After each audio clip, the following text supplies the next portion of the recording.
The latest game from Krafton and 5 Min Lab. Fast-paced and full intense PvP action brawler game.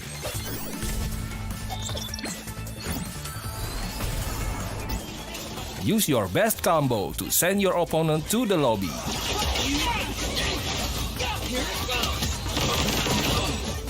Select your legends and be the winner.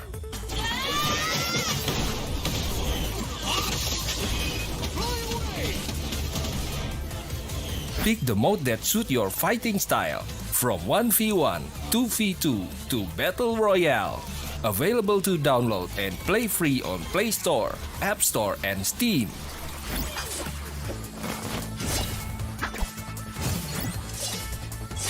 Let's be legends today!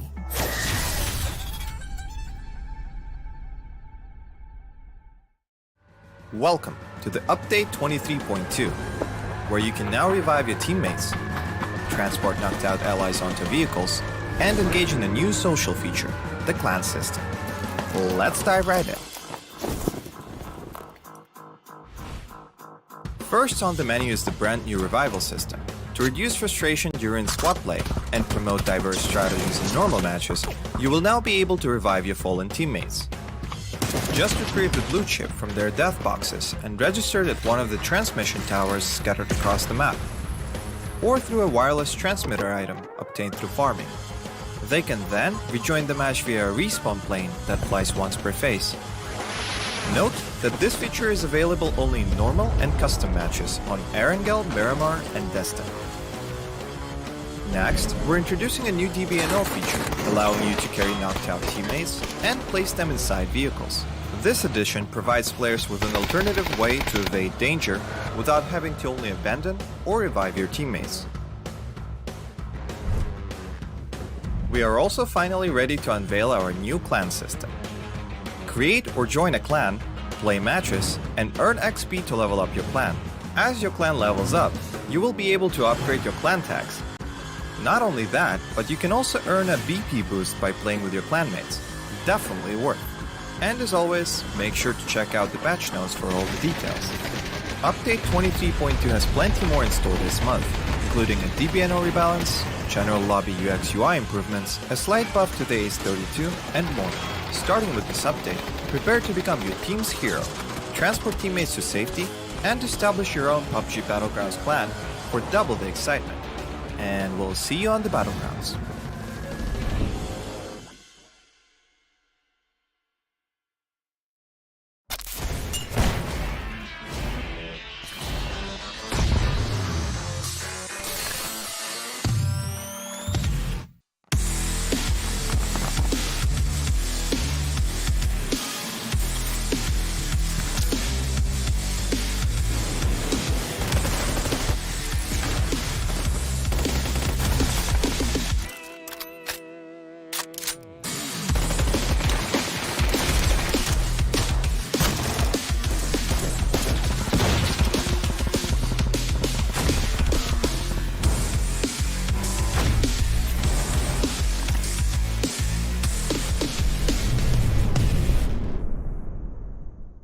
The latest game from Krafton and 5 Min Lab. Fast-paced and full intense PvP action brawler game.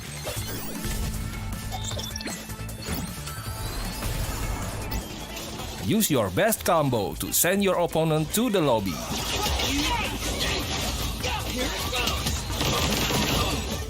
Select your legends and be the winner.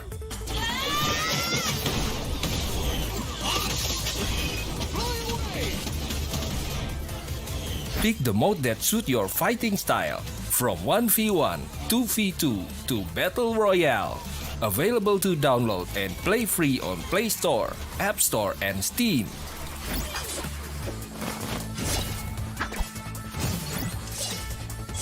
Let's be legends today!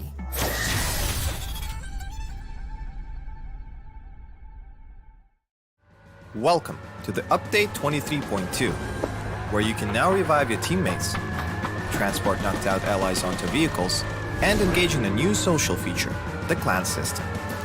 Let's dive right in. First on the menu is the brand new revival system. To reduce frustration during squad play and promote diverse strategies in normal matches, you will now be able to revive your fallen teammates.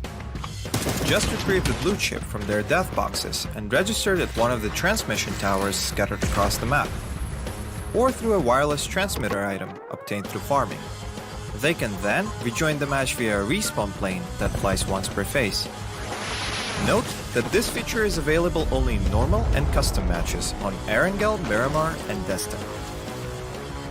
Next, we're introducing a new DBNO feature, allowing you to carry knocked out teammates and place them inside vehicles. This addition provides players with an alternative way to evade danger without having to only abandon or revive your teammates. We are also finally ready to unveil our new clan system. Create or join a clan, play matches, and earn XP to level up your clan. As your clan levels up, you will be able to upgrade your clan tags. Not only that, but you can also earn a BP boost by playing with your clanmates. Definitely worth. And as always, make sure to check out the patch notes for all the details. Update 23.2 has plenty more in store this month, including a DBNO rebalance, general lobby UX UI improvements, a slight buff to the Ace32, and more. Starting with this update, prepare to become your team's hero, transport teammates to safety, and establish your own PUBG Battlegrounds clan for double the excitement. And we'll see you on the Battlegrounds.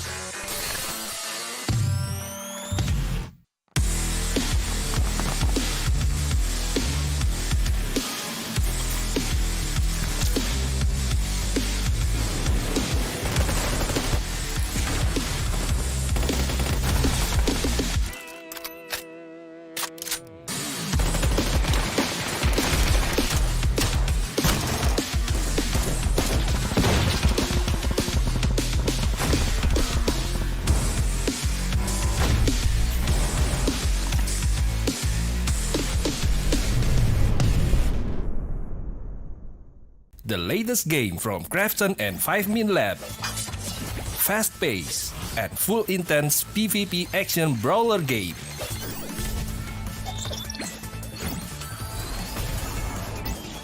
Use your best combo to send your opponent to the lobby.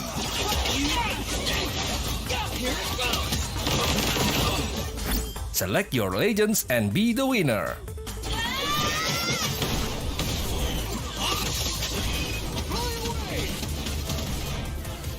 Pick the mode that suits your fighting style, from 1v1, 2v2 to Battle Royale. Available to download and play free on Play Store, App Store, and Steam.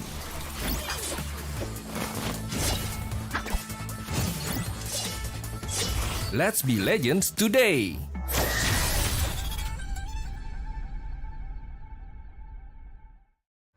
Welcome to the Update 23.2, where you can now revive your teammates, transport knocked out allies onto vehicles, and engage in a new social feature, the clan system. Let's dive right in. First on the menu is the brand new revival system. To reduce frustration during squad play and promote diverse strategies in normal matches, you will now be able to revive your fallen teammates. Just retrieve the blue chip from their death boxes and register it at one of the transmission towers scattered across the map, or through a wireless transmitter item obtained through farming. They can then rejoin the match via a respawn plane that flies once per phase. Note that this feature is available only in normal and custom matches on Arkangel, Miramar, and Jester. Next, we're introducing a new DBNO feature, allowing you to carry knocked out teammates and place them inside vehicles. This addition provides players with an alternative way to evade danger without having to only abandon or revive your teammates. We are also finally ready to unveil our new clan system. Create or join a clan, play matches, and earn XP to level up your clan. As your clan levels up, you will be able to upgrade your clan tags. Not only that, but you can also earn a BP boost by playing with your clanmates. Definitely worth. And as always, make sure to check out the patch notes for all the details. Update 23.2 has plenty more in store this month, including a DBNO rebalance, general lobby UX UI improvements, a slight buff to the Ace 32, and more. Starting with this update, prepare to become your team's hero, transport teammates to safety, and establish your own PUBG Battlegrounds clan for double the excitement. And we'll see you on the Battlegrounds.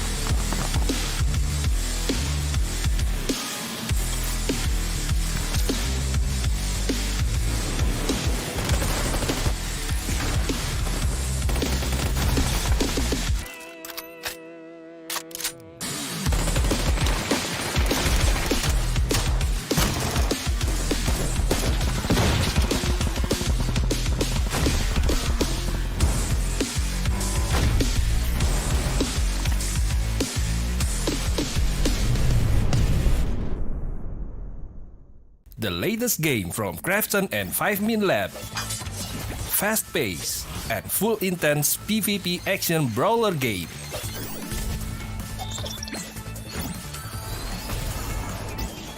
Use your best combo to send your opponent to the lobby.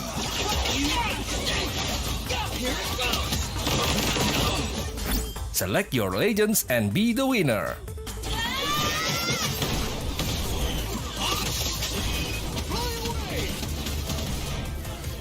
Pick the mode that suits your fighting style, from 1v1, 2v2 to Battle Royale. Available to download and play free on Play Store, App Store and Steam.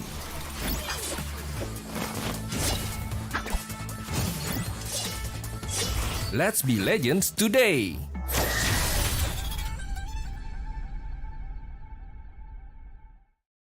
Welcome to the Update 23.2, where you can now revive your teammates, transport knocked out allies onto vehicles, and engage in a new social feature, the clan system. Let's dive right in. First on the menu is the brand new revival system. To reduce frustration during squad play and promote diverse strategies in normal matches, you will now be able to revive your fallen teammates. Just retrieve the blue chip from their death boxes and register it at one of the transmission towers scattered across the map, or through a wireless transmitter item obtained through farming. They can then rejoin the match via a respawn plane that flies once per phase. Note that this feature is available only in normal and custom matches on Arkangel, Miramar, and Destiny. Next, we're introducing a new DBNO feature, allowing you to carry knocked out teammates and place them inside vehicles. This addition provides players with an alternative way to evade danger without having to only abandon or revive your teammates. We are also finally ready to unveil our new clan system. Create or join a clan, play matches, and earn XP to level up your clan. As your clan levels up, you will be able to upgrade your clan tags. Not only that, but you can also earn a BP boost by playing with your clanmates. Definitely worth. And as always, make sure to check out the patch notes for all the details. Update 23.2 has plenty more in store this month, including a DBNO rebalance, general lobby UX UI improvements, a slight buff to the Ace 32, and more. Starting with this update, prepare to become your team's hero, transport teammates to safety, and establish your own PUBG Battlegrounds clan for double the excitement. And we'll see you on the Battlegrounds.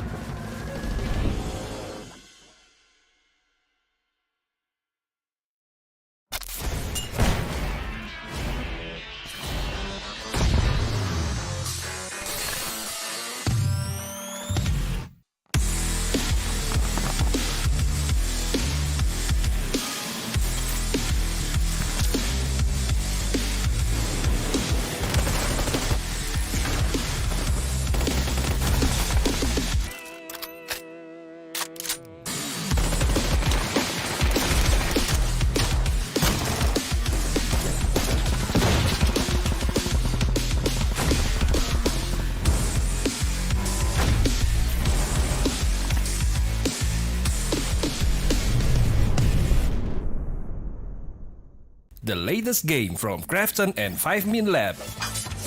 fast-paced, and full intense PvP action brawler game.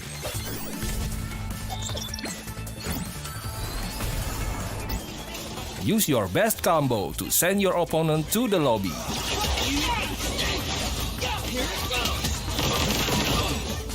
Select your legends and be the winner.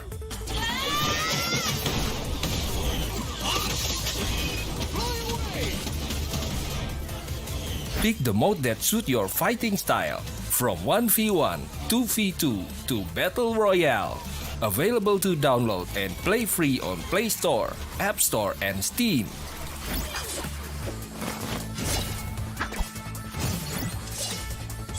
Let's be legends today!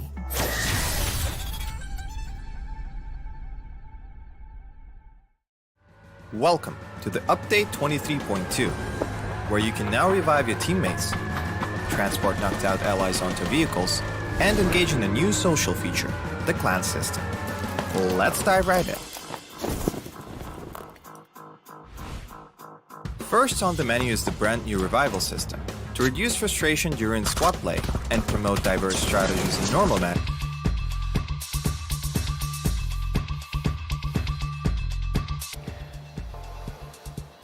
And welcome, ladies and gentlemen, to the PUBG Asia Super Cup. This is the group stage number 3 for the summer 2023 edition. My name is Victor Cax. Joining me here is Sir Cloud, and this is going to be a momentous occasion for us today because this is the first time you and I will be on the desk together, isn't it? Yes, it is so momentous that we had to have 2 rehearsals for this. Yeah.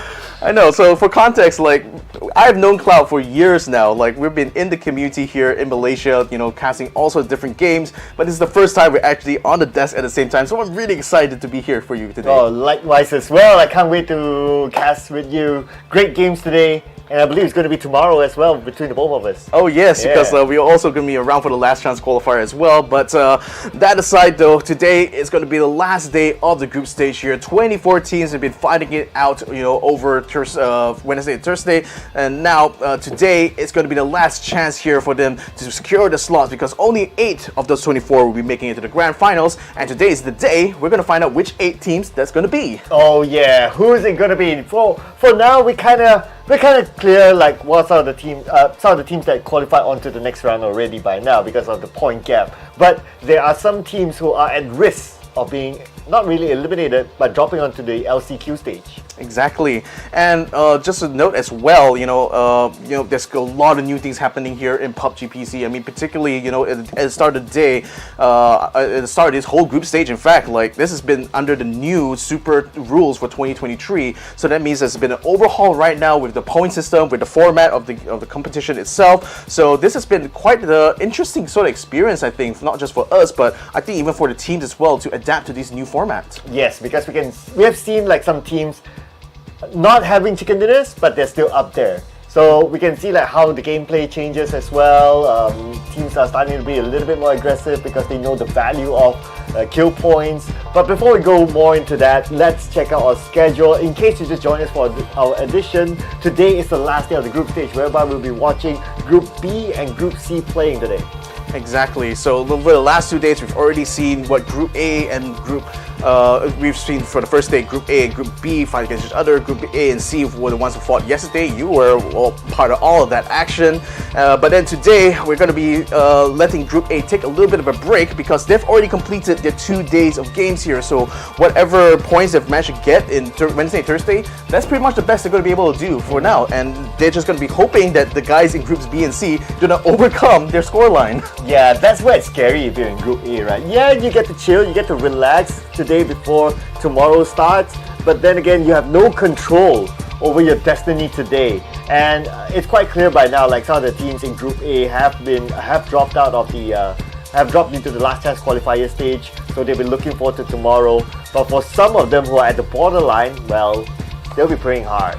Oh, they'll be praying hard indeed, because on the grand final stage, we only will be having 16 teams to fight in that competition there. So 8 from this group stage itself, another 8 more in the last chance qualifier stage. So today itself, while the teams will not be eliminated here at this point, they're certainly going to be using a lot of information gained from this group stage here to inform themselves how they're going to be playing the last chance qualifier, because that's now they've already been 3 days, effectively after today, there'll be 3 days of them having run under the new rules. So I would expect they'll be very much confident enough to deal with this new, brand new PUBG competitive format. Oh yeah, absolutely. Well, it will definitely change a lot, especially when it comes to the grand final stage where everyone will be desperate to be the champions. But before we get to that, again, here's the event format graphic for you guys out there. The group stage will be over a course of 3 days. We'll be running through 24 teams, and only the top 8 out of 24 teams will move on to the grand finals. That will be next week, so make sure you mark your calendars starting from May 24th. The LCQ stage, however, will feature the bottom 16 teams that will be fighting for their lives, and only 8 teams will survive that will join the top 8 from the group stage. Exactly. So as we mentioned, basically today we have 24 teams. Tomorrow we're going to have 16 teams, and on the grand finals we will have another 16 teams. So make sure you guys tune in for all of that action, because you don't want to miss, the first official PUBG PC tournament for this region under these new rules. It's a brand new day, I think, for PUBG, competitive PUBG, and I'm certainly excited, to be part of this journey itself. And speaking about being part of the journey, of course, this tournament wouldn't be here without our team. So let's check out how they fare so far. Of course, yesterday Group B, they took a break, but before we look at the scores, here's an overview of the Super Rule point system again. And as you can see here, it's going to be challenging.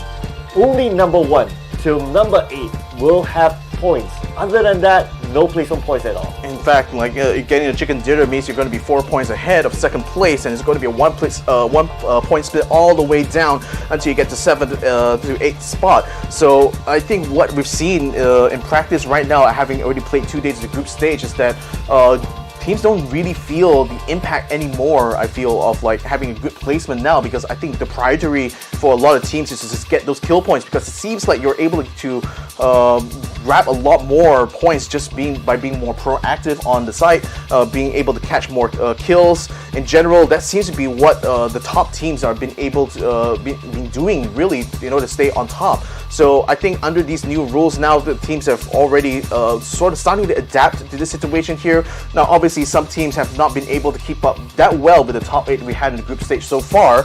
But now I think teams will have a very clear picture on what exactly is the new objective now under these rules. And speaking about the new objective, of course, the objective of, besides becoming the champions and being crowned one of the best teams in Asia, is of course the moolah itself, the money that we're talking about here.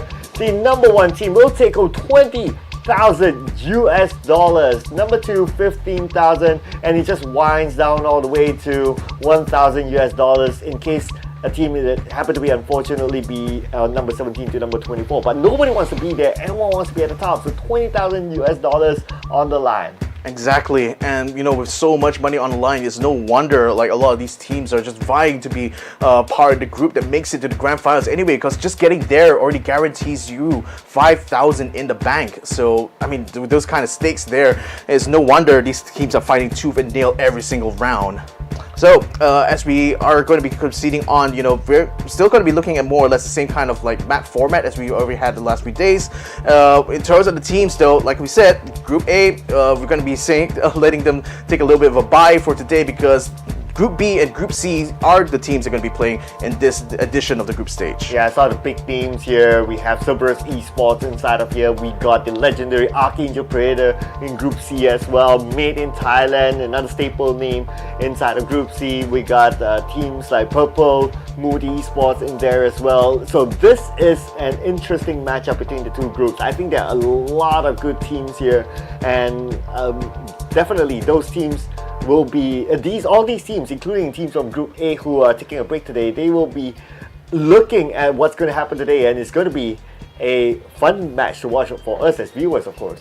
Particularly, like, the teams I really want to keep an eye out here is obviously going to be Cerberus Esports. Like, we didn't really actually see much of them yesterday because obviously they weren't playing, and having seen what the Expendables and Daytrade have been able to do, you know, while they were away, I think Cerberus is really itching to try to catch them yet again through points and through attrition here. Another team that I really want to look forward to here is going to be Genius Esports. They had a genius kind of game yesterday, didn't they? Absolutely. They're definitely showing their thing yesterday, especially it is the first day for them. They want to set a benchmark for themselves. And speaking about setting benchmarks, let's see here. Miramar, 2 Miramars back to back, a Tego in between, and we'll end the day with 2 Arkangel. So this will be the final 5 games inside the group stage before we decide who is going to be in the last chance qualifiers bracket and who's going to move on to the grand finals. Exactly, and I love this new format here because in the event that, you know, your first run on Miramar or Arkangel doesn't go quite the way you plan, you still have another chance immediately in the next round there to try to make up for that mistake. So I think this offers a lot of teams, you know, a lot more tactical opportunities and a lot more kind of objectives to aim for, because not only will you have like the advantage of knowing where some of these teams drop during that first match itself, but you can apply that knowledge in match 2 as well to see whether or not you want to try to hot drop them, you want to try to intercept them while they're making their ways to circle. Obviously, you know, circle spawns will be different for all these maps here, but the fact that, you know, you have these back-to-back rounds means that there's a lot more information I think the teams can get on the ground once they get started with these matches. Yeah, and the most Pandora box match is going to be Tego. At least now we're in day 3, everyone has had a feel of Tego, everyone has had a look at how other teams play in Tego, but then again, that's only like, what, 2 maps of Tego equals to 2 circles. Still, anything can happen inside of Tego. So this is a map that every team will just need to play by ear, basically. So let's go ahead and have a little bit of a look right now for some of the highlights for each of the teams that played here so far. So starting with the Expendables, currently the top of the leaderboard right now, hailing all the way from the land of Vietnam, ranked number 1 here. Total kills of 71 throughout these last 2 days. A total damage 12,000, over 12,000. Total survival time of 4 hours plus. These boys have been absolutely killing it on top, haven't they? Yeah, these boys, they have a lot of experience as well. They played in the last global series too, so they know their stuff. And even during the global series, they did show a good fight as well. So I would say that they are worthy of their number 1 spot. But of course, being number 1 at the group stage and being number 1 at the group stage has the same reward, which is moving on to the grand finals. What's going to be important is that can they be number 1 during the grand finals? That is for us to see later on next week, so make sure you tune in to us. But before we move on to the game, we're going to have a little bit of a recap of whatever happened yesterday. And yesterday was an explosive day, especially with some of the new teams playing for the first time in this tournament. Arkangel Predator opening it up with Evil Patrick clutching it against his opponents. I'm pleasantly surprised to see like quick QConfirm basically getting bowed out in the first day itself, the first match of day number 2 itself. I mean, granted they did recover quite well as they progressed, but I guess like having those new teams come into the mix here, they're certainly showing very different patterns here that I think QConfirm had to, you know, adapt to very rapidly here. Yeah, QConfirm, it was a slow start for them yesterday, but anyway, their points collected from day number 1, it was like, what, 70-ish points? Yeah, that already put them like quite a significant gap with other teams. So they could afford to drop like 1-2 rounds, that's absolutely fine. Even right now, QConfirm, at least at this point, they're at number 3 in the overall charts, or was it number 2 in the overall charts? But they're high up there, so it's no worry for QConfirm anyway, how they perform. But it's more, I would say the stakes are higher for the other teams, especially for like the Expendables at some point. Because of the points collected yesterday, they overtook QConfirm in the overall charts, and because of that, they're also comfortable. You can pretty much say they're comfortable until the next round. I mean, you could already see that from the way that Group C was playing in yesterday's matches there. Genius Esports, for one, was just absolutely playing out of their minds. Purple Mood Esports as well was getting themselves in the mix, getting themselves in quite a few final circle fights as well, which is really, really good to see. But then you also have some teams like Myth, for example, made in Thailand, not being able to perform as we expected coming to this competition here. And I'm hoping that, you know, they'll be able to sort out whatever issues they're having on their end, hopefully give us a little bit of a better run fun here today. Arkangel Predator, also another team that had a bit of a middling performance. Sometimes they were quite brilliant. Like one match in particular, they managed to get themselves up in the top 8. But outside of that, it's been quite hard for them to actually gain a significant amount of placement points. Actually, yeah, they are a staple name inside the PUBG community, and a lot of fans do expect them to really put on pedal to the metal. But then again, it is the new format, so it's also about, yes, you've been around for a long time, but now there needs to be like a mindset switch on how you play this kind of format as well, and how you collect those points. And great that we showed the highlights for Starlord. Someone watched a movie yesterday, but Starlord, he clutched 2 teams back to back, all alone in the blue zone. This was an insane performance coming from Starlord, and I expect to see him do well as the games progress. I always felt like Japan as a region has been generally very underrated when it comes to PUBG. I mean, don't forget, like the community has been around since the very early days of PUBG, and I was surprised coming into this Asia Super Cup to see that only 2 teams really have any kind of standing amongst the very best of Asia right now. So it's great to see that Enter Force 36 was able to mix it up with the big boys in this tournament here, because it goes to show that you cannot really count out anyone in this tournament here. All it takes is one very good day of matches, one really good series of plays, and immediately you can find your team just shooting all the way up to the top. Yes, and speaking about shooting, we'll see a lot of that today. And definitely these teams will be going out all guns blazing. Yes, you have a second chance in the last chance qualifiers, but nobody wants to play that many games. You can qualify straight to next week, you can chill, watch how other people play, study their gameplay. Why not, right? I know.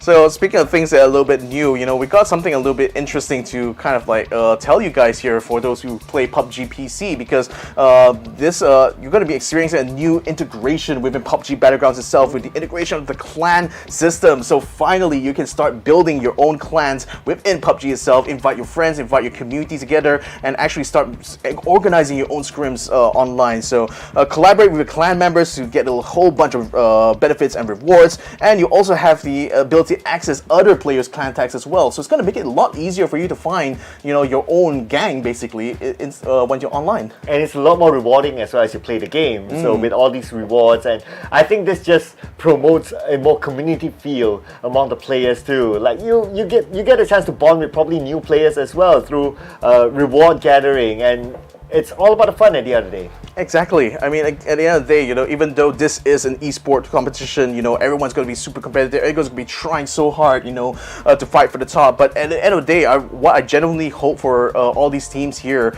competing in the PUBG Asia Super Cup is that they're going to have a lot of fun along with it. It's coming back. It's a kind of a resurgence in a way for the competitive community here, because for the longest time now, for the last 2 years, due to unforeseen circumstances, can we leave it at that? Things have kind of like been a bit of a lull, but then now with the reorganization, the relaunching of the PUBG Global Series, it's a really exciting time to jump back into the game now, I feel. Yeah, I think whatever happened in the past 2 to 3 years by now, it's a learning for all of us, right, to be able to adapt to different kinds of situations. And that kind of learning, that kind of adaptation allows us to have this sort of circuit this time around when everything is starting to recover. And I think this circuit also removes the barrier for a lot of other countries to actually play together, and hence that's why we can see that in this PUBG Asia Super Cup we can get teams as far as like Japan, up until like Malaysia, or up until Oceania indeed, and everyone can play within the same server. Yeah, so like for context, it used to be that all these teams were playing in the Continental Series, but as of 2023, the decision had been made to combine all of these, to consolidate all these different regions together in one. And I feel this is a fantastic opportunity, because now we get to see like the top teams from each of these regions interact with each other, especially under this new format of rules here, because in the past, there's been a lot of things that players had to keep track of, the different types of spawns when it comes to the blue zone, the circles, different timings from when these phases begin and end, but then now that everything's been standardized here, even the spawns of vehicles and loot as well has been a lot more standardized this time around. I feel that's a very much needed kind of change in the community now, because it makes things a little bit more streamlined, I feel, for the from the perspective of a player who's playing in this, because there's less variables for you to think about. You can focus a lot more on your actual game, on focusing on executing your tactics, so I'm really hoping to see that this is going to to allow a lot more of these teams that may have been a little bit sidelined in the past, start to adapt to this new set of rules, start to adapt to this new field of competition here, and hopefully start to see some new faces, up on the top. Yes, and on top of that as well, now that it has been announced that we'll have a global circuit for this year for PUBG, and this kind of standardization does allow teams to adapt themselves easier when it comes to the global stages, and allows more competition when it comes to that stage. So teams who are comfortable at the global stage, who have done well, teams like Navi and so on, they'll definitely be challenged by these teams, because now they're starting a little bit early on adapting to the same kind of format, the same kind of in-game esports mode as everyone else. And I do expect that by the end of the year, when we run the global series, we'll see a lot more competition from other regions.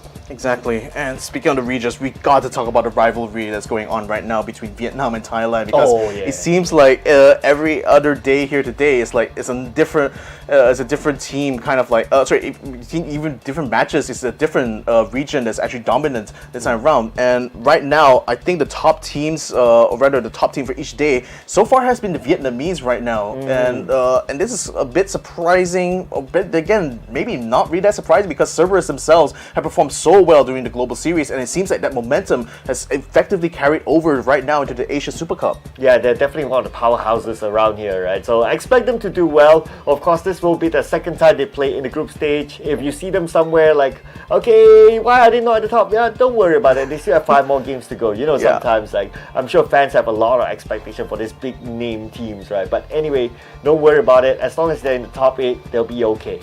Exactly. And what I especially love, from the Vietnamese teams is that, they really don't leave anything on the table.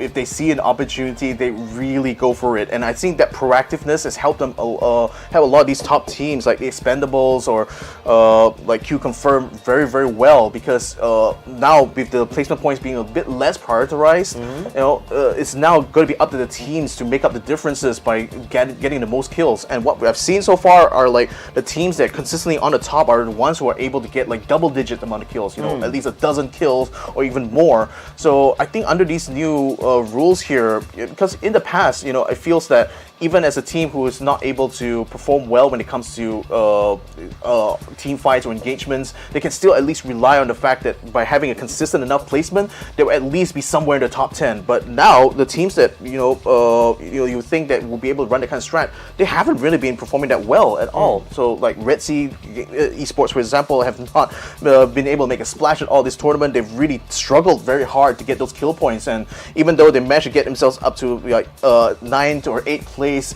it's still not enough for them to even get out of the second page of the leaderboard.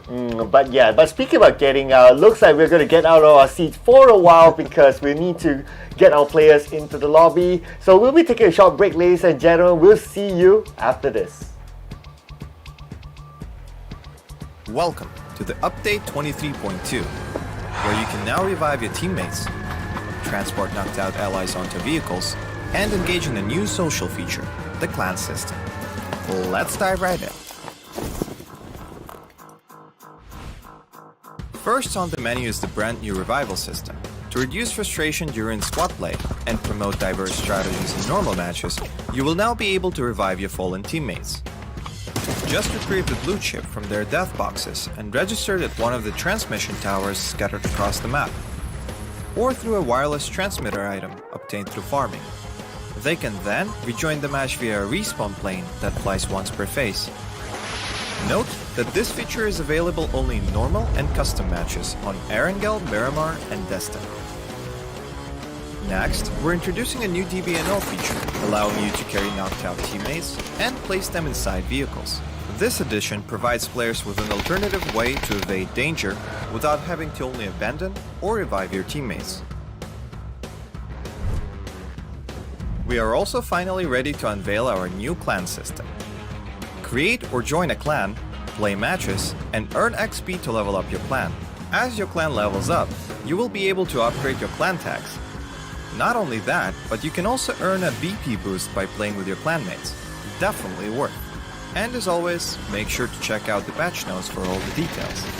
Update 23.2 has plenty more in store this month, including a DBNO rebalance, general lobby UX UI improvements, a slight buff to the Ace-32, and more. Starting with this update, prepare to become your team's hero, transport teammates to safety, and establish your own PUBG Battlegrounds clan for double the excitement. And we'll see you on the Battlegrounds.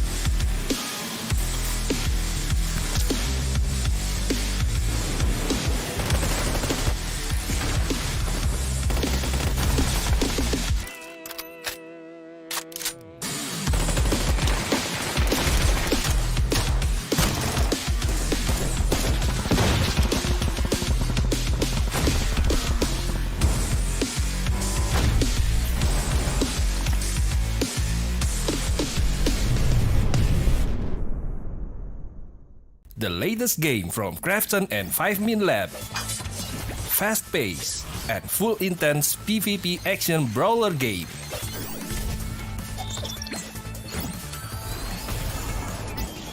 Use your best combo to send your opponent to the lobby.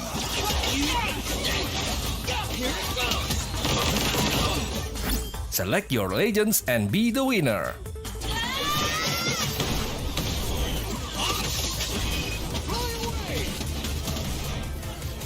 Pick the mode that suits your fighting style, from 1v1, 2v2 to Battle Royale.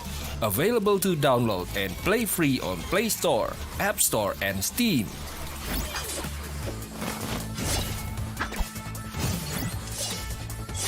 Let's be legends today!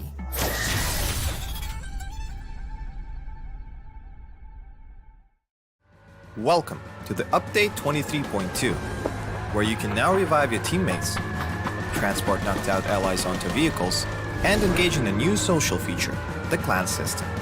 Let's dive right in. First on the menu is the brand new revival system. To reduce frustration during squad play and promote diverse strategies in normal matches, you will now be able to revive your fallen teammates. Just retrieve the blue chip from their death boxes and register it at one of the transmission towers scattered across the map, or through a wireless transmitter item obtained through farming. They can then rejoin the match via a respawn plane that flies once per phase. Note that this feature is available only in normal and custom matches on Arkangel, Miramar, and Destiny. Next, we're introducing a new DBNO feature, allowing you to carry knocked out teammates and place them inside vehicles. This addition provides players with an alternative way to evade danger without having to only abandon or revive your teammates. We are also finally ready to unveil our new clan system. Create or join a clan, play matches, and earn XP to level up your clan. As your clan levels up, you will... Welcome back, ladies and gentlemen. This is the PUBG Asia Super Cup.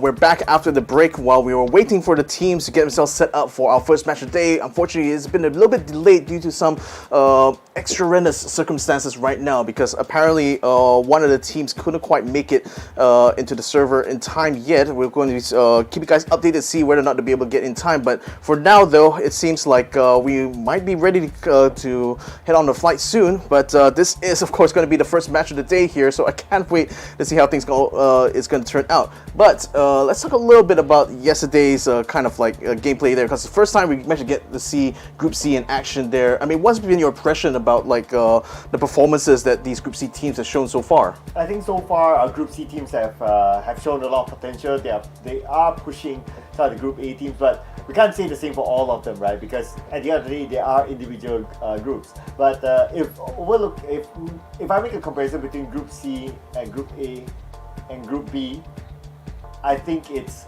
pretty much balanced.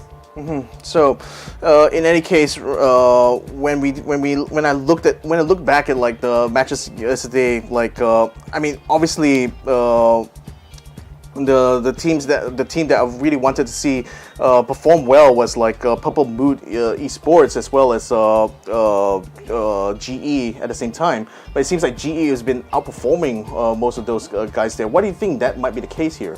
Yeah, I think what they've shown is that they've shown good strategy. What we saw yesterday also is the way they opened up, how they took care of parameters, how they looked at how they look and gather information from other teams as well when they are at a certain location, and they're very smart about like taking flanks as well.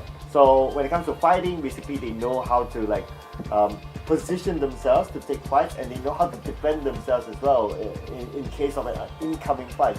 So I think they have shown a good balance there. But nevertheless, at this point in the overall charts, they are still somewhat borderline, but to be fair to them, they only played 5 games, so anything could still happen to them. I mean, based on what we've seen yesterday out of their performance, if they were to go out of the top 8, I think it'll be rather disappointing. I mean, as of right now, Purple Mood Esports has like a total of what I think is like 68 points in total for them. That's already quite good enough, you know, to be somewhere in that top 8. I think the main goal for them for today onwards is to make sure they stay within that top 8 here, given that these are the last 5 games they're going to ever play in this group stage. But I think for everyone else, you know, who is not in that 50-point scoreline, they're going to be aiming to get as many points as they can right now, because I think it's going to be more. It's not going to be so much a rush right now to be on top of the leaderboard. I mean, you're in the top 8 already. You're guaranteed a slot to the grand finals anyway, right? So this is a matter of being able to get to that 8th spot. So I think like a lot of teams just going to be tossing it up there somewhere. They're going to. I'm expecting them to try to focus a lot more on those teams that are a little bit middling right now. Try to suppress them, get the kill points with them, and hopefully be able to secure enough to get themselves in that top 8. And speaking about the points, right? So we did do a rough calculation of what could be the minimal point, because they're taking into consideration that there are some teams in Group A that they have completed their group stages, so their points will be fixed up there. So I believe it was like 59 would be a very safe point, because naturally that will push. So I will give it a 60, because 59 is that 1 point, right? But 60 points would mean that teams from Group A who are currently up there will be pushed down onto the bottom 8. So I guess we can set that as a number for now. I think so, because if you look at it this way, right, the top 4 of Group A having already played their 10 matches from the last 2 days, I think are already setting up the benchmark for every other team to try to follow. So obviously, Expendables and QConfirm, the bulk of the points right now, 113. I think it's going to be quite difficult for anyone else to try to match that right now, because the closest is Daytrade Gaming with 82 points.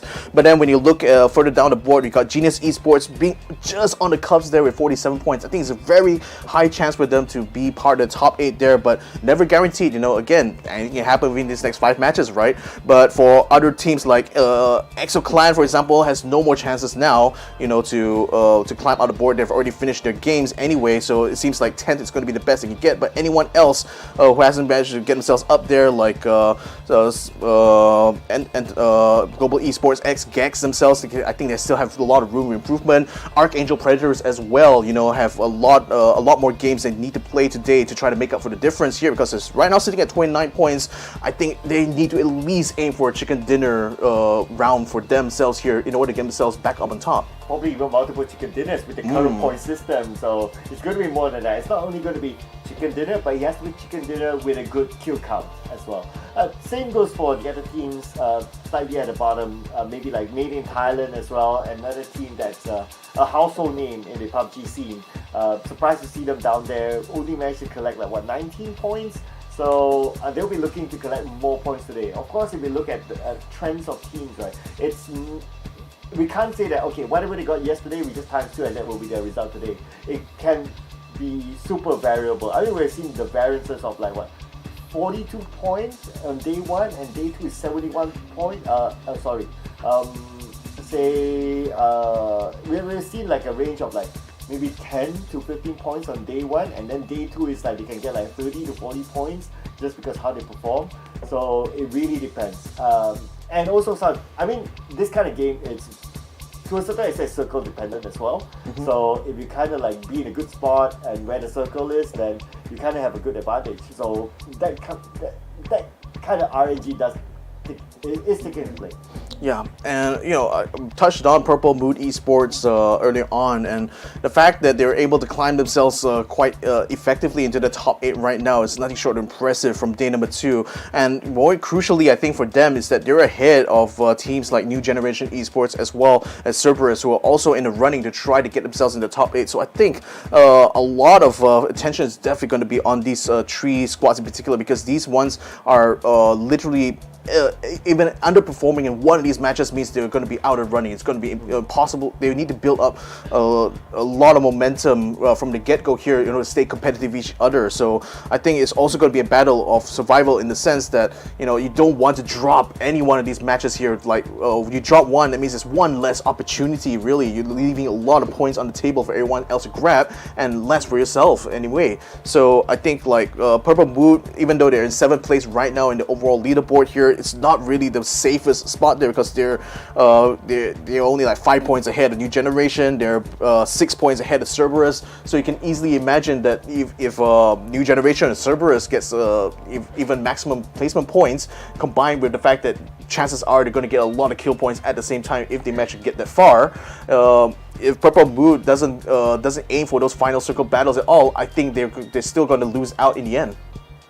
Yep. Yeah. But anyway, so on top of that as well, I also wanted to point out that the fact that Group B took a break yesterday, so Group C today. But here it is, another team that we can pretty much say they have confirmed their qualification into the grand finals. QConfirm, ranked number 2, which is only like 1 point different than the Expendables. So they're pretty much up there as well. I mean, the thing is that in terms of total amount of kills, they're actually significantly less compared to Expendables, who managed to do 71. Here, they've been able to rack up 64 so far. So they've been able to make up more of that difference through placement points itself, but it's very, very marginal. Only 6 extra placement points compared to Expendables themselves. And total damage-wise, in terms of total survival time, also a little bit lagging behind the Expendables themselves.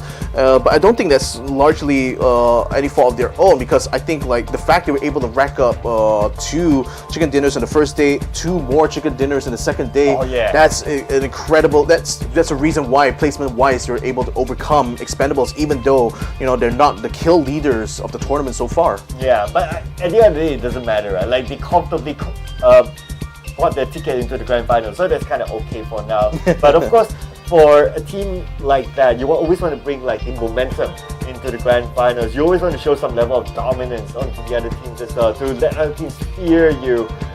I'm not too sure about teams here in QConfirm, but I'm sure they want to bring that sort of reputation onto the grand finals, because on the first 2 rounds, QConfirm, they were contested by other teams. In fact, not only the first 2 rounds, I believe it was like the other 2 rounds in Erangel as well. They were contested by other teams inside of Erangel. I believe it was inside of Milta, and it was shown there was a 50-50 fight. But anyway, it's all about the points collected at the end of the day. If you're able to collect the points over that X amount of rounds and only dropping like 1 or 2 rounds, it's fine. It doesn't matter. I mean, again, we're talking about a team that took first place in the PUBG Continental Series 1 for Asia Pacific. They took first place in Onslaught League Season 4 and have been consistently in the top 3 when it comes to the Thailand and the and other regional tournaments in the area. So this is a team that not only has racked up a lot of tournament experience, but at the same time, having been in the scene since 2020, I expect they have a really good support system as well behind them that's allowing them to pull all these kind of performances. So I'm really excited that they've already gotten themselves a huge opportunity here, by virtue of having such good performances over these last 2 days, that I think they could quickly find themselves becoming one of the favorites coming out of Thailand itself. Nevertheless, ladies and gentlemen, finally we are a go now for the map of Miramar. We got a plane headed from east side to the west side, splitting the entire map by halfway here. So this should be a decent start for the day, I will feel. Yeah, yesterday we saw a fight inside of a power grid. We might see a fight inside Picado side, the hotspots within the middle of the map. Maybe in St. Martin that's reachable with this flight path. So those are some of the variables that could happen here. Even Chumacera is still one of the interesting spots here. Lost Wilderness is huge. So So with Lost Lunas being huge, it could be shared by multiple teams, but looking at the current drops, it's only going to be made in Thailand, dropping into Lost Lunas, so it's going to be A-OK. So the early drops fine as well.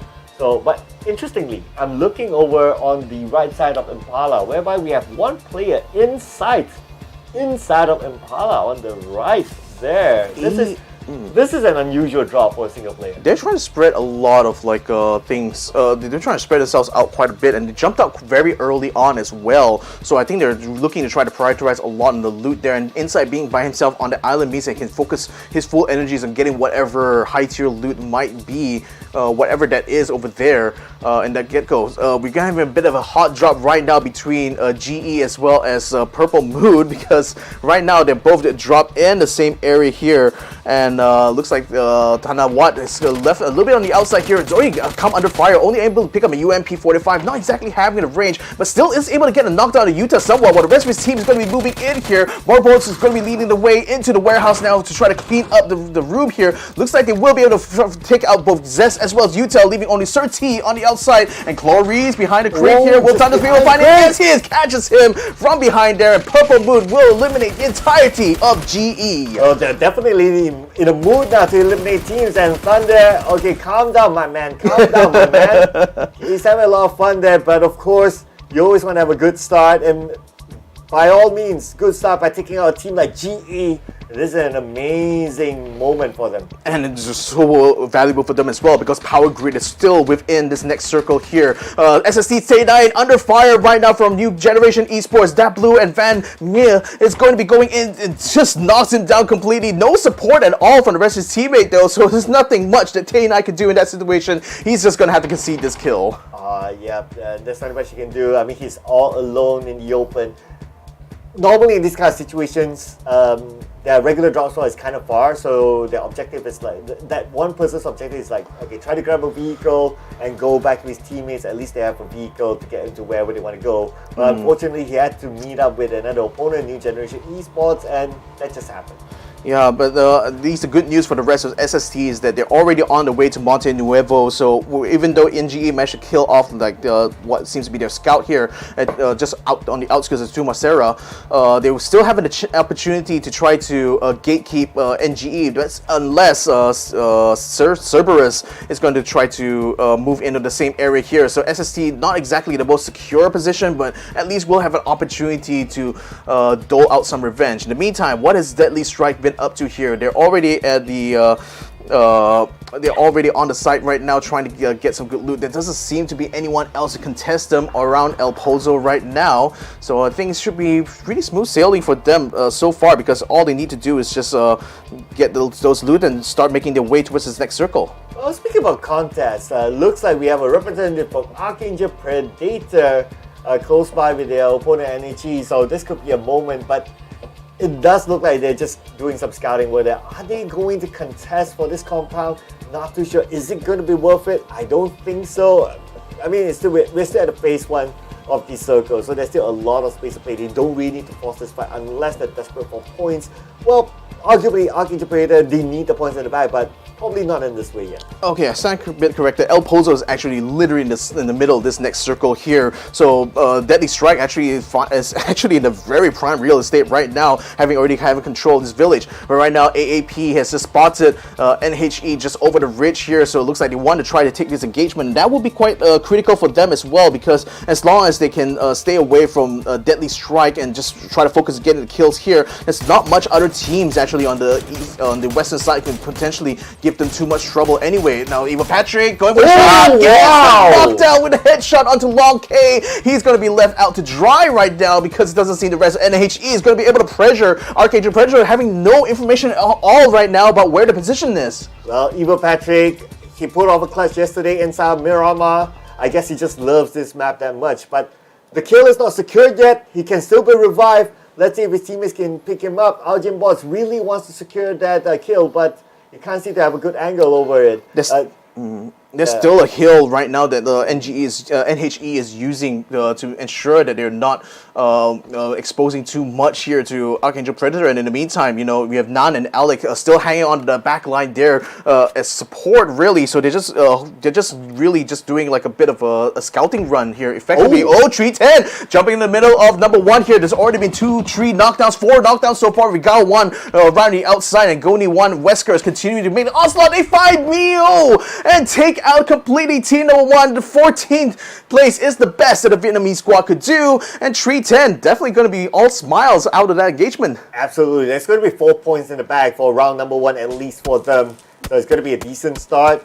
Now, I noticed the formation as well. One of them played the support role with the long range on the high ground. They had that compound locked down, but here we go. Cerberus using the pickup there are going to be dropping on top of where AAP and NHE were fighting just now. So it looks like they also want to have in on the action here. New House Esports unfortunately forced a reposition now, having decided they want to try to cut their losses, especially with CAS now breathing down their throats. It's not going to be easy for them to hold this position anymore. They have to fall back to this building right here for cover because CS has already effectively taken over the hill. Yeah, interestingly, using the emergency pickup is a double-edged sword. Yes, you get into the circle, fine, cool, but then again, when you jump down the parachute, then you're pretty much open to be shot at. You can't defend yourself, you can't shoot back your opponent, so you kind of have to pray that the bullets don't land.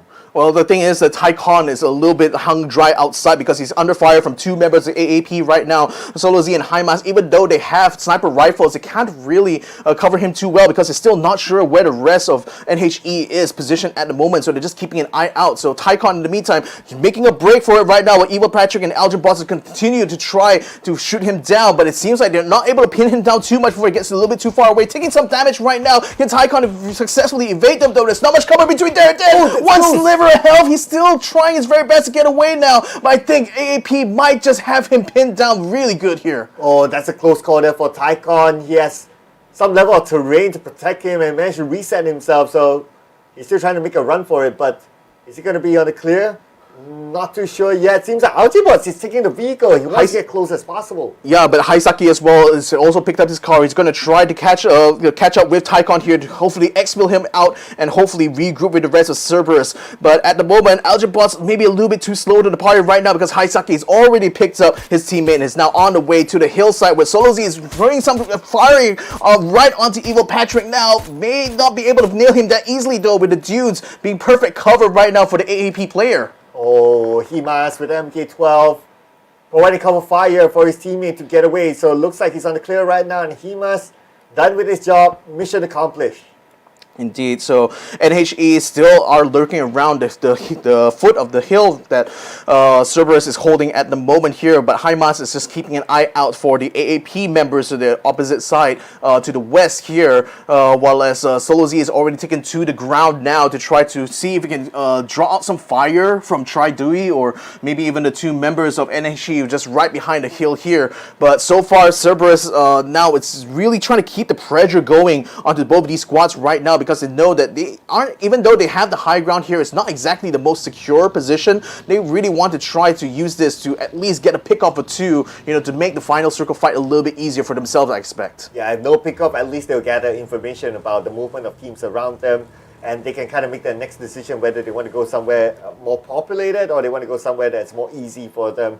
Of course, if you go to somewhere more populated, you have an opportunity to gather kill points, and we've seen how important kill points are in the current meta. But if you want to play a little bit safer, that's not too bad as well. You can still go for placement points, and that's a-okay. Yeah, so 310 Wesker is going to meet up with Gex right now on this hillside, and he's going in the vehicle right now, having to finally stop his tracks as tracer rounds are being fired and peppered all over him here. So it looks like he's going to be turning tail to try to get himself back into the urban environment, but with the blue zone already closing in around him, this is going to be quite the excitement here, because Goni has already picked up Zen Nan, so no matter what, Gex is going to have to turn around and fight this against 310. Oh yeah, they have to fight, no doubt. But then again, they're also waiting for the next phase of the circle. And the circle moved down south, just below of El Pozo. Monte Nuevo will be the middle ground of the next phase of the circle. So Low Z gets knocked down. I guess it's a long-range shot there coming in. And here we have a good view of the circle, and we have a couple of teams currently in it, but look at up north, Victor. We still have like, what, at least 3-4 teams on the outside circle, they'll need to fight their way through. Yeah, Myth is only just getting on the road now, but they shouldn't face much resistance until they get to El Pozo itself. We also have T5 currently making their way towards El Pozo as well. Gex is now, actually 310 is peeled away from that battle against Gex, so they're headed towards the power grid area here, looking to try to sweep into this next circle from the eastern side.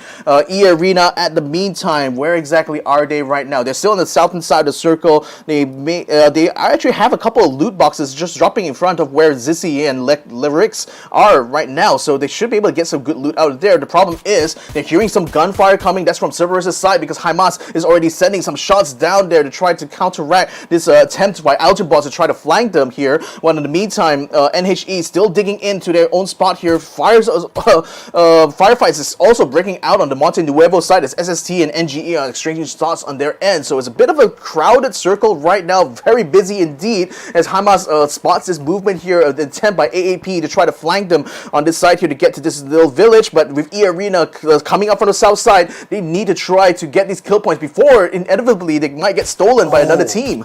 Oh, it's going to be a clear shot here for Hymas, and look at this structure, look at this building. There's no rooftop, meaning that Hymas can get a good clear shot onto Arkangel Predator, but the counterfire comes in onto Hymas. Hymas immediately retreats and he needs to reset himself, position compromise. Yeah, he could only spot those two, but he can't quite see Algebot, who actually took position by the cliffside there and is able to actually match the height advantage that CS has. But now, having already forced Hymas to back off there, that allows AAP now to take control over that little village there. That's going to be a crucial checkpoint, actually, because it depends on whether this next circle is going to land on the west or east side. If it does end on the west side here, it might be good for AAP, but look at that. Myth now getting into the mix here. They already found Evil Patrick, almost flushes him out though, but then he's fortunately able to get the knockdown onto Nans MY, so that's still going to allow Mid to be bogged down a little bit there, while the rest of his team is going to try to flank them from the left-hand side. What I did notice is that Arkangel Predator, they're playing this huge, big split, a 2-2 split, we call it, between the both of these groups within Arkangel Predator, and now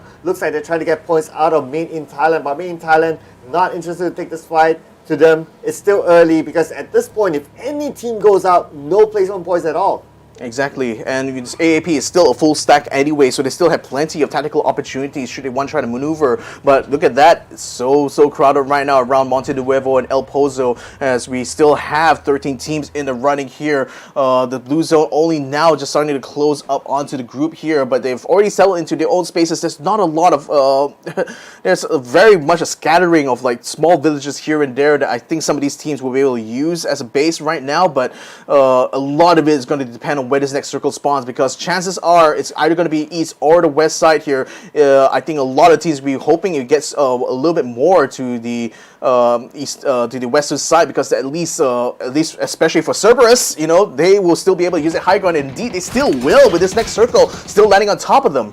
Yeah, whoever has high ground at this point, based on what we can see here, Cerberus, one of them, they're having a good spot at this point. But now putting focus on the fight of Global Esports, Xsset now taking a fight, trying to defend the compound, and this within the circle, but that is a good one there by Upchen, being taken down instead. Yeah, I mean, it's a 1-for-1 right now, and a good grenade throw there by Bowfish. That was that certainly stopped that push that Gex was trying to do. Now Xavier is going to try to live up his name by getting up to his teammate here, but he can't be too secure with his spot right now, because he's not sure where the other two members of Deadly Strike are right now. So that's why he's being very careful with this approach here, because he is the last member standing here. But he's hoping at least to get a kill point or two here and hopefully be able to peel out of this. But as of right now, he's still more or less surrounded, not a lot of cover to run away to either. So either he has to be really lucky here, or get the first drop onto Deadly Strike here, because I don't see any other way he's going to be able to get out of this situation here.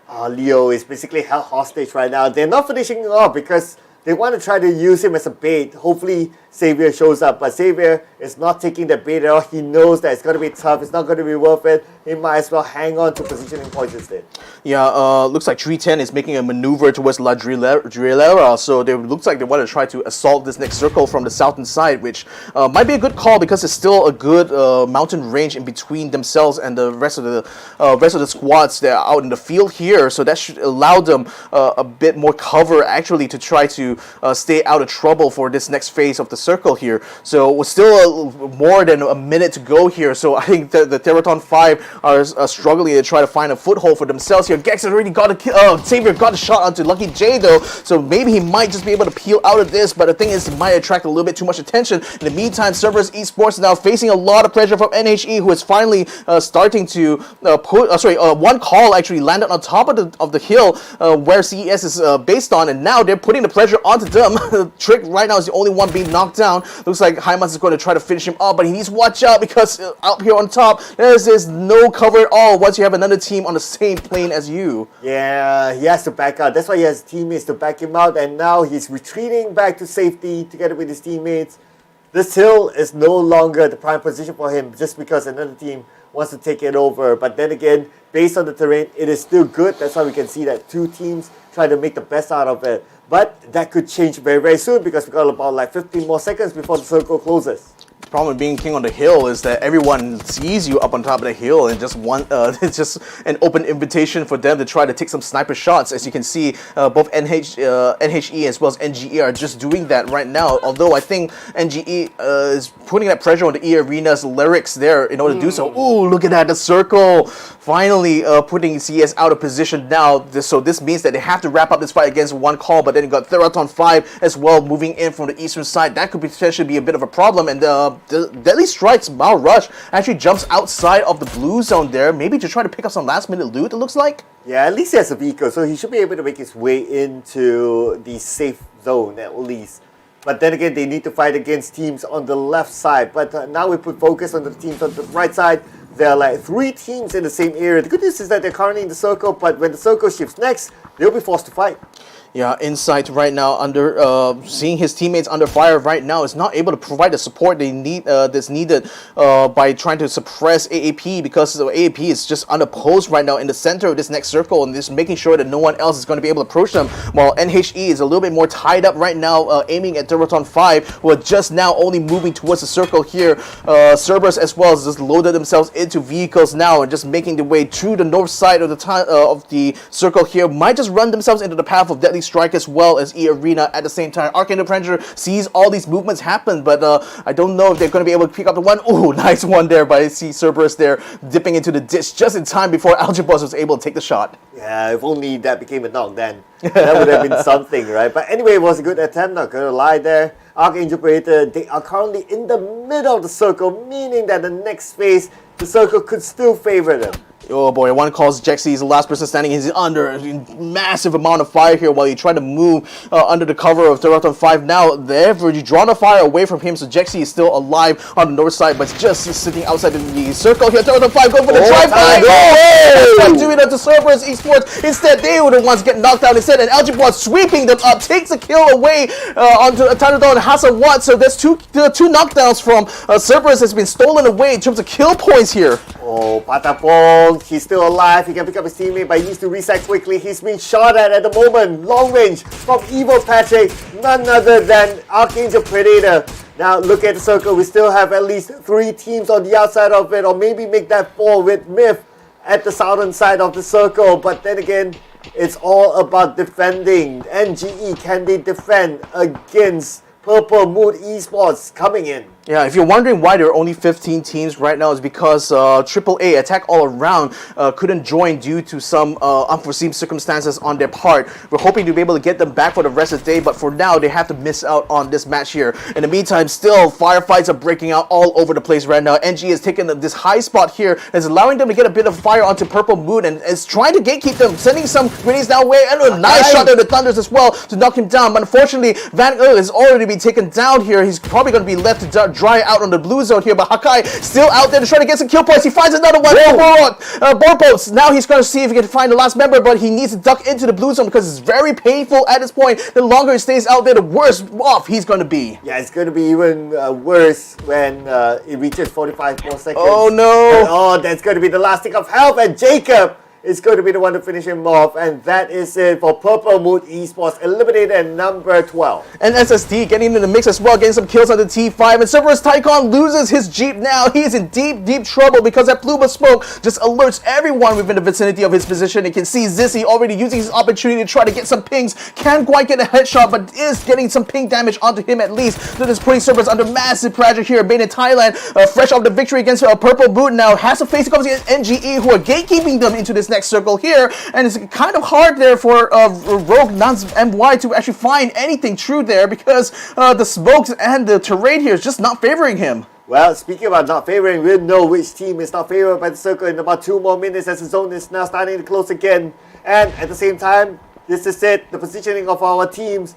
We still have a good number of teams on the outside of the circle. We got like what, 4 or 5 teams on the outside still? Yeah, indeed. This is still a very, very crowded circle. We haven't seen knockdowns on some of these squads here until just now. It's one called Zexy gets taken out by a stray shot from NHE now. New House Esports going for another kill. Series of kills there, taking out Sun Sisters, Runex at the same time. So they are certainly putting themselves up there with 5 kills in total now. Can they get even more? Because they just only are in the circle gatekeeping these teams just on the border very effectively right now. Here we go. Tries to defend his spot. New House Esports wants to make sure that this is their house. At the same time, we can see that Rogue being knocked out by that Blue somewhere else.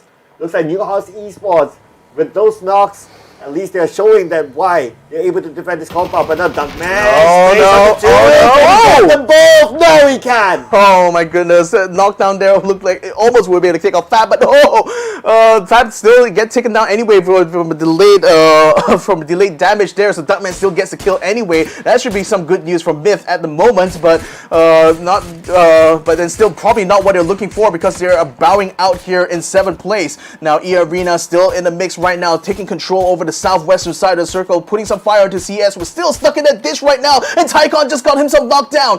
Deadly Strike has also lost one in front of Crazy Boy, and it seems that Haisaki is going for one last Hail Mary here to try to confirm the kill, but he cannot quite do it at all. Inside finishes him off there, and looks like CS is out in 6th place. Okay, and the next circle will show itself now. What's going to be important is the road in the middle that splits the 2 sides within this circle, and it's very likely that the circle might move towards the right, and if that happens, it's going to be hard for teams on the left, but there's another team eliminated. Deadly Strike is out. As 14 still remaining, Arkangel Predators, E Arena, 310, as well as New House Esports. This is going to be an exciting one here because, again, it was so chaotic there with 10 teams going on in phase 4 and 5, but now we're down to the final 4 here. Positions are as follows here. AAP currently sitting in the middle there in that tiny complex that's allowing them a bit of view, but the Dunes are actually protecting both NHE as well as 310 right now because giving them plenty of cover here to try to get some pot shots. So AAP, the best can do is try to engage E Arena, but across from the street there, you only have the long range weapons to work with here, and I don't think it's going to be reliable enough to take EA out of the equation. Yeah, at this point, looking at the current situation, well, they need to make the best out of it. But looking at the current situation for Arkangel Predator, right smack in the middle of the circle, have a compound, they still have active vehicles if they choose to use it, and we're still at phase 6. With phase 6, I think this was the fastest round if you ask me. Phase 6, and we already got 4 teams left. Yep, E Arena making a break for it, trying to reposition themselves down south across the street, and they've successfully done so. The thing is that 310 is on the hill just opposite of them, but then for now, they can actually start putting some pressure onto AAP's position here, which is going to be good unless 310 decides to be a bit proactive because it can potentially actually gatekeep them through this position here because they do have the high ground, they still have a building to fall back to, so EA isn't exactly in the best spot right now. They need to try to assault onto the top of the hill, but the risk is that they will still open themselves to some fire from both AAP and AHE. And New House Esports has also moved on closer to AAP's position, drawing some fire away. So this is actually giving the opportunity now for E Arena to strike. Okay, 2 teams, technically 1.5 teams currently on the outside of the circle. But we have 3. They have not shown much action, at least in recent times. So looks like they're going to get some coming in from EA. Yeah, now they're just spotting 310 right now. 3 members still remaining for that squad here while they attempt to try to hold their own here. The buildings is making it hard for E Arena to consider to collapse onto them because they can't quite pin down exactly where the positions are, and there's not a lot. They still have some smoke grenades, but I think they want to try to save it for the battle against AAP that might be coming up later. And so 310 pretty much have successfully still managed to hold this house here as E Arena decided to pull away. NHE though, they're going to be moving straight in. It's going to be a collapse straight onto AAP. Can they still hold their own? Yeah, look at the spread by Arkangel Predator. One player is taking care of one house, meaning that they'll be able to secure multiple angles. And this is a good example here. None overlooking the other side. NHE, no way to come in because of how the gap is. And look at this. Wesker got knocked down. Oh boy, this is bad news for 310 now because E Arena now has full reign to go ahead and rain down the grenades onto them, trying to flush them out of this position here. And this will be crucial for EA's chances here because if they do get control of this hill, this is the highest point right now inside the circle here, unless this next circle is going to favor them less. No, actually, it does favor them a lot more. AAP, granted, are still within the circle, but EA at least, by taking this fight against 310, it's now secured themselves a hill there, which will allow them full reign to try to control this final phase. But it's going to be bad news for NHE as they must take the fight against Arkangel Predator. They don't have any other option. If they choose to rotate up or they choose to rotate down, well, they're going to be shot down anyway, so they might as well try to take that fight. But unfortunately, they don't have the manpower. Okay, they're taking the riskier route, which is moving towards the right, and there you have it, ladies and gentlemen. They're all prepared to take them down. Oh man, this is absolute slaughter here onto New House Esports. 310 still having 3 men up right now. Wesker has been brought back up to speed, so E Arena now has to turn around and watch out for their backs here because they haven't exactly secured this hill completely at the moment. NHE though is still keeping the pressure onto AAP right now. On having to use his smoke for cover, just almost getting himself pinged out there, but Trudeau is already inside the complex here and is keeping AAP completely occupied at this moment, and he does get a knockdown first here, attempt to entry inside and just secures the kill straight away. Unfortunately gets knocked down immediately because the rest of his team's not able to get in time, but Hoan spraying for the outside there, does get a knockdown to Trudeau, and Nan as well is taken up from AAP, leaving only Alex trying to hold his own. Larry's in the meantime providing some fire support from his side there, just hopefully to allow NHE to just completely overwhelm AAP right now. Ooh, that was a good one there, but here it is. It's going to be a big one next. So we can see that all these teams are currently in the circle. Arkangel Predator, they still have their beloved compound, but we still have the next circle. Phase 9 will close entirely. Phase 8 is still dependent on luck, who gets the right spot at the right timing. Who will be taken out, and that means that we're only left with 3 teams left. Yeah, 3 teams still remaining, only 1 full stack in E Arena here. They're still having control of this hill, but only just. They still have to watch their right-hand flank for 310 while they're still attempting to try to keep pressure onto AAP at the same time. But now that NHE has been brought out of the equation, AAP can now focus their attention on the fight that's going on the hill just behind them here. But as long as they can still hold position here, they don't really have any incentive actually to try to take this fight here. If anything, the ball is in EA as well as 310's court. Well, I guess it really depends on where the circle will shift. Will it still favor AAP? If it does, then it's pretty much their chicken dinner to lose. And now the circle, okay, in the middle, everyone kind of needs to move, but AAP still has a compound. Yep, 310 now still keeping the pressure going. The flashbang is going to be sent out. It's along with a smoke grenade to try to break the line aside right now, but they're still not trying to go for any flanking movement. But 310 just swarmed straight onto Zixi, takes him out completely now. EA almost down to 2. Oh, it's a miss! It's a miss there completely of the shot. The inside does get a knockdown to Wesker, so there's still 1 member left in 310. He shoots, misses completely. A headshot from inside finishes him off and takes Area 310 away in 3rd place. Look who's coming! It's going to be Arkangel Predator. They're going to take advantage of this situation. They're not going to allow their opponents to reset, but none. Counter fire point. Be taken out by KM99. They're going to defend their ground like their lives matter. Indeed they will. A bit of a toss-up right now, an absolute dogfight for the hill here. AAP sending whatever throwables has been saving up to this moment here to try to force EA away from this position, and seems like EA is taking the hint a little bit. Flanking around the side of this hill here, AAP has made a massive movement to get themselves onto the southern side of the circle, but now it's going to be a head-to-head battle between these guys. 3 versus 2, E Arena versus Arkangel Predator, the pride of the Philippines now, attempting to hold their own in this first match of day number 3 here, and Bots is looking for the opportunity. He sees Lecrix sending the grenade over on top. He knows more or less where his position is. Just needs to get a drop onto him, but then Lerix turns around, almost gets a shot onto Bots, but he manages to duck away just in time. Must look back for a second. I was scared at the moment he did that, but now he's going in for the flank, coming in for the lower ground, giving his opponent the advantage, but he's moving up to the higher ground. Now he wants the advantage for himself, but he can't go all the way up because there's another member from EA waiting for him there. That's standing out. Can he pull up a big clutch here? Can he get 2 knockdowns at least? But now Alec, yes he will. 1 more to go. 1 versus 1 right now. Absolute pressure here for Lerix. He's looking like he wants to try to find the last member here, which is Alec, but he's hiding behind a tree and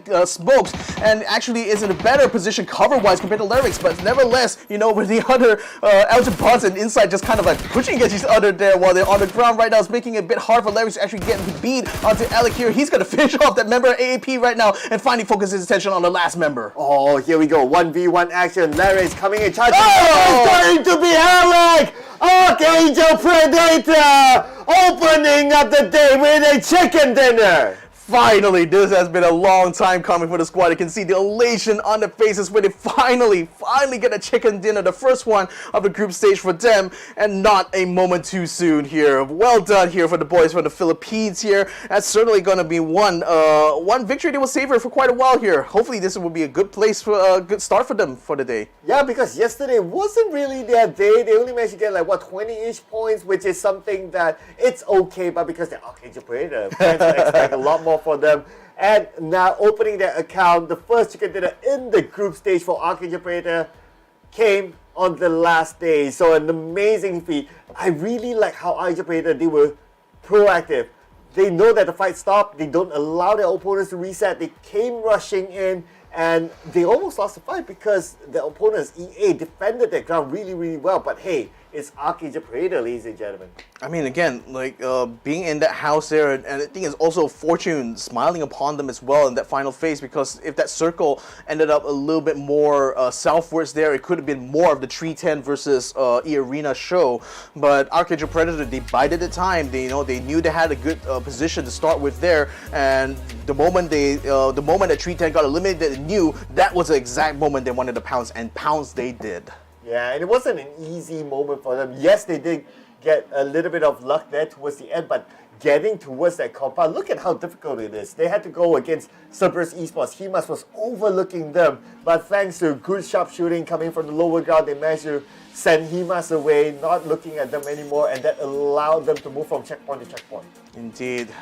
Gex, a little bit disappointed to see they weren't able to hold their own against Deadly Strike there. It seemed like Deadly Strike set themselves up very, very deeply into Los Leones there. It makes it quite hard for Gex to push him out of that position. And then one call, had the idea, the similar idea of what Cerberus did. I think they must have used the pickup to get themselves on top of that hill, but unfortunately, Cerberus was a lot more aware that time and actually take them out. In Theeerathon FIVE, they tried to move in from the north side of the circle and found themselves caught up in that attempt to get up the hill. And then now, when you see Purple Mood here just getting completely kept out of the way there by New General Esports, just feel so bad for them, having just only joined the circle, just get completely slaughtered before they could actually get into some good action here. And E-Arena, if I kind of look back at the highlights, they had to fight from the outside of the circle to get in, so it's not like a free pass for them as well, but yet they're still able to do it. Just look at EA's position. They were on the left side of the road, and the moment the circle shifts, majority of the circle was on the right side of the road. They had to, number one, get across onto the other side, so that's the number one risk.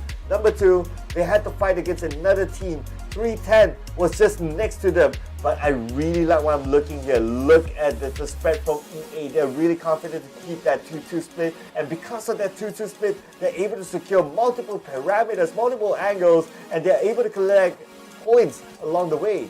Yeah, and E-Arena certainly had a heck of a time actually trying to fight against 310 here, because the terrain not only made it kind of hard for them to actually peek up top, but then 310 was holding the one little village just across from the hill that allowed them a bit more time to delay EA's approach there, and they had to cancel their fight quite a few times as a result. But once they managed to overcome them, that was when AAP, who had been hiding in the house just north of here, decided to try to collapse on the EA. From that point on though, it became became an absolute dogfight, and it came down to Alec there just getting that one shot, one kill to secure it for Arkangel Predator. And it was from the lower ground, so you gotta give it to him. I mean, whenever you're fighting against an opponent from the higher ground, the opponent on the higher ground always has the advantage, but he took it like a pro.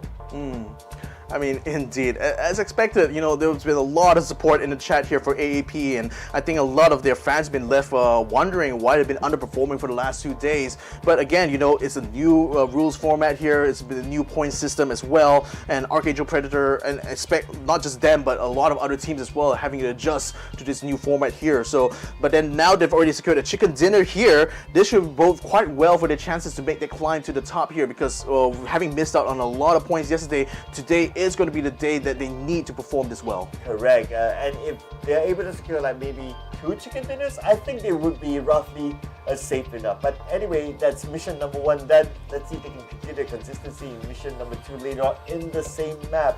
So Arkangel Predator, with this kind of performance, to me, it was amazing. And it's not like they like, oh, we sit out all the fights, we just avoid everything, we don't take any fights out. No, they take fights where it's necessary. And when they take fights where it's necessary, we can see how confident they are in executing it. Indeed they are. So we're still going to be waiting to see whether or not we can get the results tabulated for you there. I would expect that Arkangel Predator probably will have a decent chance being somewhere in that top 3. Again, with the kill points being a lot more prioritized this time around, I want to see whether or not E Arena is going to have enough in their bag as well to compete against AAP in terms of points, because they, like you said, like the 2 split formation that they had along that road made it so easy for them to counteract teams that were coming up from the north side, and I expect a lot of points to be farmed from them that way. But shout out as well to 310 though. Area 310 somehow managed to get themselves into the final circle and got themselves in good position there. I feel that maybe if they realized how precarious E Arena is, perhaps they would have made them a lot more willing to actually just go out and fight them directly, and I think they could have actually won that battle. Yeah, it was actually quite tight there, not gonna lie, right? But at the end of the day, I think it's really down to gun skill. Like, both teams' formation was great, how they approached the fight was great. It's just down to gun skill, accuracy, and maybe some level of reflex as well. Yeah, so let's go ahead and see whether or not we can see the match results very soon, because I really wanted to know who is going to be on top here once we tabulate both the kill and placement points here. Oh boy, drum roll please. This is going to be the score right now for match number 1. E Arena overcomes Arkangel Predator by virtue of having 12 kill points, the most out of anyone here on match number 1 here, and that's enough to keep them 3 points ahead of Arkangel Predator in spite of the chicken dinner. This is a reminder again, with current format, like how important the kill points are, because they got like what, more than double the amount of kill points that Arkangel Predator got. They got the number 1 spot. Yes, having a chicken dinner is cool, you can celebrate about it, but at the end of the day, it's about the points collected. Chicken dinner, well, it will come in when you need to consider a tiebreaker, but if you can get the amount of points, why worry about the tiebreaker?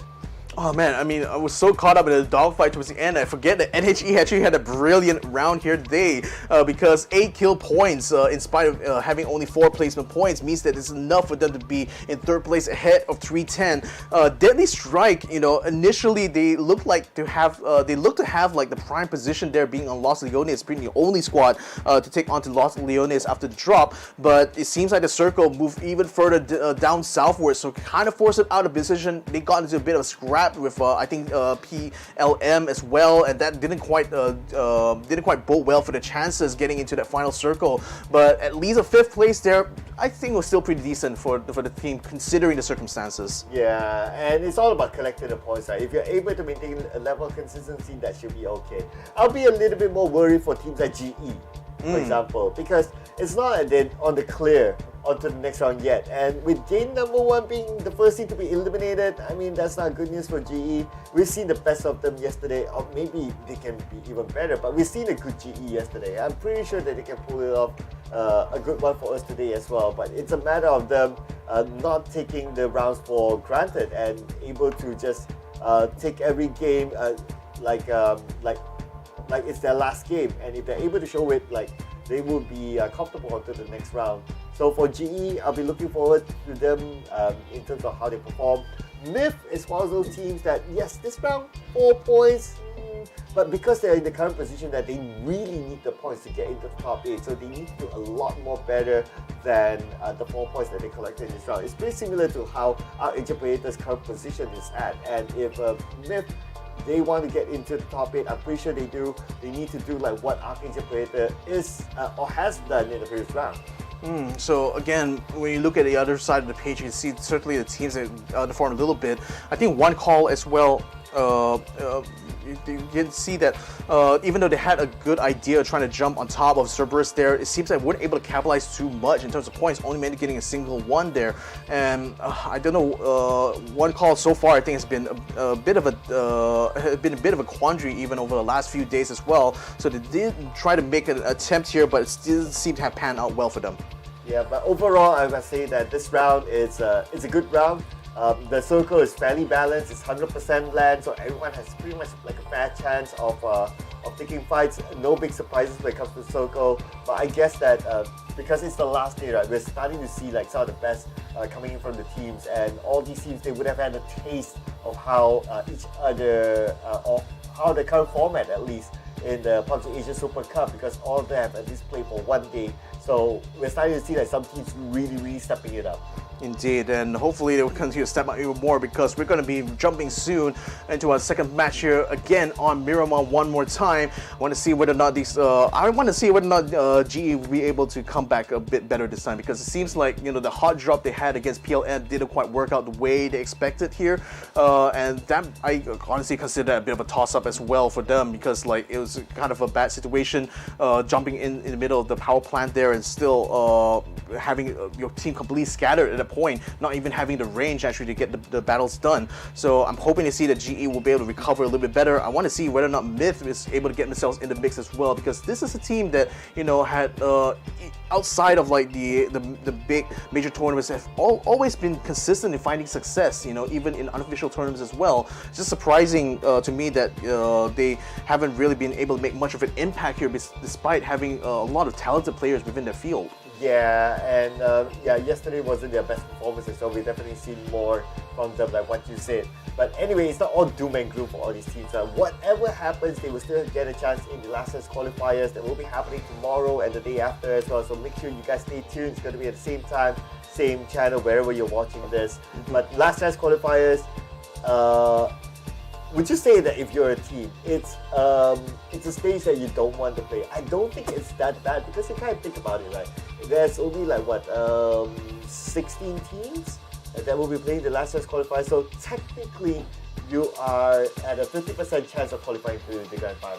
The way I look at it is like, even if you don't get even if you can't get go to take the grand final slot, it is still effectively another it's like another day of scrims. Effectively, you know, you get more time to get familiarized with these teams.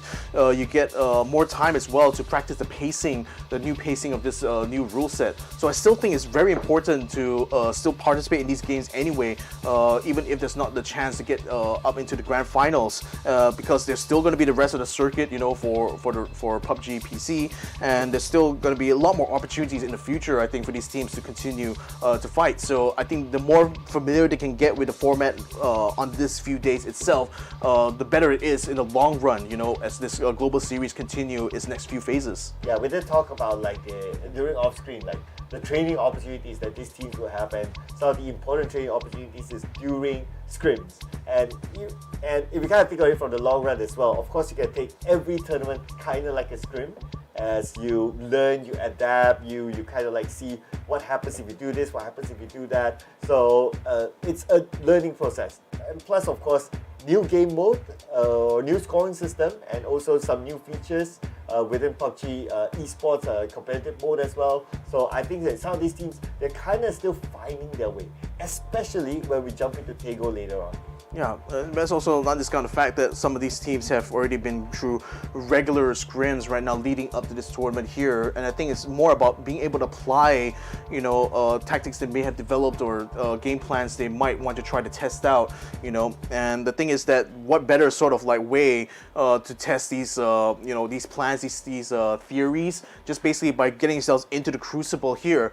And I think Arkangel Predator especially has been struggling to try to find a footing I think, over these couple of days here. Finally, on the third day, by getting this first chicken dinner, they're certainly setting themselves up for an opportunity now to make a run for the top 8 here, and hopefully secure that slot to the grand finals, because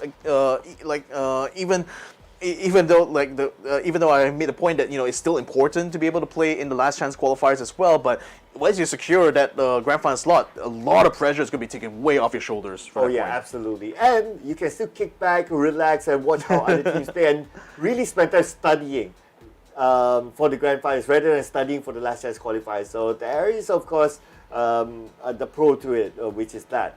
And right now we can safely say that there are at least 2 teams who have secured their slot into the grand finals, or maybe 3 teams even. But of course, by the end of the day, we will review again the overall match standings just to be sure who are our top 8. But before we get to that, we'll be jumping to game number 2 straight off the back, ladies and gentlemen. Let's fly back into Miramar. That's exactly it. Looks like a flight path more or less the same, actually, compared to the first match here. So you already see E Arena jumping out early, inside back on the island once more by his lonesome again. So it seems like E Arena is going to more or less try to run a similar game plan to what they did in the first match here. But of course, Circle is still not guaranteed yet. It may not land. The chance of it landing in the same spot there on the western side is quite low. I'm expecting somewhere a bit northwards, or maybe even east leaning even. So nevertheless though, in terms of hot drops, are there anyone jumping on top of each other here? AAA is back in the game here once more, ladies and gentlemen. So finally we get the full 16 teams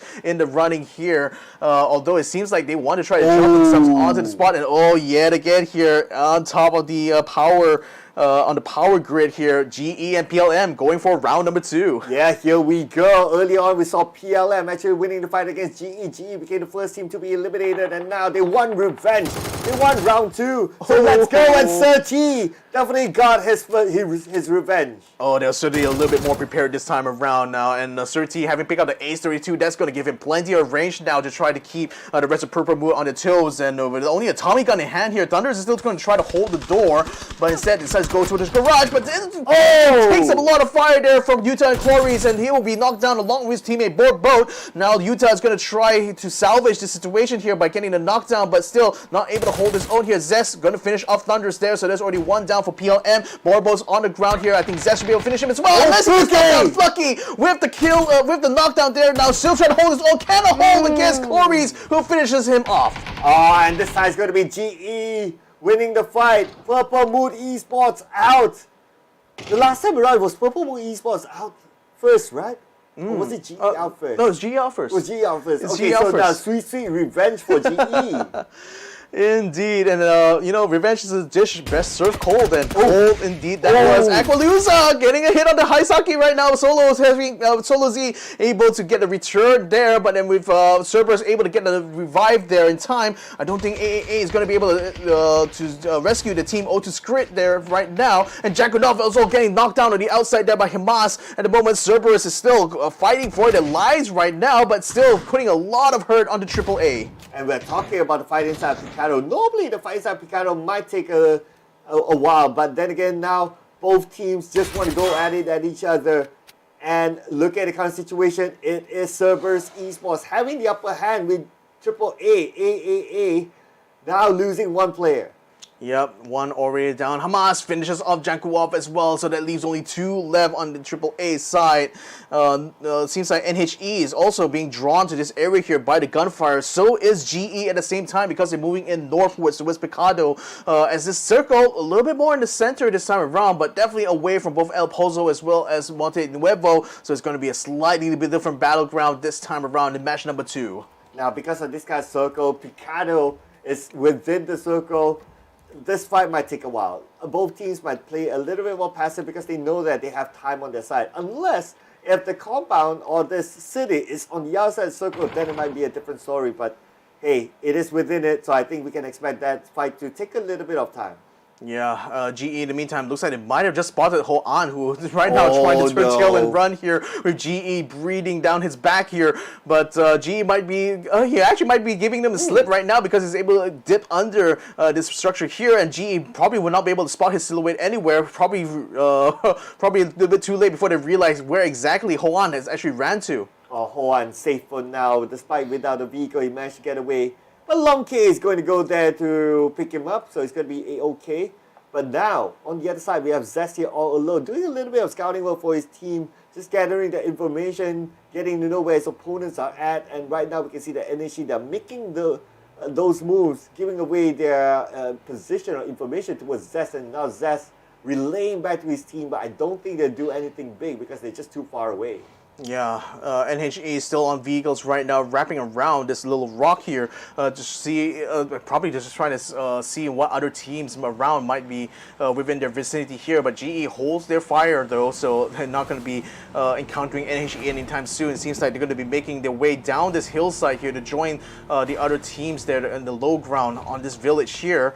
But for now, a lot of these teams just basically decided to gather themselves around the center of this next circle here. The only one still on the outside, the outlier really is E-Arena as well as SST. They're still stuck around the southern side of this circle here, not even making their way towards Los Leones yet. Just taking the time right now, with still 5 minutes to go in phase number 1 to try to get some last minute loot. Okay, so now looks like the storm has calmed down.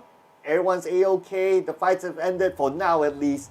Focusing back on loot, strategizing, where do you want to go, where do you want to park yourself, where do you want to use as a checkpoint. But by going from checkpoint to checkpoint, there's of course a risk that you bump into another team. Speaking about bumping into another team, T5 could bump into another. They're bumping into two at once, in fact, because NGE is inside this hill here that I think they want to try to solve, but one call is set up in the village just to the east of them, and they're also pouring some fire onto them. But Drive-By doesn't seem to have resulted in much knockdown except for FAP right now, but Hakai and Van Ge is going to be jumping in now to try to hold down T5 and hopefully get another knockdown as well. Tanadil is going to get himself revived, but then still, Rosate goes in and takes out FAP completely, so NGE is already one man down. Now T5 can try to focus their attention onto the rest of them and seems to be sending all the troubles their way, forcing them to try to back out from this hillside, and Van Ge getting themselves knocked down by the frag grenade, in fact. Oh, they gotta end this fight fast because look at this on the minimap. Even there's like 2 other teams approaching these 2 teams, trying to take advantage of the kill points, and they could be able to be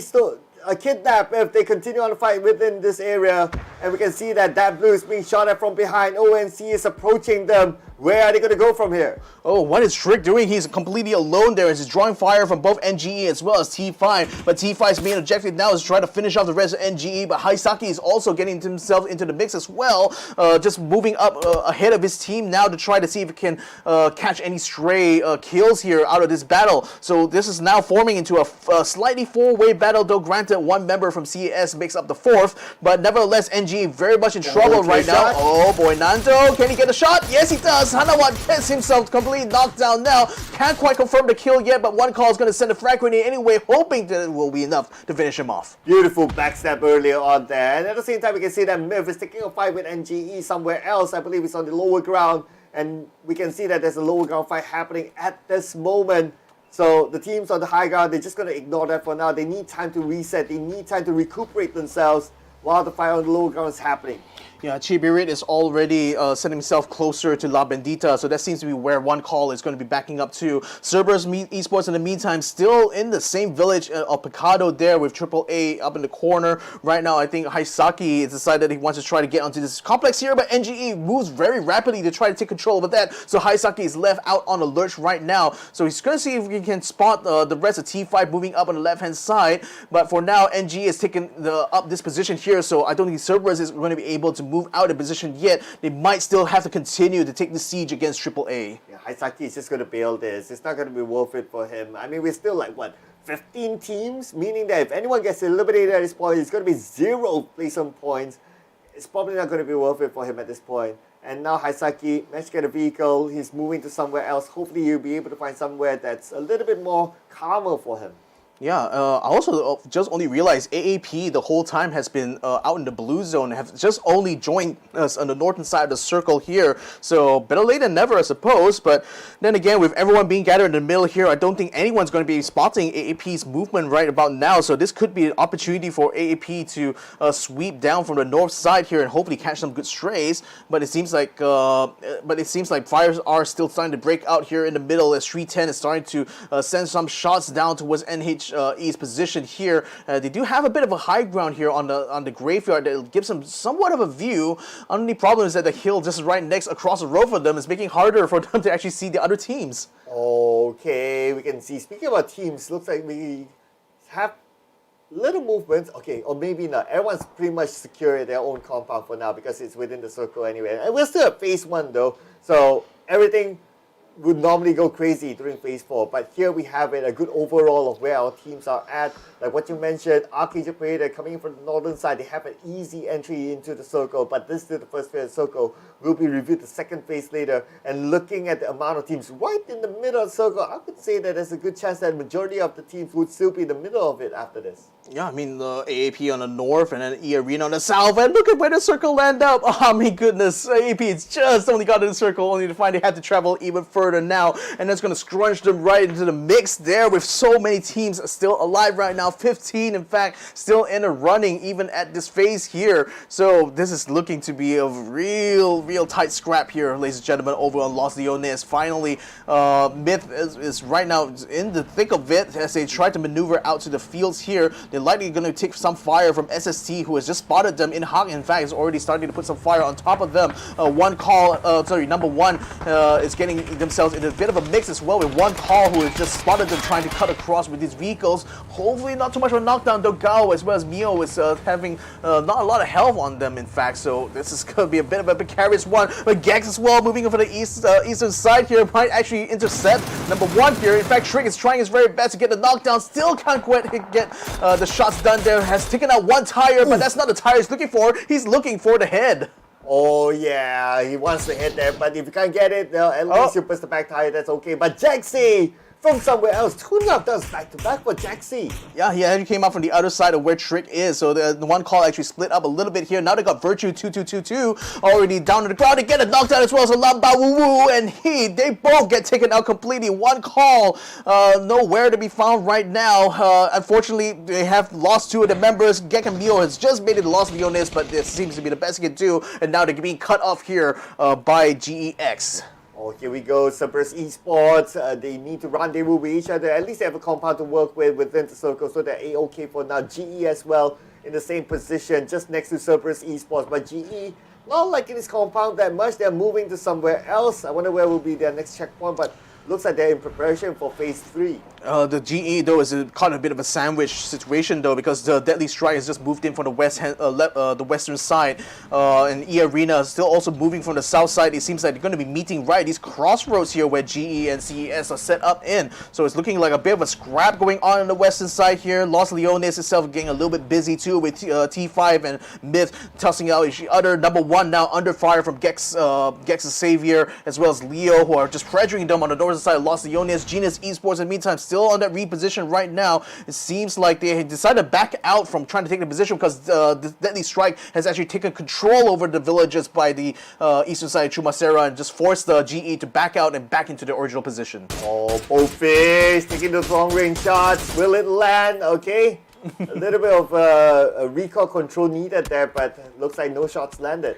I mean, sometimes when you're at that range there, you just spam and just hope for the best, you know. The bullet drop and the time travel for the bullet has to be taken into consideration when you're trying to take a shot from that range anyway. And what more when you have to deal with a moving target, right? But looks like that's not going to be enough to get the knockdown there. AAP, in the meantime, still moving in. They've joined into the circle now. Seems like they are attempting their very best to get themselves onto the western side. In the meantime, NHE as well, moving in from the east as Ho-An is actually out in the blue zone there, while the rest of his teams already got themselves into the next bit of circle. Still very crowded right now. We still have 15 teams. None have been eliminated despite of all the excitement here. This next circle going to be taking right between Picado as well as Los Leones. Look at this, Victor. Arkangel Predator came in from the northern side, but because of how the circle was previously, they went all the way down just to have to go up again. My goodness, the circle's just giving them a runaround, isn't it? Just forcing them to constantly reposition themselves and not giving them opportunities to dig down and fight. Gex doesn't really have that problem right now, though, because they're facing, even though they were able to keep some pressure into team number one, not able to finish off both Mio and Zigao at the moment, though. But they still have control over this complex here. Los Leones, good grenade there to Jedi! Oh, barely catches him there, and he was able to get a healing just in time. But Triple A is still not out of the woods there. Rascal Jester continuing to rain down whatever grenades he has. He's run out of frags though, so now he's going to have to rely on putting some distance between himself and them. Still has a couple of smokes to use, perhaps could try to cover them off a little bit, but for now he's just making sure that AAA is not going to be able to make it to the circle without a fight. Oh, very low. Wanted to go in for the flank until he notices that, okay, it's probably not going to be worth it because the circle is closing anyway. He might as well get back to his teammates. His teammates quite far away, and his teammates do have a compound, but on the other side of the circle. But now we move over to Myth, MITH, made in Thailand, and we have Rogue here all alone, 1v2. Yeah, oh boy, Rogue is stuck on the second floor it looks like, and Tridoi is already assaulting the first floor there, so oh my goodness, he's gonna have to keep a close eye on that stairwell right now because two members of NHE are moving in here. He has no side save, okay, that's worse knocked out. The door's gonna get broken down, but Rogue is just waiting for them to try to move in here. He goes in, goes in, gets a knockdown, 2 down so far, finishes him off, but the third member of NHE now moving into this field. He sends a frag grenade out, thinking about going for the jump out of the window, but needs to get a healing up in time though.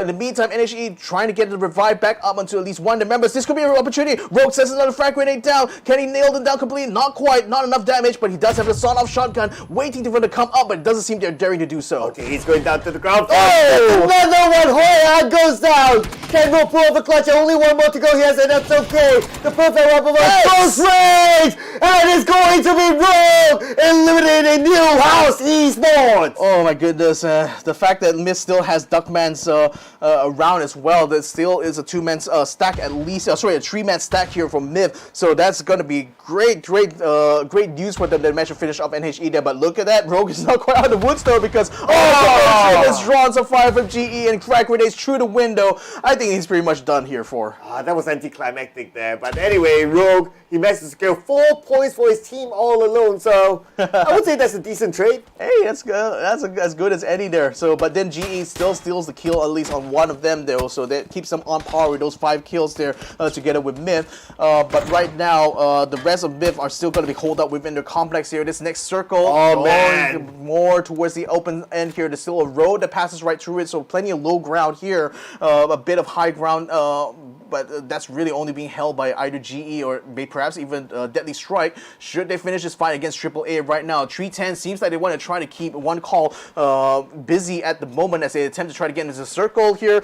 Trick is still being the anchor right now, but he's all the way out in the blue zone there, so he's going to have to rejoin with his team very soon. You got a feel for Arkangel Predator. Again, this entire round, they seem to be just chasing the circle, not seeing much action other than just finding where the circle is. And now, speaking about action, we have it. AAA versus Deadly Strike right now. Deadly Strike the lower ground. Both teams on the outside of the circle. They need to win this fight before they move in.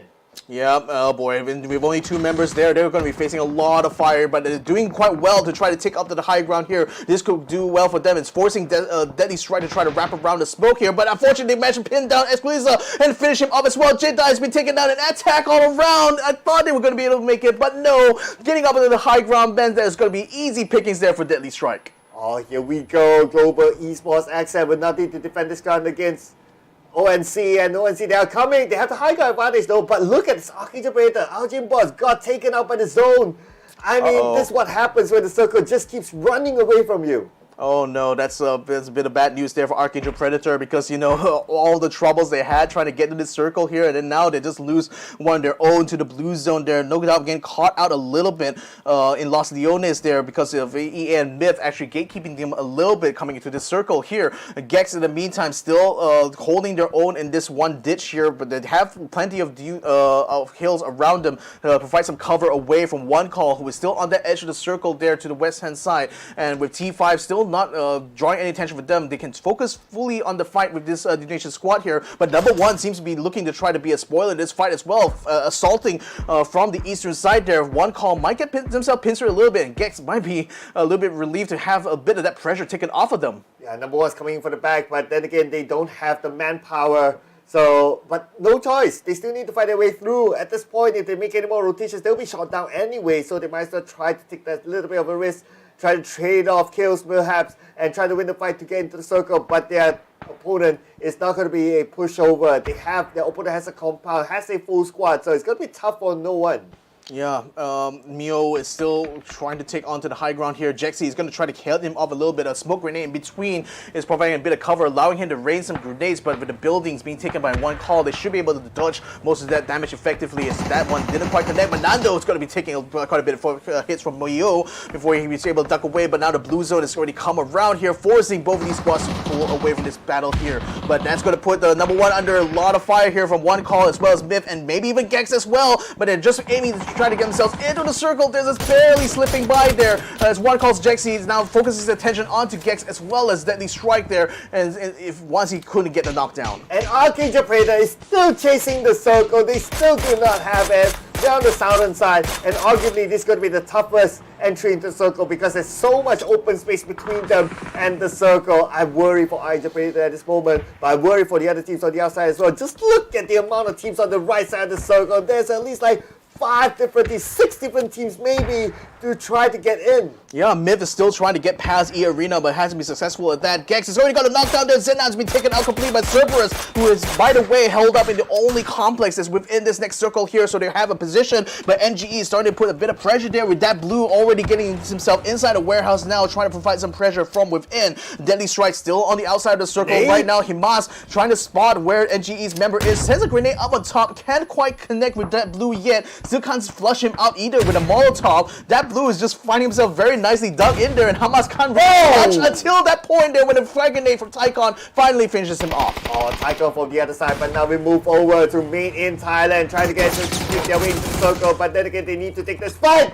EXO Clan, Jacob getting 2 for himself. Beautiful coming from Jacob. Yeah. And this could be the opportunity to survive within the circle. The thing is that Leo has been knocked down, so Xavier is having his hands full now, trying to deal with an entire full stack of Indonesians here. Jexy, Chiribrit, Nando, and Trick now assaulting onto Gex here inside this ditch. I think Xavier may not be long with as well here, as Myth moves on towards E Arena here. The two Thai squads collapsing on each other, as Darkman's already out for the count. Xsset is already taking a lot of damage inside, trying to hold his own, as Larix is taking a lot of damage, might be taken out completely. AAP's Nan actually tried to join into the fight there, got himself knocked down for his efforts, so that leaves only 2 members of AAP left. Oh, sorry, 1 member of AAP left, as another one got knocked out as well. Oh, now we do see some action for AAP, but then again we also see action for Himas again. It's been a while though.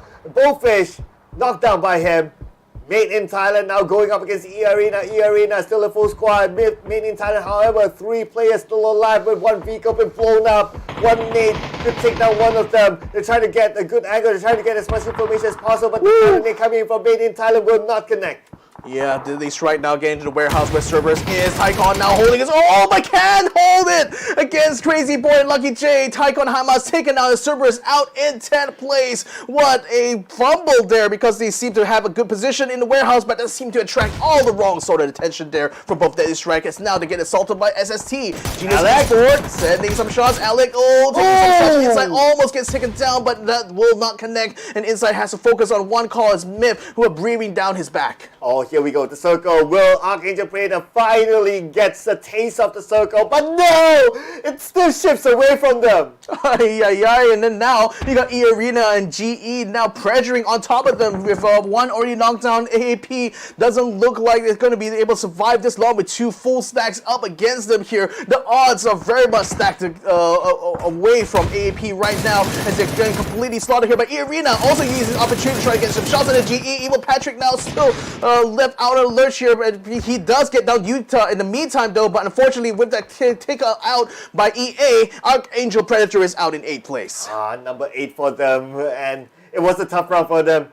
They're pretty much chasing the circle the entire round, but now for E Arena, they don't have the circle, they need to fight their way through. On the left, there's SST waiting for them. If they move towards the right, there's a couple of teams there as well. So it's not going to be an easy entry for them to get into the circle. But speaking about getting into the circle, SST, they're kind of busy.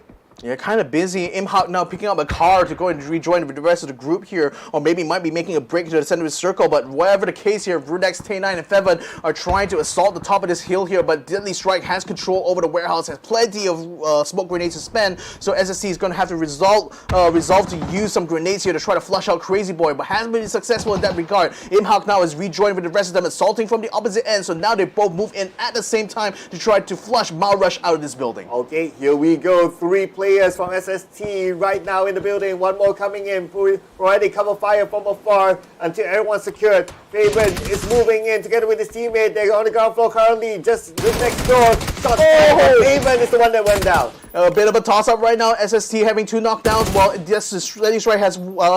But Tay9 has already finished up with Mount Rush and Crazy Boys. No chance of revive there. Imhawk still keeping Bullfish occupied on the outside, forcing him into the Bard House now. But Deadly Strike's remaining members are not going to be around to save him in this situation here. And SST is getting their revive onto Feather right now, so they look still pretty strong. Okay, Bullfish trying to find a good angle here, but can't see they have a good side onto SST, so he can't pull the trigger just yet. But Imhawk almost shot down. That was a close call.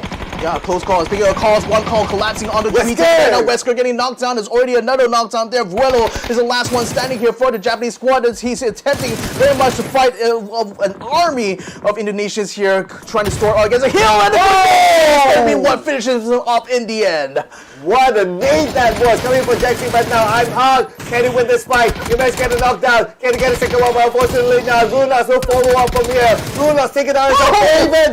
Last man standing, but Faven is there to save the day. Yeah, indeed. Save the day he did. So SST now having control of their building should be able to bring their teammates back up to speed, but that leaves them only as a 3 stack at this point. Myth in the meantime has finished up their own fight as well, so they have control over this site relatively until E Arena decides they want to try to spoil them as well, taking out one of the cars and actually forcing Jacob in a bit of a quandary right now. Duckmans is still right with his back against the blue wall there. He needs to try to put some pressure on the E Arena, but the high ground advantage the Insight has, that's allowing him to put some really good shots there onto Duckmans and Xsset. Pretty much no one's in the circle at this moment, but the easiest entry to the circle definitely is going to be SST. They'll be unchallenged. 3 teams will be shooting at each other as all of them try to move into the circle. SST will be looking in from afar, trying to get those long range shots, but it's going to be Duckman getting a knockdown to ZZ as a start. Yeah, SST, well, you said they have the easiest entry to the circle, but after they get out of the warehouse, there's no cover whatsoever. So I think SST now is going to have to scrape together whatever smoke grenades they can find amongst the corpses of those they've already killed inside the warehouse in order to try to make some cover for them for this next phase of circle. One call in the meantime is going to be moving in from a hillside. They still have a bit of a hill to use as well, so that could potentially allow them to gatekeep SST as they come out from that warehouse. And then Myth, they have literally a crate drop on top of Xsset there, but as long as they can keep the pressure onto E Arena and actually force them out to the fight, they can actually quite easily gatekeep E Arena from being able to get in. But made in Thailand's Jacob right now having his hands full, trying to keep his eyes peeled onto Zixi there, who's proving a lot of attention there. Gets a good shot there. Oh boy, Jacob getting the shot at Zixi, finishes E Arena and takes him out in 4th place. 5 kills for Jacob alone out of 9 for the entire squad. And now Sun Sister in the circle. They have an easy entry, but like what you say, it's going to be an open position for them. They need to fight their way through. ONC just beside it. They're going to start off with SLI, Hazel, Imhawk. Imhawk tries to get a knockdown, but not able to get a clear shot just yet. Yep, One Call is the only team that has a full stack right now, and they still have plenty of smoke, so they're already using it now to try to engage against SST. Fevan trying to get a shot against Jexy there. Can't quite find him past the Jeep here, but at least keeps him pinned down. But while they're doing that right now, Myth is also moving up on the south side, providing some pressure onto One Call's left-hand flank. So it's not exactly a fight on one front, it's 2 fronts here for the Indonesian squad who have the full stack here. But SST is still holding their own, still able to get themselves up against his kill here, which is quite a bit of cover, but unfortunately with Myth now getting the mix here, they're receiving from fire from that end. Oh, that was a good long range there coming from ONC, but Jacob, he went out, and now Imhawk is in trouble. He's at the lower ground. T-Rick is just above him. The circle does favor him, but looks like his opponents will not give him any chance. That's it for him. Yeah, I think SST is probably going to be cooked here right now.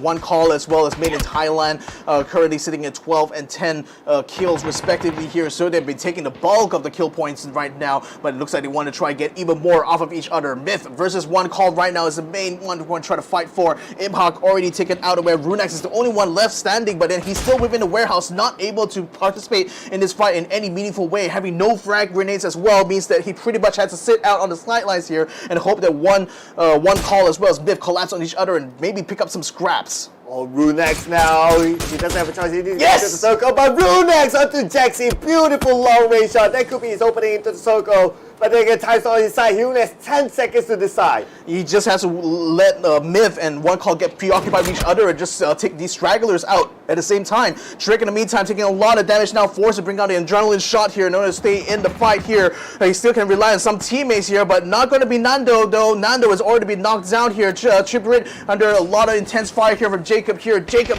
main killer right now for Myth, is a major threat right now. A bigger threat having taken down Exquisite as well as getting knocked out of Trick. Oh, here we go. ONC moving into the circle. Sun Sister still has Runex. Runex trying to find his next target, but the smoke is not doing him any favor. And finally, Trick been knocked out by Jacob from the other side. And all these teams, only one team. See on the other side of the circle, there's going to be Runex. Runex trying to fight his way through. What we can see is difficult for him. Only one health left, the last thing of it. He managed to reset. Woo!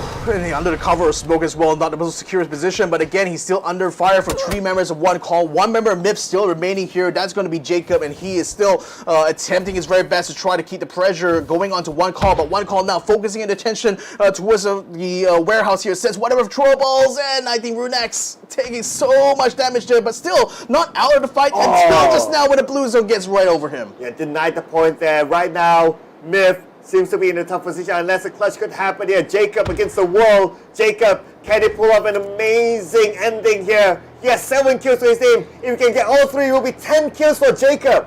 Yeah, I mean, we're seeing what he's able to do so far. Can he do even more right now? But the cards are certainly stacked against him now. Nando and Jexy setting whatever frag grenades he can, forcing him out of position. And one straight shot is going to be enough to send the Indonesian squad to the chicken dinner. One call it is. That's all they need to get this chicken dinner. And this will give them a good hope to move on to the grand finals directly. But anyway, Myth. Made in Thailand. My goodness. I can't wait to see the overall scores. I want to see how many kills did they get at the end of the day, because I think it's a good number. Oh, they and Myth as well have been like trading kills against each other, rather trading the lead of the kills throughout the entire match. A lot of that, granted, was off of the hands of Jacob alone, but then again, One Call, you know, they had a lot of advantages coming into this final circle here and made full use of it, in fact. And being the only team that had the full stack there certainly allowed them to cover many fights at once, and many fights they did get into with both MIP and SST giving them quite a hard time in that final circle. But nevertheless, they still came through anyway, and a chicken dinner is what greets them at the end of the day. Well, we started this round hard and fast again with round 2 between Purple Moody Esports as well as GE. And this was GE getting their revenge against Purple Moody Esports. Oh, it's such an insane sequence there, isn't it? I mean, it's hard to believe that this was what the field looked like, you know, before this, and the fact that 15 teams still continue to survive all the way through phases 3 and 4. I mean, that's amazing. That like a lot, not more than like one team got taken out in this early phase here, but nevertheless. When we see some of these teams like Myth, especially Rogue, this was probably like one of the highlights in this match here. I mean, just one-man army here taking on new House Esports. This is his house now, ladies and gentlemen. This is Rogue's own house here. You're not gonna get away scot-free. Yeah, we just need to see this, enjoy this final moment with the S12K from Rogue, and that is his clutch there. My goodness, that was so good. I mean, it was really smart from Rogue to play this very actively. He was on the second floor. Some players would normally stick to the comfort zone of being on the second floor, like just trying to hide away or trying to buy time. But then again, he took the active role of going down to the first floor and just hunting down his opponents instead. Yeah, and this was that blue just being such a sneaky boy up in the corner of that warehouse there. I mean, Hamas had to send everything but the kitchen sink, but it was still Tycon's frag grenade to finish on the end of the day. But then Tycon couldn't quite hold his own when Deadly Strike and SST decided to assault onto the warehouse at the same time. And I think SST versus Deadly Strike here actually ended up being a bit of quite a toss-up, really. And I didn't expect that Fevin was going to be able to. I didn't expect that SST was going to be able to hold their own, but they actually did take out Deadly Strike quite effectively in that round. But it was this round overall is quite unfortunate for Arkangel Predator because they were playing chasing the zone the entire time.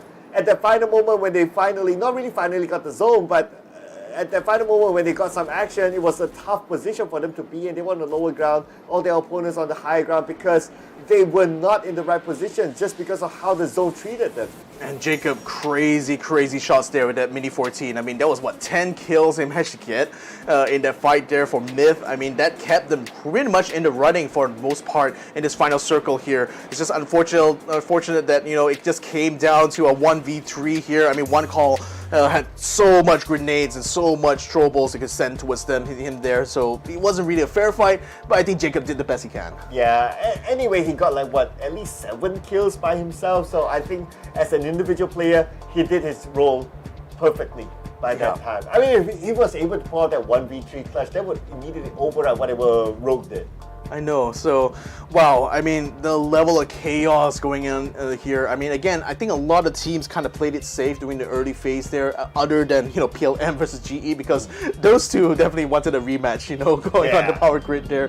But it's kind of satisfying to see that GE actually managed to win that round there, so I guess it's just a 1-1 tie right now between Purple Mood as well as Global Esports. But nevertheless, you know, I think for one call specifically, you know, I think a lot of fans have been calling them out a little bit for underperforming. I think underperformance is pretty much a given in this tournament here. Again, new format, new set of map rotations, different types of pacing here. So I guess it can cut them a little bit of slack in that sense, but finally, I think on day 3, these teams that have been underperforming all along are finally starting to find a footing, finally getting themselves a bit more luck as well. So I think for one call especially, this must have been very cathartic for them to get a chicken dinner. Yeah, and it's scary for the other teams who performed well for the past few days, because all the other teams are starting to do well, meaning that who's going to be the top 8? It's anyone's guess at this point. I mean, it's going to be tougher, but anyway, that's where the fun is, right? You don't know who is going to be the top 8 until the final game, and that's what we'll be looking forward to. Yep, so let's go ahead and have a look at the match results here. Let's see who has the bulk of the points there. It's going to be one call there. 15 kill points in total, making it 25 together with the chicken dinner points. So that's a healthy and handsome haul there that the Indonesian squad has managed to pull off here. Wow, GE, no placement points, but able to secure 6 kill points, and 4 of them out of a Purple Mood Esports. Yep, we knew that. But anyway, because of the 6 points, they are in the match number 6 in terms of points collected, so that's pretty decent for GE. Oh my, the thing is that Myth, despite having so many kills, they're only managed to, even though they got second there, look at the gap between one call and Myth in terms of points there. That's what, I think it's like 7 points of difference there between the two of them. So, I mean, crazy. Sorry, not 7 points. It's 9 points of difference between the two of them. That's crazy, the gap between one call and Myth when it comes down to it there. So, one call certainly had a huge, handsome haul of kills actually during this, during the whole chaos there. And I think just the fact that they had a good position up on that hill on the northern side there actually helped them a lot, especially before that final circle fight there. They were able to actually avoid a lot of fire from other teams, and that allowed them to get some easy pickoffs there, and that contributed a lot to the point haul they managed to get here. Yeah, I am pleasantly surprised as well for Arkangel Predator. Despite them having to chase the circle the entire game, they still managed to get 4 kills. I think that was like towards the later stages before they got eliminated, giving them a total of 5 points. Well, they would have wanted more for sure. I mean, any team would have wanted more than that, but then again, for a team that it was needed to chase the circle the entire game, 5 points is pretty decent. But you know what else is decent? It's going to be our break time, ladies and gentlemen. So we're going to take a breather now. We're going to jump into Tego after this, but before that, short break, and we'll see you after this. Welcome to the Update 23.2, where you can now revive your teammates, transport knocked out allies onto vehicles, and engage in a new social feature, the clan system. Let's dive right in. First on the menu is the brand new revival system. To reduce frustration during squad play and promote diverse strategies in normal matches, you will now be able to revive your fallen teammates. Just retrieve the blue chip from their death boxes and register it at one of the transmission towers scattered across the map, or through a wireless transmitter item obtained through farming. They can then rejoin the match via a respawn plane that flies once per phase. Note that this feature is available only in normal and custom matches on Arkangel, Miramar, and Destiny. Next, we're introducing a new DBNO feature, allowing you to carry knocked out teammates and place them inside vehicles. This addition provides players with an alternative way to evade danger without having to only abandon or revive your teammates. We are also finally ready to unveil our new clan system. Create or join a clan, play matches, and earn XP to level up your clan. As your clan levels up, you will be able to upgrade your clan tags. Not only that, but you can also earn a BP boost by playing with your clanmates. Definitely worth. And as always, make sure to check out the patch notes for all the details. Update 23.2 has plenty more in store this month, including a DBNO rebalance, general lobby UX UI improvements, a slight buff to the Ace 32, and more. Starting with this update, become your team's hero, transport teammates to safety, and establish your own PUBG Battlegrounds clan for double the excitement. And we'll see you on the Battlegrounds.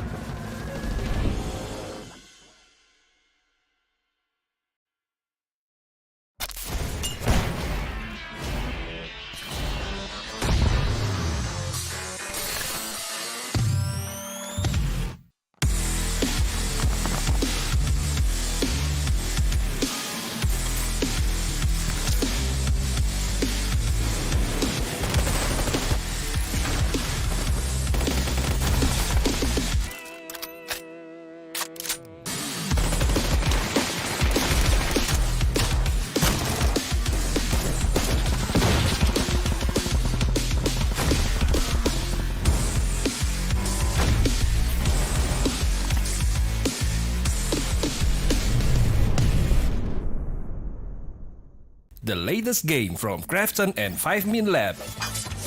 Fast-paced and full intense PvP action brawler game.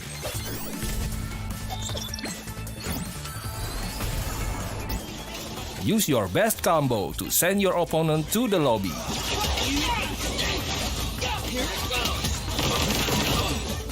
Select your legends and be the winner.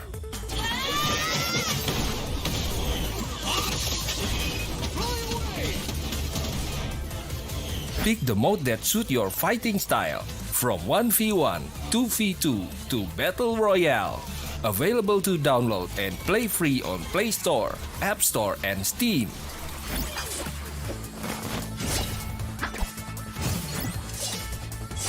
Let's be legends today!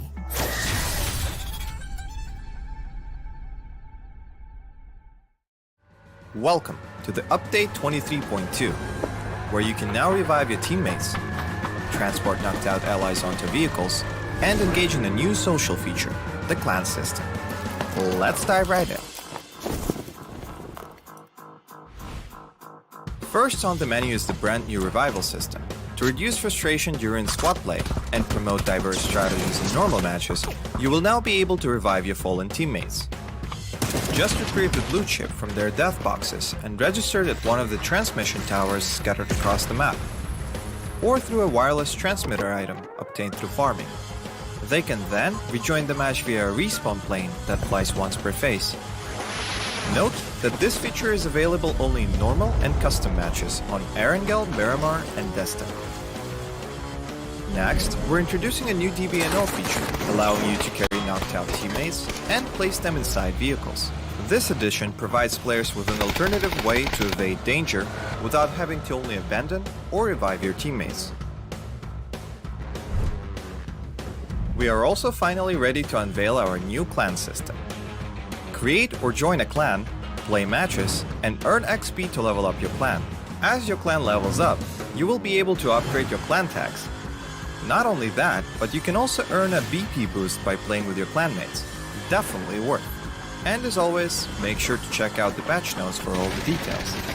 Update 23.2 has plenty more in store this month, including a DBNO rebalance, general lobby UX UI improvements, a slight buff to the Ace 32, and more.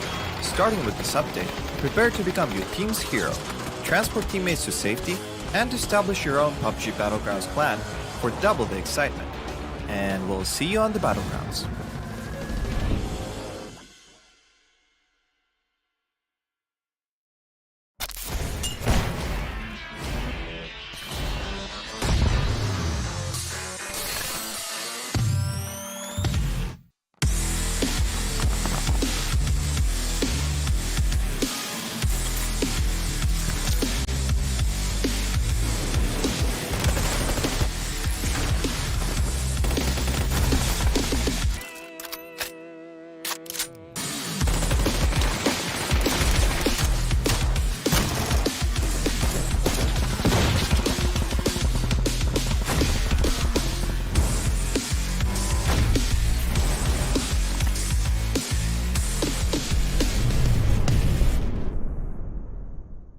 the latest game from Krafton and 5min Lab. Fast pace and full intense PvP action brawler game.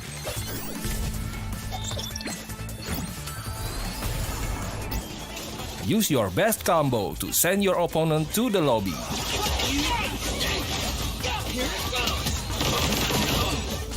Select your legends and be the winner.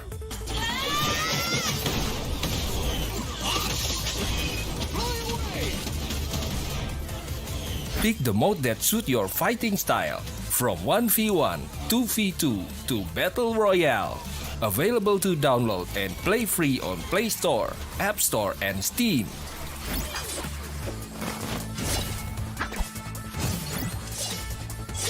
Let's be legends today!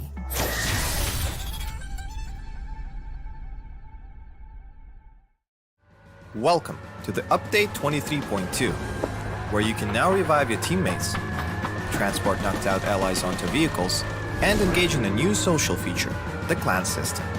Let's dive right in. First on the menu is the brand new revival system.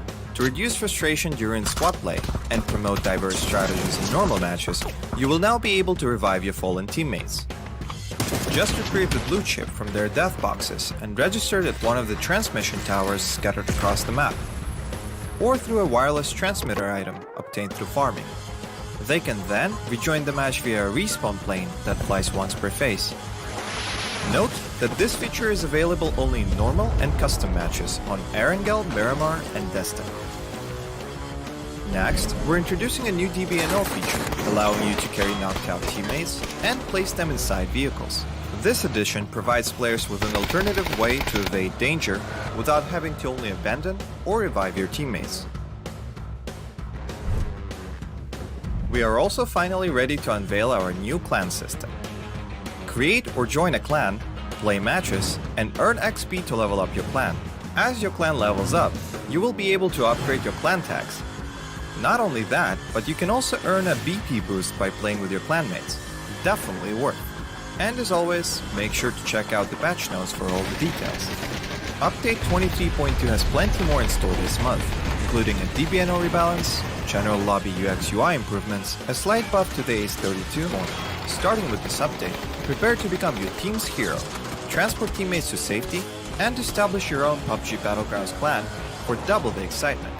And we'll see you on the Battlegrounds.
And ladies and gentlemen, welcome back. This is the PUBG Super Cup for Asia, and looks like we're going to be jumping quite quickly into our third map of the day, which is going to be Ontego.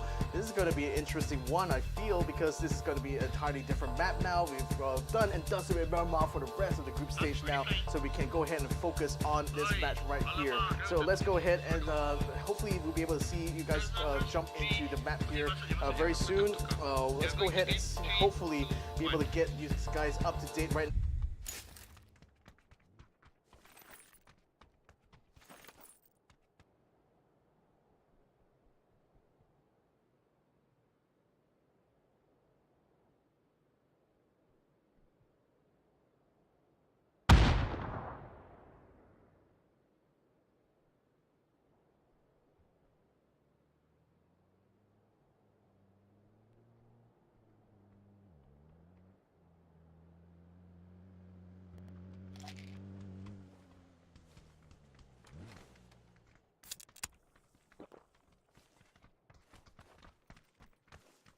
control of the floor right below them. So Myth is stuck up on the rooftop here. They can't quite get a beat onto where Gex's position is. So this is actually a really bad situation for them to be in, even though they want to fight against 310, but at what cost now? Let's see here. Is it going to be worth it for them or not? But of course, they do have Rogue, the guy who clutched it out in the previous round. No kills for him just yet. And we can see the entire Myth, they're on the rooftop. A GX on the bottom floor. And this both teams, they are currently in the circle, so it's probably going to take a while before they end this fight. Okay, so we're going to take position by the air ducts here, so that provides a minimal amount of cover here, but Gex isn't quite pressing the issue here. I think they just want to wait for Myth to actually get down on the ground and just pick them off that way. And this is making it worse for Myth because they don't have any opportunity to pick up any healing packs, any adrenaline shots, anything at all to try to buff up the health here. And the Gex in the meantime had plenty of armor, in fact, so that actually makes it a very tough fight now for Myth to try to get out of this situation here. I wonder what would be the best way for them to do so. They may even have to sacrifice a member or two in order to draw some fire away to allow the rest to exfil, but then again, being up on the rooftop on this complex here, now granted, they may be able to try to get to a different building, but I still feel they may have to deal with the fact they might have to sacrifice one of their own. Yeah, so now that we know that it's going to take a while because they're in the circle, so it's fine. We'll come back when there's actual action continuing from that compound fight. But now, looking at the other teams, it was pretty well spread out in this round, other than this compound fight. But okay, we're back here, and we have a good view on the map. And looking at the circle, if you kind of think about it, this kind of circle, there's about like 30% of unplayable land. Yeah, in fact, like the flight path, by the way, was a little bit more eastern biased, so that's why you see a lot more teams actually kicking to the mainland instead of getting onto the island of Godok. So, but with the circle getting on the mainland anyway, it seems like Cerberus, number 1, NHE have all been in good position. So as E-Arena, also the southern approach here one more time. Global Savior is now trying to go up in front to try to catch Myth. They already got 2 knockdown already. Being able to finish off very quickly, so Myth now going from bad to worse here. Duckman is going to try to run away here, but then he's already been pursued by Global X and already got knocked down by Zanan. Now they just need to find Rogue, one last member of Myth, and they will be able to get elimination here. Oh yes, Myth. Only one left, it seems. It's going to be Rogue, but we saw what Rogue did in the previous round. I mean, it is Rogue we're talking about here, but looks like he's going for the option of just bailing this. Probably because he doesn't have enough loot anyway. Because he didn't get a chance to loot. The moment they finish that fight, GX immediately move in, and like what you said, they had no chance to loot, meaning that their utilities are not that much. Okay, looking at what he has, yeah, no secondary weapon at all, so he's not ready for this fight. Yeah, it's not going to be ready at all, and with Gex already having fully secured this village, this complex here, I don't think there's going to be much they have to worry about. We do see GE moving in on this position here, but they seem to be only scouting this point here, and Gex is already exfil out of the shopping mall, so it looks like they don't want to try to get into any more fights from here on out. But Zest is still making an approach here. He's still keeping his eyes and ears peeled.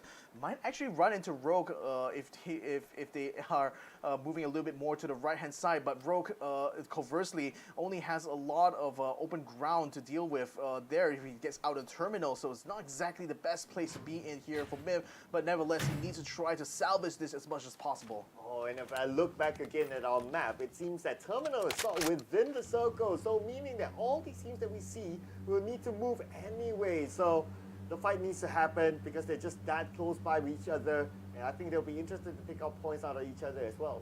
I think Rose is going to have to hang on there and hope that Gex gets themselves ganked by GE very soon.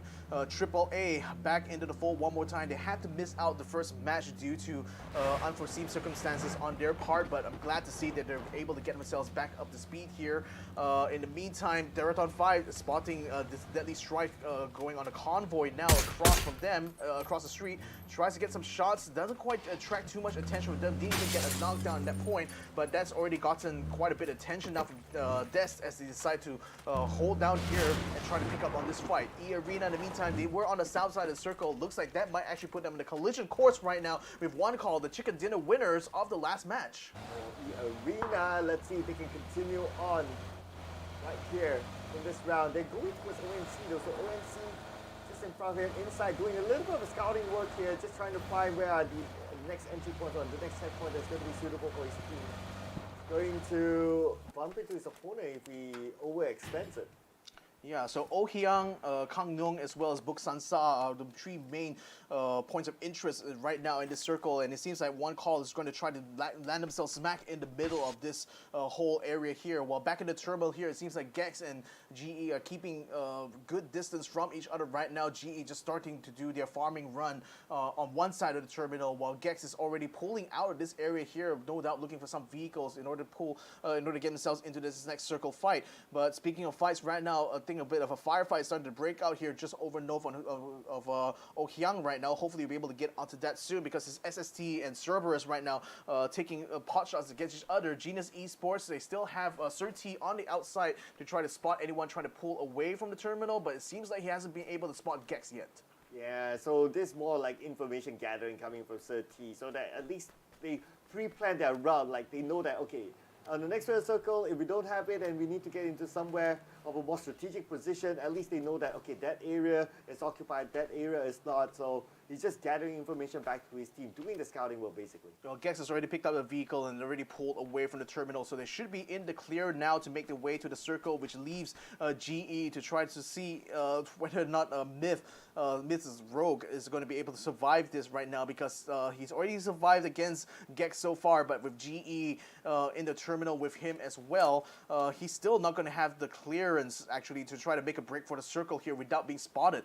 So Genius Esports in the meantime seems they want to try to hold at the terminal as long as they can. The blue zone is already collapsing onto them right now though, and I wonder whether or not they want to try to just continue to try to pick up some good loot here before rejoining the rest of the teams inside this next circle. Yeah, we can see Rogue still on the outside of the circle, but then again, it is the first phase of the circle. It's not going to hurt that much, but you don't want to just waste valuable resources just to reset yourself because of the damage of the circle, just like that, and get nothing out of it at the end of the day. Unless if they manage to get a kill onto Rogue, then it's probably going to be a different story. But speaking about players on the outside of the circle, looks like we got 13. He is tanking out the blue, but again, it is still the first phase. It's A-okay. Yeah, it's not set. It's not really that painful in this early phase of blue zone, so they can still afford to stick around in the terminal a little bit. They've already picked up some vehicles, so they should be able to pull away should they need to.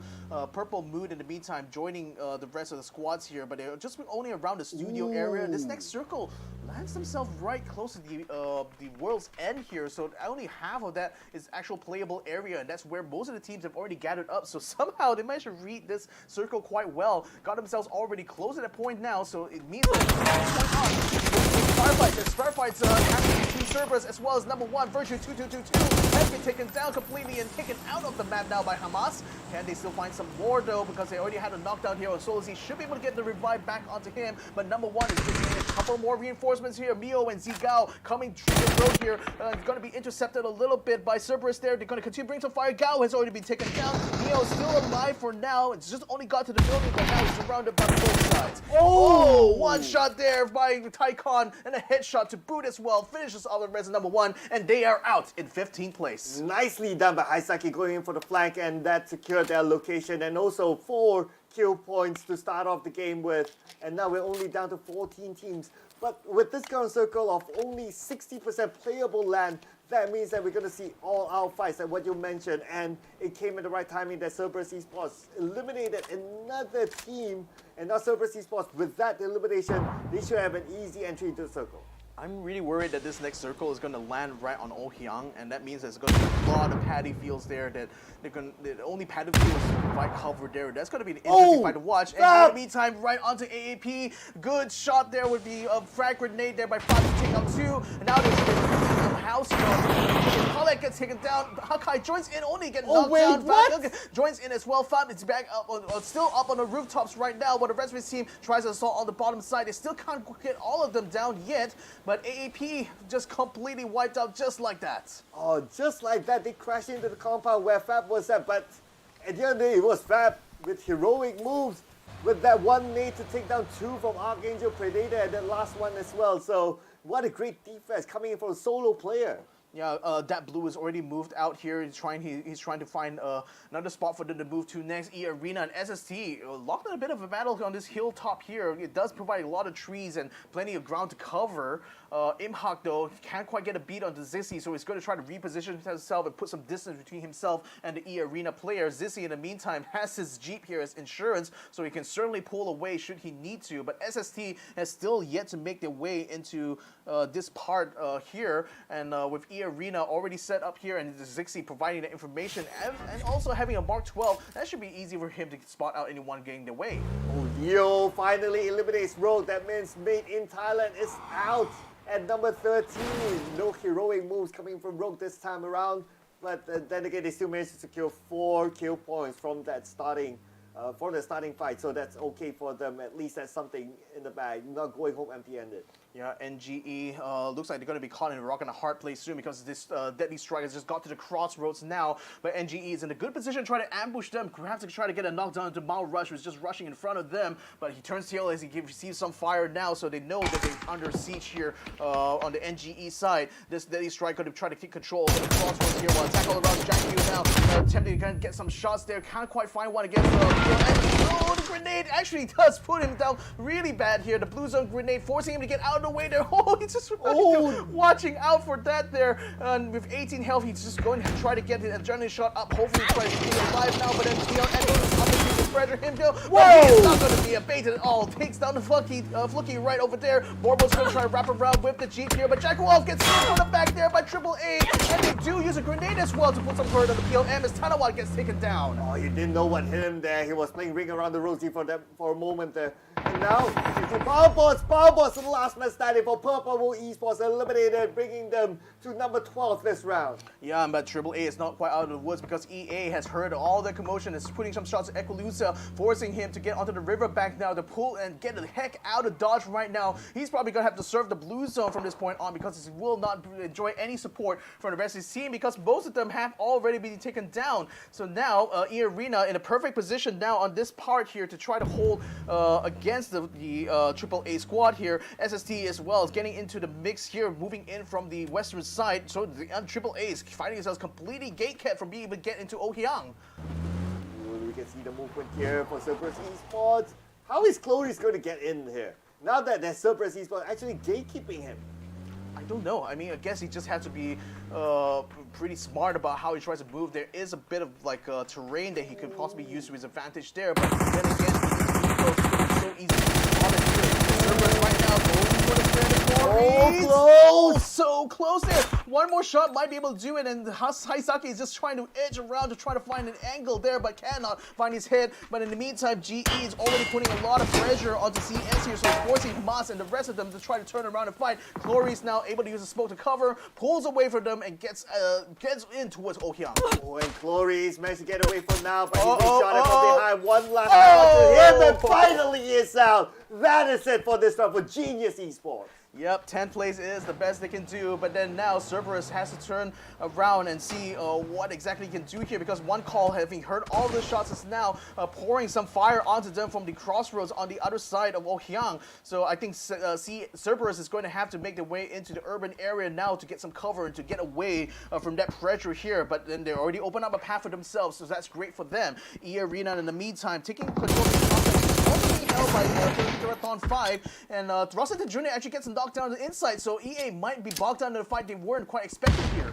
Oh, Rossington, will his needs land enough to get another knockdown? But looks like the answer is not. But it's okay, they have a little bit more advantage right now because they have some terrain to play with. While on the side of EA, they need to pick up their teammate, but looking over at the circle, who will it favor? We do see most of the teams on the northern side, only 1-2 teams on the southern side. But now the circle will shift and it will go towards somewhere a little bit on the middle, slightly down the south.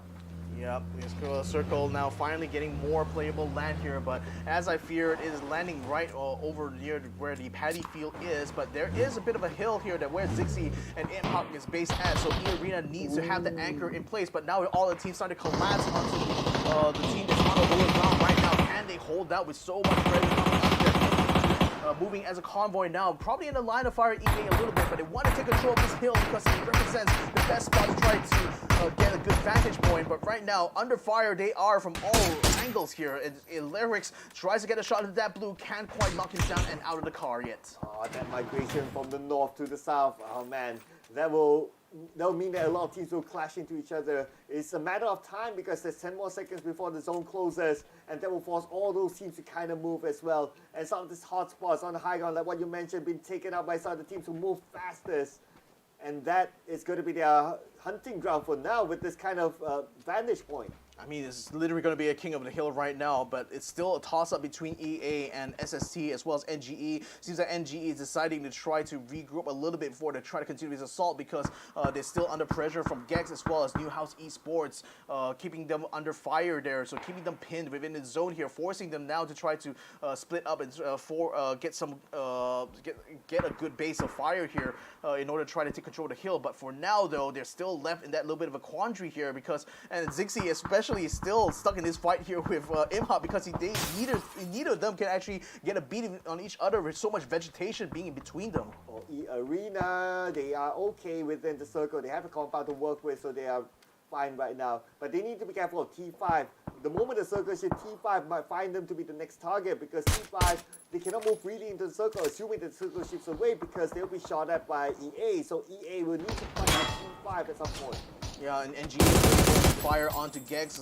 Cerberus as well, getting under fire from SST from the south side. So they're having their hands full at the moment, trying to take control of the side. Zixi with a grenade kill, takes out Fob, takes out that blue as well. Solo C also getting some shots at the Gex, so Gex is not quite out of the woods either with the one knockdown on their part as well. And they're struggling to try to hold it on because this place is literally a magnet for frag grenades to come right through those windows there, so they're not exactly in a good spot for cover. Haisaki at the same time managed to get knocked down onto Van. And now Haisaki with the knockdown probably is an opening for him to take this fight. Look at the circle, everyone's currently in it. But next, some of these teams will need to manage the road, especially 3 teams on the right, assuming the circle shifts towards the high ground on the left. Managing to get across, managing the road is going to be tough for those 3 teams.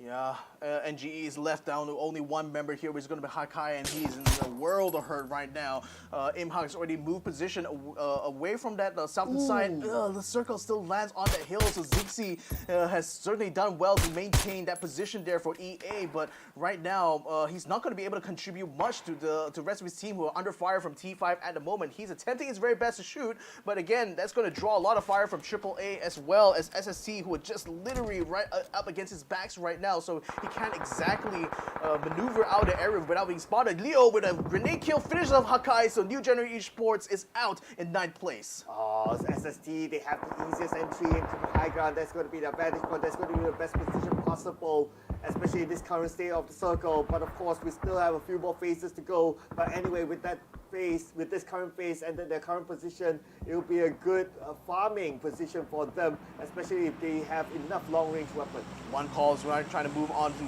Gex's area here. NHE is pulling away from there right now, so it's going to be Gex versus One call very soon. Theeerathon FIVE still in that engagement with EA. Now Zixi has already moved away from the hill to join the rest of his team to back them up and provide some reinforcement here, because this fight here is really important for EA because they are gatekeeping both T5 as well as New House Esports here.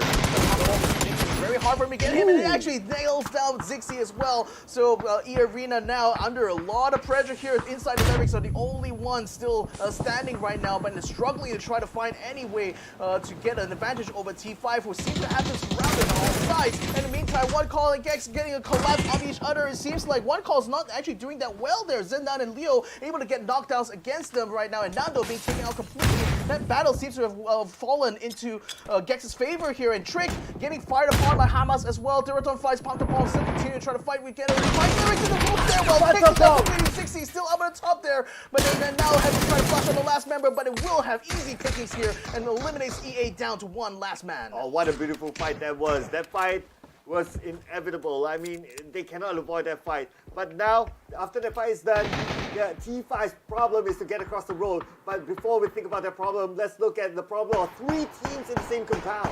Yep, there's Trick, there's Haimas, there's also 2 members of Geg, and looks like Leo is already out for the count, so I think Zhendan might just be the last person standing. Indeed, he is the last person standing for Gex right now, able to get himself healed up for the moment inside the greenhouse, but I think with 2 people now hunting for his bags here, he may not be long for this world. Zhendan, though, he does take that one there, and 1 Trick, but then Haimas finds him in the meantime, and that will be a 1-for-1 there, and Cerberus coming out on top here. Right now, move across the road, just trying to get to the lower ground of the high ground at least. But NAC will make it easy for them. Shots fired on the T5. T5 got a couple of players slowly down. At the same time, SST is creeping up behind, but AAA is just behind SST. Inside somehow still survives, somehow still able to hold on to the high ground. The T5 now pushing, continuing to push through. CES is now regrouping to try to join up with Solo Z. Ooh, this is perfect. The circle landing on the hill right now. So it's literally king of the hill battle here. EA, despite having lost that battle with T5, still has insight to try to take the top of the hill right now. But T5 is currently having a hands-field team with both Cerberus as well as House Esports. They've already taken down Tri-Visor now.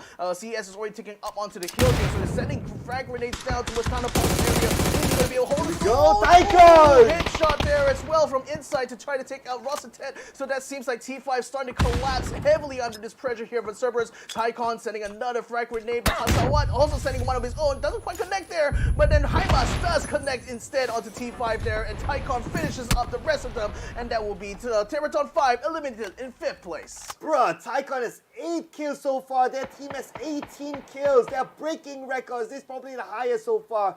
But then again, they still have opportunity to collect more kills. They could probably get more than 20 at this point, but we'll tabulate that later on, as E-Arena will make it easy for them. Inside the last man standing, he was the king of the hill before this, but now with AAA coming onto him, he needs to defend. Yeah, he needs to defend his position here, but between these 2 rocks, that actually provides plenty of cover to cover not 1 but 2 fronts here. Just needs to keep himself occupied with both CES as well as Triple A for the backslide. Oh, they're really sending grenades down his way. That actually fired off a little bit early there, so didn't quite do enough damage on the inside though. But Oscar is still going to be sending whatever he's had left in his pack right now, moving up forward here under the cover of this artillery fire practically of frag grenades here. He gets a shot on the inside, finishes him off now. He has control of this. Oh, right now AAA has control of the hill, but SST will make it easy for them. SST is eyeing that hill now. We can see Runex is gathering information. They're waiting for the right moment to move in. They want to make sure where the enemies are at before they close in onto them. Runex at the forefront, trying to get as much as possible. At the same time, we can see that one of them from SST is taking an off-angle shot to give cover fire for their other teammates to come in. SST is keeping a lot of distance between themselves and that hill right now. They want to try to engage AAA in a sniper battle. And they also, having seen the commotion with CS right now, Himas is currently knocked down, but Tycon is going to be able to bring him up to speed very quickly. And SST is not really pressuring AAA too much though. Only Runex is close enough, and Aimha is constantly trading shots against O2 Script at the moment. So that's keeping them tied up right now, allowing CS to just stay and lay low for now.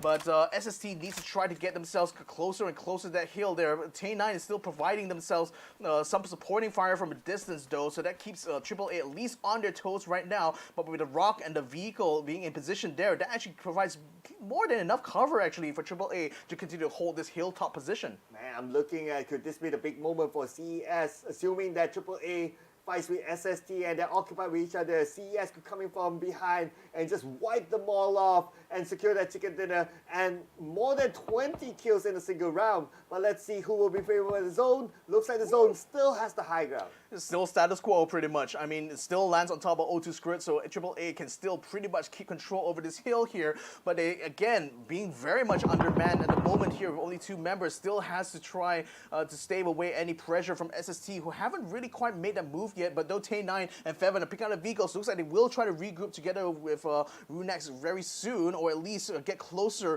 in order to try to take some shots at Ekalusa. Now CS finally getting some 6 kills to the bag, and they're going to break the record of 24 kills in a single round. But it's not going to be easy for them, as they are now down to only 2 men.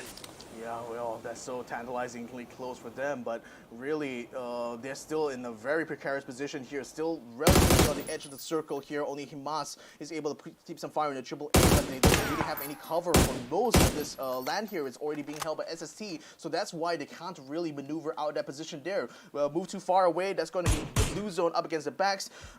If you just move up in front, Otis Grid and Ekalusa could probably get some shots on you. Hamas is going to try to very much to flank the side here. Actually gets a beat on Ekalusa, but he gets knocked down instead on the side. So Tycon's going to be left alone here. Triple A just finished off a little bit here on this fight now. Now they can focus completely on the Tycon, who is attempting to try to get the shot onto Otis Grid, but still cannot find his head. Alright, Tycon tapping it away. Can he defend his ground? Can he become his teammate at the same time? It's going to be tough. He's currently on the outside of the circle still. The zone will close in in 30 more seconds before the zone closes entirely, and we'll see the next zone on phase 8. It's Quilicia coming in from the flanks. He tries to spot out where Tycon is at, but Tycon holding onto the rock. That's his only saving grace for now, but he's not in the zone.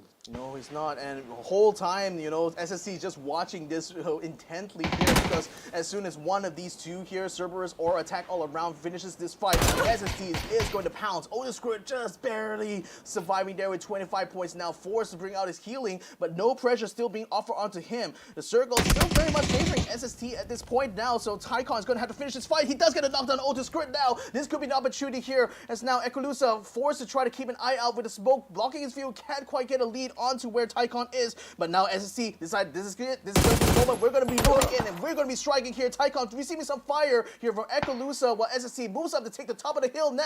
They're going to be putting pressure on the Triple A but getting the flank onto Ekalusa, keeping it occupied, takes him down completely. Ooh. Now Cerberus is here, still in second place as the Japanese squad gets good, and SST takes a chicken dinner. They really need the points in the bag because they are now struggling to get into the top 8, but this could be their moment because we have like 2 more rounds to go, and this will give them some hope to break into the top 8. But anyway, Cerberus Esports, what a round it was for them. 19 kills before the round ended.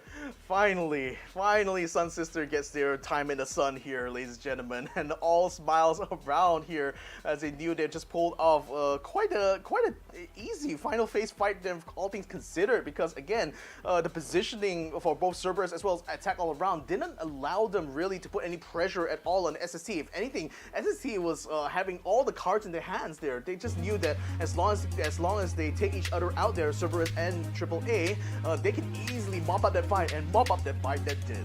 Yes, they came up from behind, they weren't really challenged until the final moment, and they did it well. I mean, they could have, anyone could have flopped it as well, but they kept their discipline and they finally closed up the game. But speaking about discipline, look at this, that one nade from Val. Okay, that one nade, 2 knockdowns, and it was only between him and Alec, and that won the fight. Yeah, that was amazing there.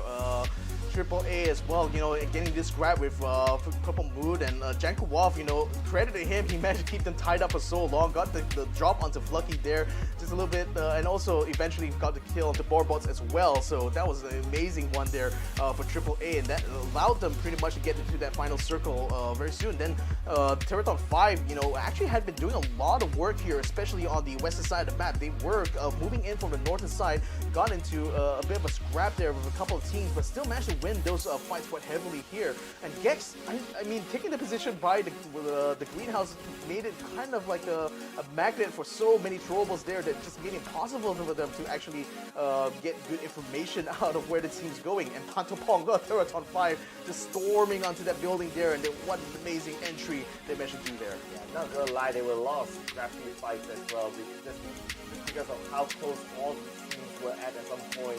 But the moment it reaches the final moment, we can see that, like what you said, it's all about being the king of the hill, and that's definitely SSC. Look at that entry point.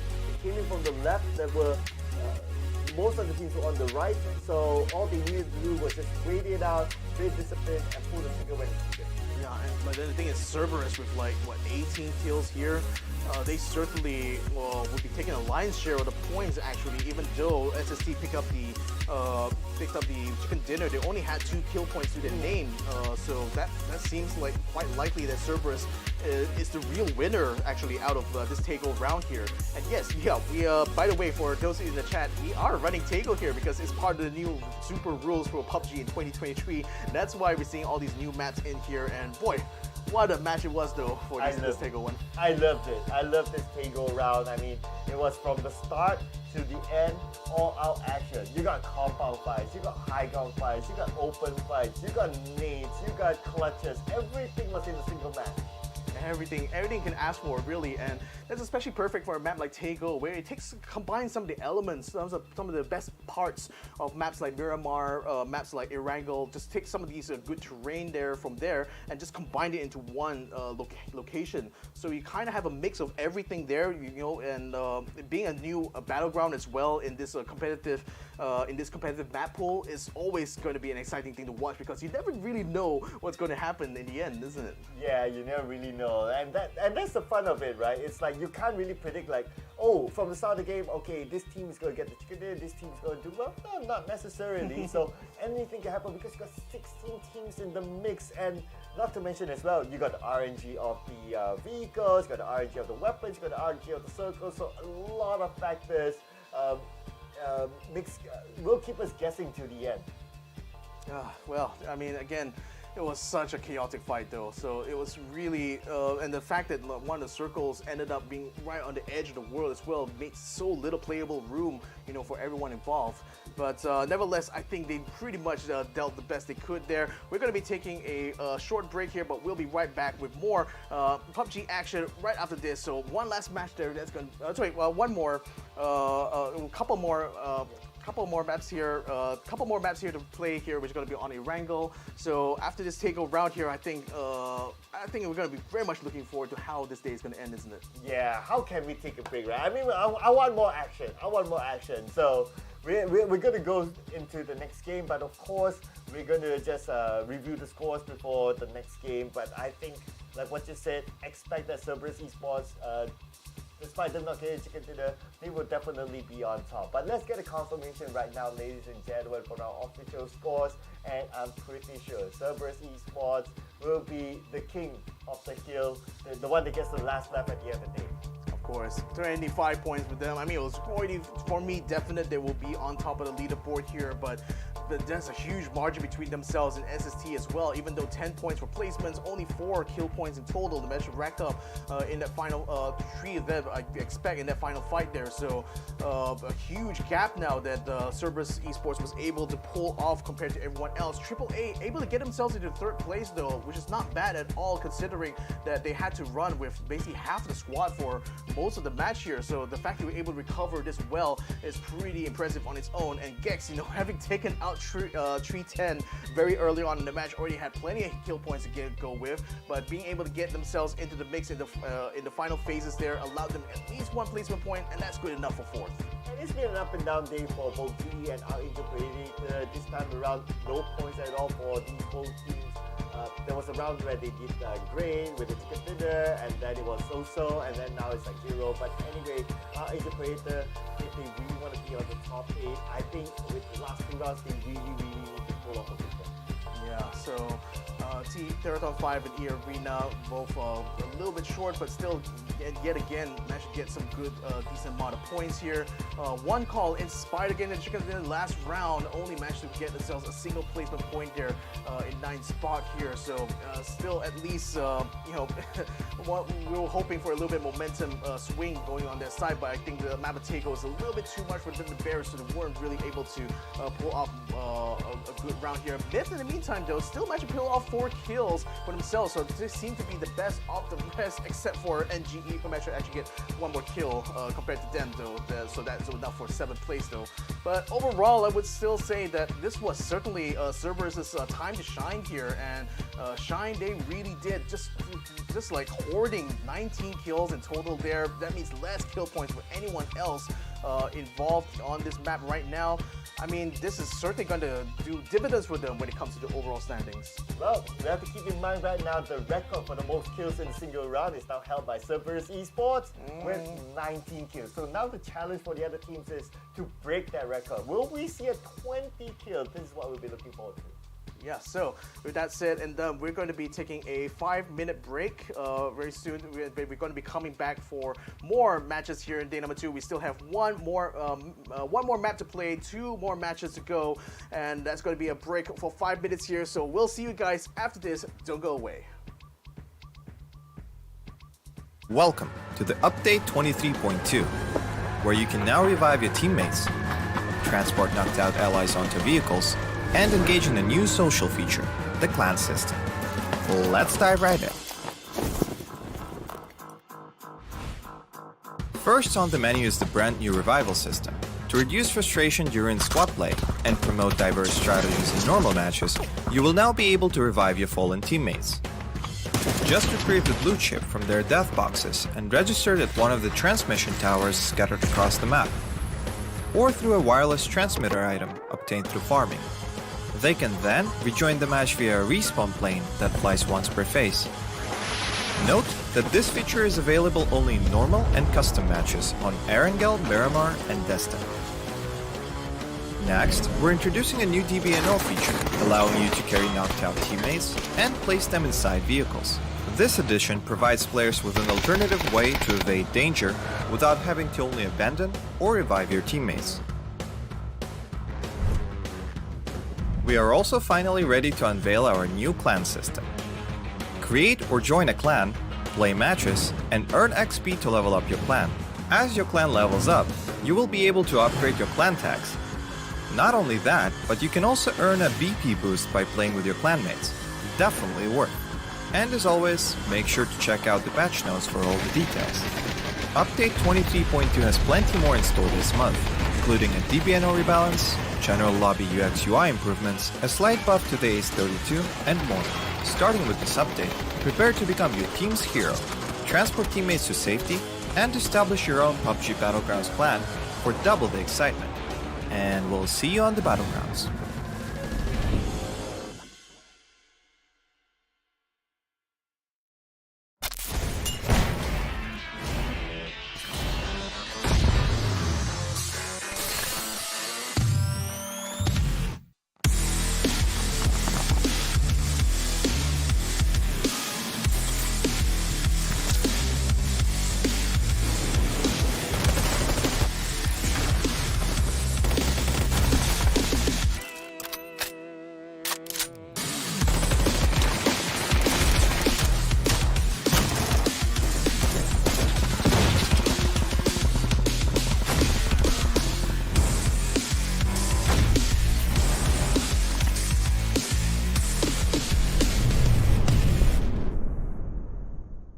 The latest game from Krafton and 5 Min Lab. Fast pace and full intense PvP action brawler game.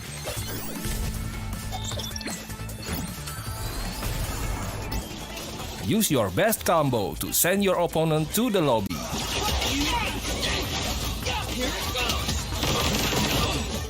Select your legends and be the winner.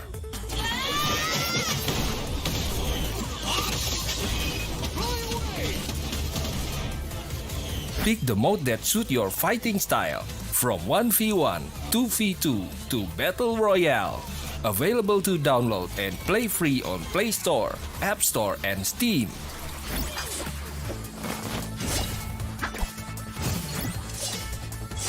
Let's be legends today!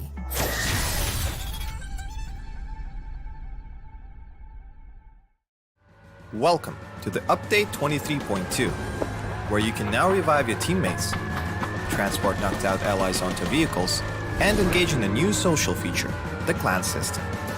Let's dive right in. First on the menu is the brand new revival system. To reduce frustration during squad play and promote diverse strategies in normal matches, you will now be able to revive your fallen teammates. Just retrieve the blue chip from their death boxes and register it at one of the transmission towers scattered across the map, or through a wire.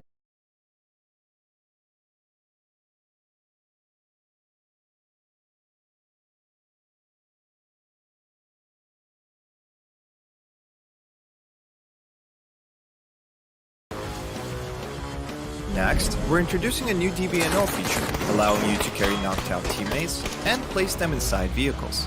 This addition provides players with an alternative way to evade danger without having to only abandon or revive your teammates.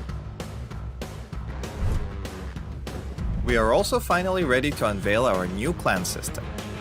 Create or join a clan, play matches, and earn XP to level up your clan. As your clan levels up, you will be Welcome back, ladies and gentlemen. This is the PUBG Asia Super Cup. We're right now down to the last two matches of the group stage, and they're both going to be on Arkangel. We've just witnessed a crazy takeover round with an imperfect circle, I have to add here, because my goodness, all these teams getting squished together right there just made it a recipe for chaos, hasn't it? Can I say Tego is now my favorite map of all? Yeah, I think it warranted that. I mean, it's just delivered time and time again. It's only such a shame we don't get back-to-back takeover rounds, though. You know, that would be really sweet, though. Hopefully in the next series. Hopefully in the next series here. But then, nevertheless, though, we still have one more to go here. We're going to be on Arkangel. Who is going to be able to pick up the last two chicken dinners here? We're going to be finding out really soon.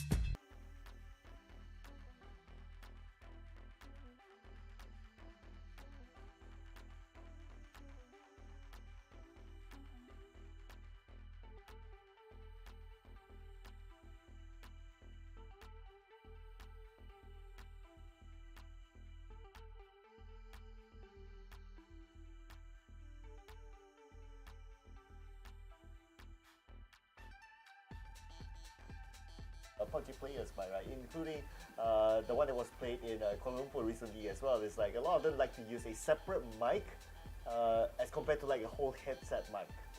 Yeah, I think that's like kind of like a trend in the PUBG scene.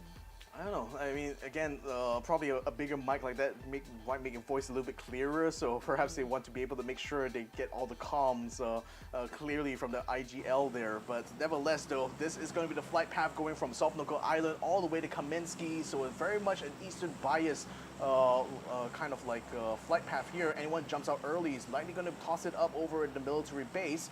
But nevertheless, you know, I think a lot of land is still up for grabs, especially on the western side. But nevertheless, given the pattern we've seen even with the takeover round, I would think a lot of teams will still want to stay as close to the fight path as possible, though. Yes, and by doing so, probably inside a military base, you might see a couple of teams. We do see some early dropouts, so it looks like it's going to be T5 right there. Arkangel Predator is there as well.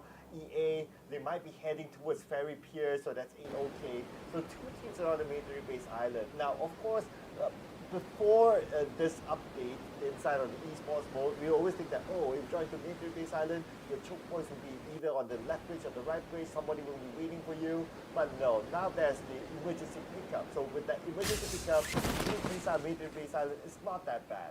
It's not that bad, except for the fact that the e-pickup is it doesn't drop as commonly compared to a lot of other utilities, though. So at the most, I think there are probably only a handful of those you can find on Sophnoko Island itself. And we see, you know, we got AAP, T5 as well as PLM just kind of like taking control over the island right now.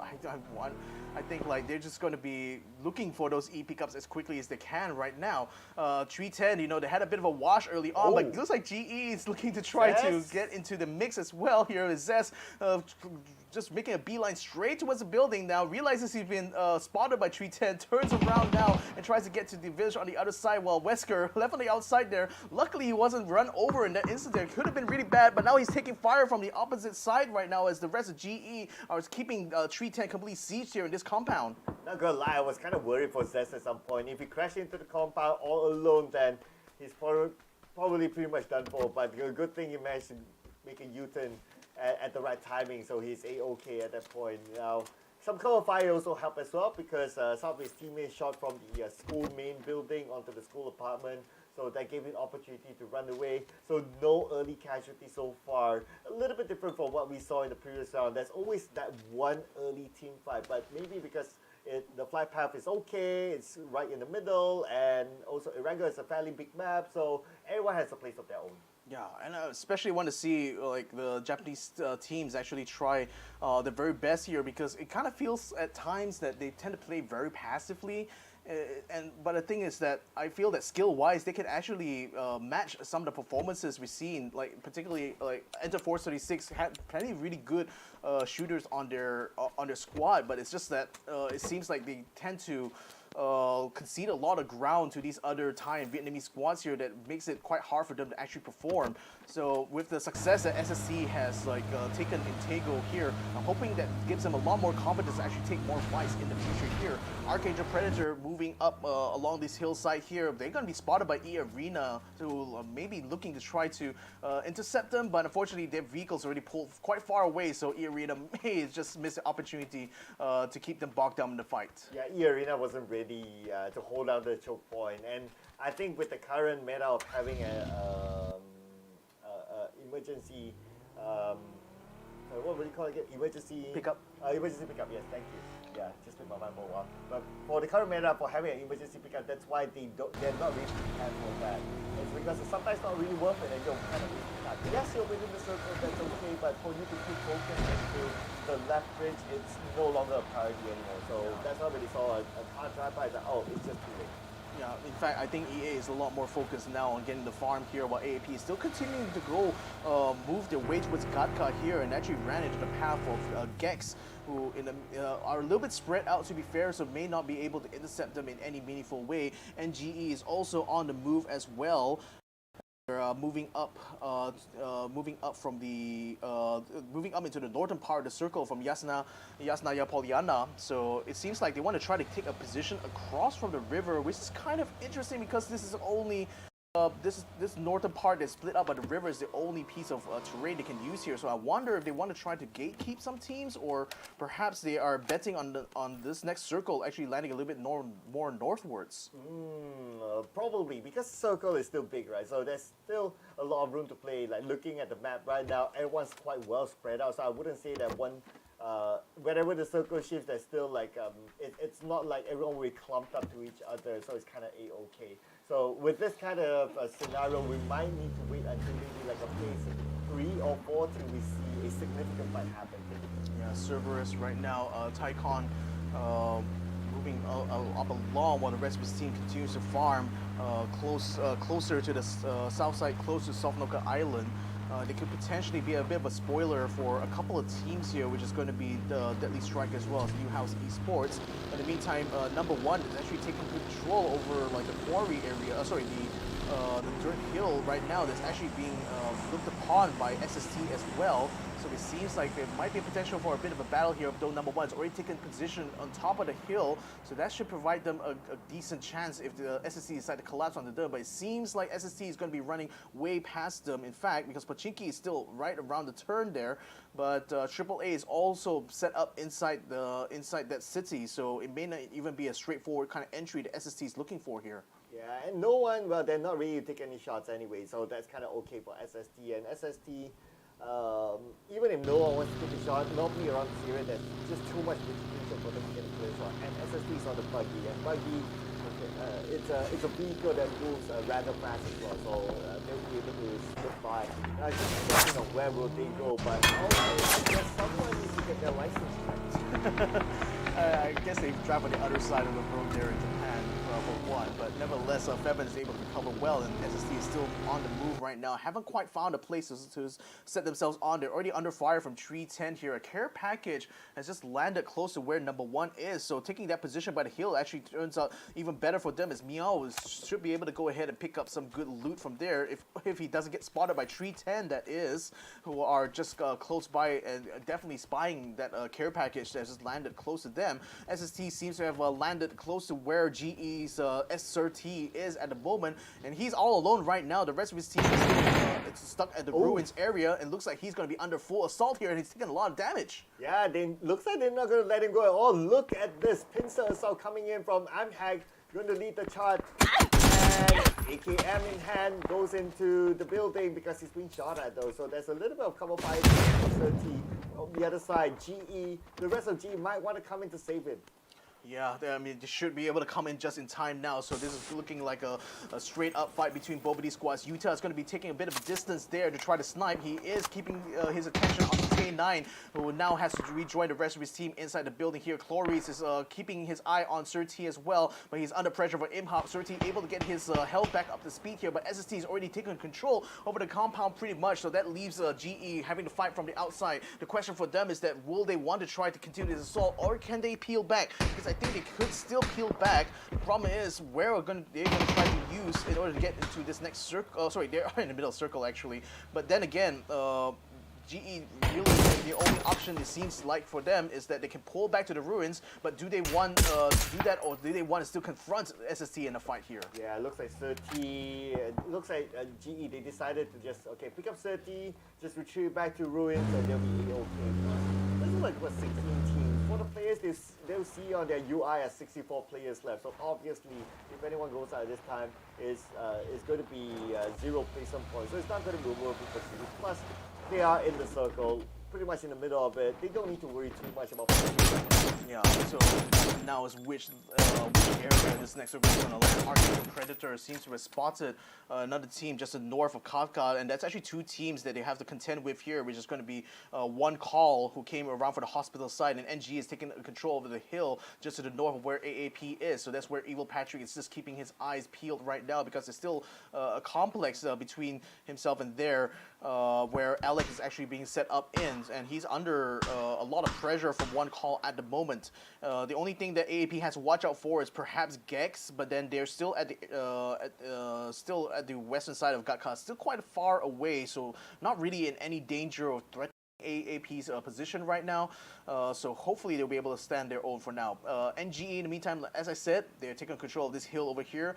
Van Ung is already taking some time to take control over the complex just across them, so I think they're pretty much set here to wait and see where this next circle is going to land. Yeah, only T5 right now is taking a slow route, and they were on the outside of they're currently on the outside of Milka, so probably still finding a way. But anyway, it is the first player circle, it's kind of okay, it's okay.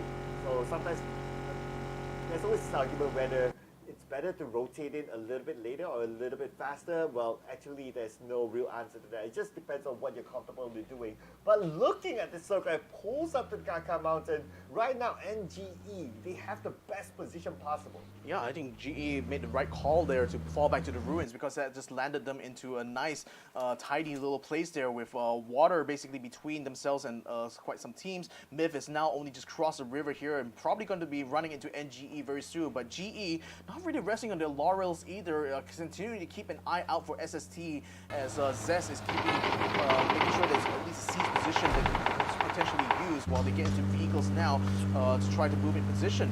Cerberus as well is moving into the center of the circle here, taking some fire from both AAA as well as Gex, but seem to be able to avoid most of the damage. Now going to be bumping straight into Surti right now.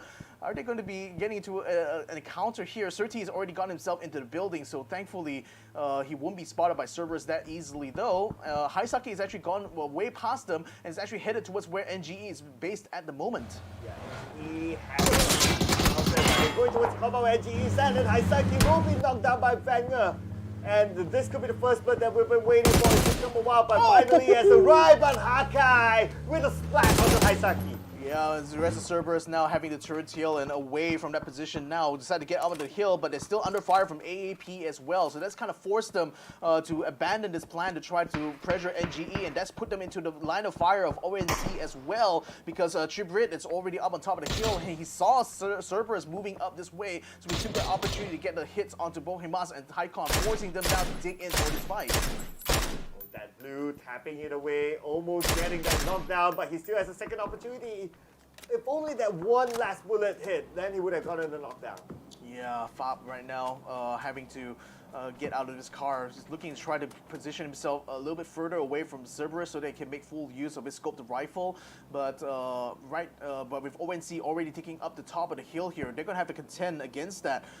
Should they be able to get up to the peak here? And Cerberus right now very much stuck at the foot of this hill here, so that's not really a good place to be in, because one call easily drop a couple of frag grenades onto them and deal plenty of damage. In fact, Tribrit is trying his very best to disable some of the vehicles there, just sending some shots down, hopefully to puncture the tires a little bit. Trick does have an M24 in hand, an AWP in hand though, an AWM, so that certainly is going to be more than enough firepower for him to use here. Wow, I'm impressed the fact that one call managed to take over this Gatka Mountain. It's going to be one of the best vantage points in this current circle, and NGE surprised surprisingly left it for them without the challenge at all. We can see how interested Redsea Esports is as well for this high ground, but then again, because there's a team there, they're not going to push it just yet. But speaking about pushing, Deadly Strike dropping into no one. Oh, they're dropping into number 1 right now, so this is going to be exciting here, but then it's going to draw a lot of fire from teams all around. And you can see how piling on the Mao Rush unfortunately lands straight in front of Gao Wan. That was an easy kill for him. Lucky J able to get the knockdown of Lam Bao Wu. Now flashbang to come out there. Back here, he gets knocked down as well for his effort. Number 1 collapsing so rapidly here, but Bowfish, still the last member left here for Deadly Strike, can still continue to hold out in this ruined chapel. Well, looks like Bowfish is going to wait for his teammates to drop down to the ground floor, and now it's going to be picked up. And at this point, Deadly Strike, what an unfortunate situation for them. They probably didn't know that someone was there, but now the guy came out and 4 teams in the same area. Yeah, the Cerberus has already moved up on top here. They try to keep one pulse around it, but Purple Mood is also getting into the mix as well, coming in from the east side, assaulting that side of the mountain. One trick is getting taken down here. So Typhon has already finished up one call. They're out in 16th place, last team to be taken out on the wrangle right now. And Cerberus has control over the top of this hill here, but they're facing fire from Purple Mood right now. But Flucky is also having to watch out for Arena, who is still on the lower ground and still keeping some pressure onto them from the side of the mountain. Oh, Himas now right in front of his opponents. Can Himas spot them out? Himas doesn't know that someone's just right below him. Okay, he needs to hear the footsteps. Okay, probably has an idea right now. Thunders doesn't know that someone's waiting there on the top. And now Thunders will be taken out by Himas. Yep, that's going to be a good kill there. As Cerberus now having taken control over the hill, starting to put some fire onto everyone else here. To completely ignoring NGE, who, to be fair, are still hedging their bets on where this next circle is lying right now, because you got 2 people on top of the hill, 2 people on the lower ground on the complex next to the road, and that still puts them in a very good position actually for this circle here, because they still will not be completely taken out should another team decide to collapse onto them. But speaking of collapsing, Arena is already putting pressure on the Cerberus right now. GE as well is putting some pressure onto Deadly Strike as number 1, who are continuing to be stuck up in the northern side of ruins here. It's still very much a toss-up at this point here for where this, how this circle's position is going to be in. But what's for certain though is that Arena is having a lot of manpower right now that's allowing them to actually move up this hill almost unopposed here from Cerberus, because Himas is the only person there to really counteract this movement. Yeah, he's currently at the peak of this mountain, but then again, he's all alone there though. Arkangel Predator happened to butt in 2 knockdowns back to back by Evil Patrick. Yeah, and Typhon should be finished off, just one more hit and that will be enough. You know, Cerberus is under a world of hurt right now. Himas is the last person still standing, Purple Mood as well as EA moving in onto him at the same time. He thought he was going to be the king of the hill, but look who is coming for the throne right now.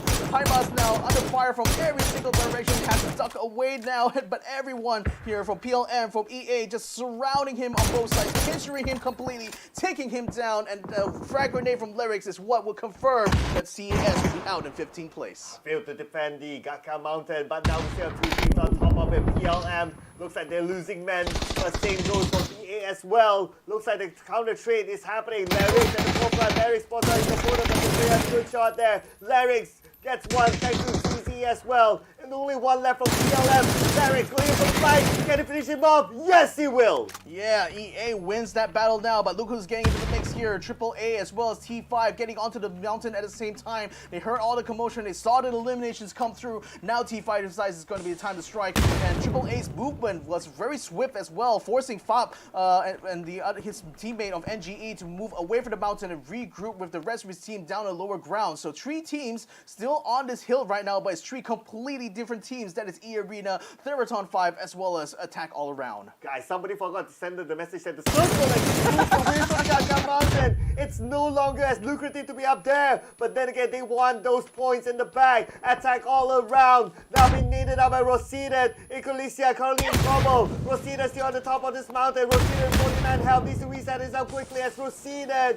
will nade down Ecclesia down. Oh, the down right now. On the arena, Long tries and gets the knockdown. The Hatsawat inside will finish up Hatsawat though, so T5 is still a bit hurting right now. Sending grenades down, nail down 1, nail down 2, can they get leverage as well?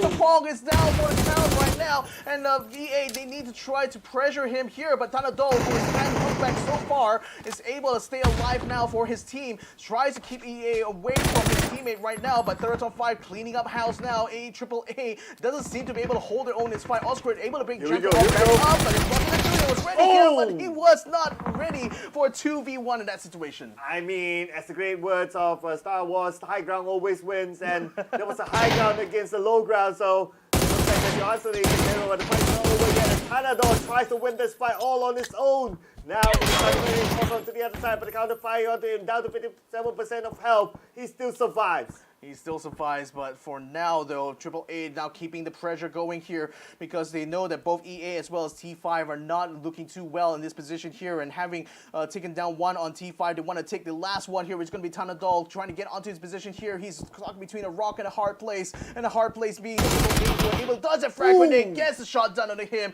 and Theeerathon FIVE is out in 13. Oh, that was a close one, but then again, the Hilltop still has a couple of other teams, but now we move down to the Ruins area. Look at the amount of teams around this Ruins area. We can at least see 3 teams within the minimap, and they'll need to fight each other to get into the circle. Yeah, NGE is still in a very strong position, though, having taken control of the complex next to the road here. That's still smack dab in the middle of this next circle here, and plenty of cover for them to use as well. GE has taken control over a complex that's in the middle of this open field. That provides them a decent time. Teams battling around a circle here, and SST has just been collapsed upon by NHE here. They have a knockdown on Runax right now, but Tay9 and Imhak are still able to keep Ho Ant away from them right now, but Blue Zone clearing around them, forcing Ho Ant to try to move out of the way. Imhak able to get onto Runax right now, should be able to get a revive up on him. Oh, and the circle shifted away from these 2 teams, so these 2 teams will need to fight it off to get into the circle. We can see bodies dropping out thanks to the zone as well, and these 2 players are out because of that. New House Esports counting on the outside of the circle, and look who's in the middle of the circle. It's going to be NGE, who came down from the Gaka Mountain. Yep, they are finally down from the mountain and getting down into the thick of it here in this next circle. NGE is still holding on here while fires are still being, shots are still being fired on the northern side. Myth currently trying to keep pressure onto #1, who are still being assaulted by NHE at the moment here. And Mio has just got himself knocked down right now, so #1 is having a lot of trouble now trying to keep their position secure. And with the circle just so close next to them here, it just feels so bad that they're being gate-kept by 2 teams at once right now.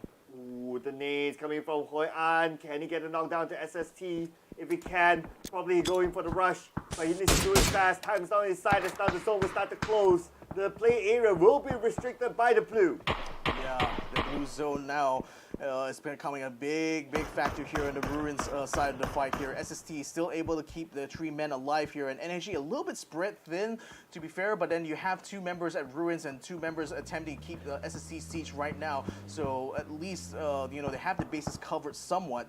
AAP in the meantime still hold up on the western side here, continuing to try to keep Gex from being able to move into the circle undebated right now, while Rogue Nan takes himself onto the high ground here for Myth. They have taken control over the northern side and looking to try to sweep downwards. The thing is that with NGE and GE already set up in their complexes, it's not exactly going to be easy to draw them out into the open. Well, SST, they seem to be winning the fight. Yes, they have.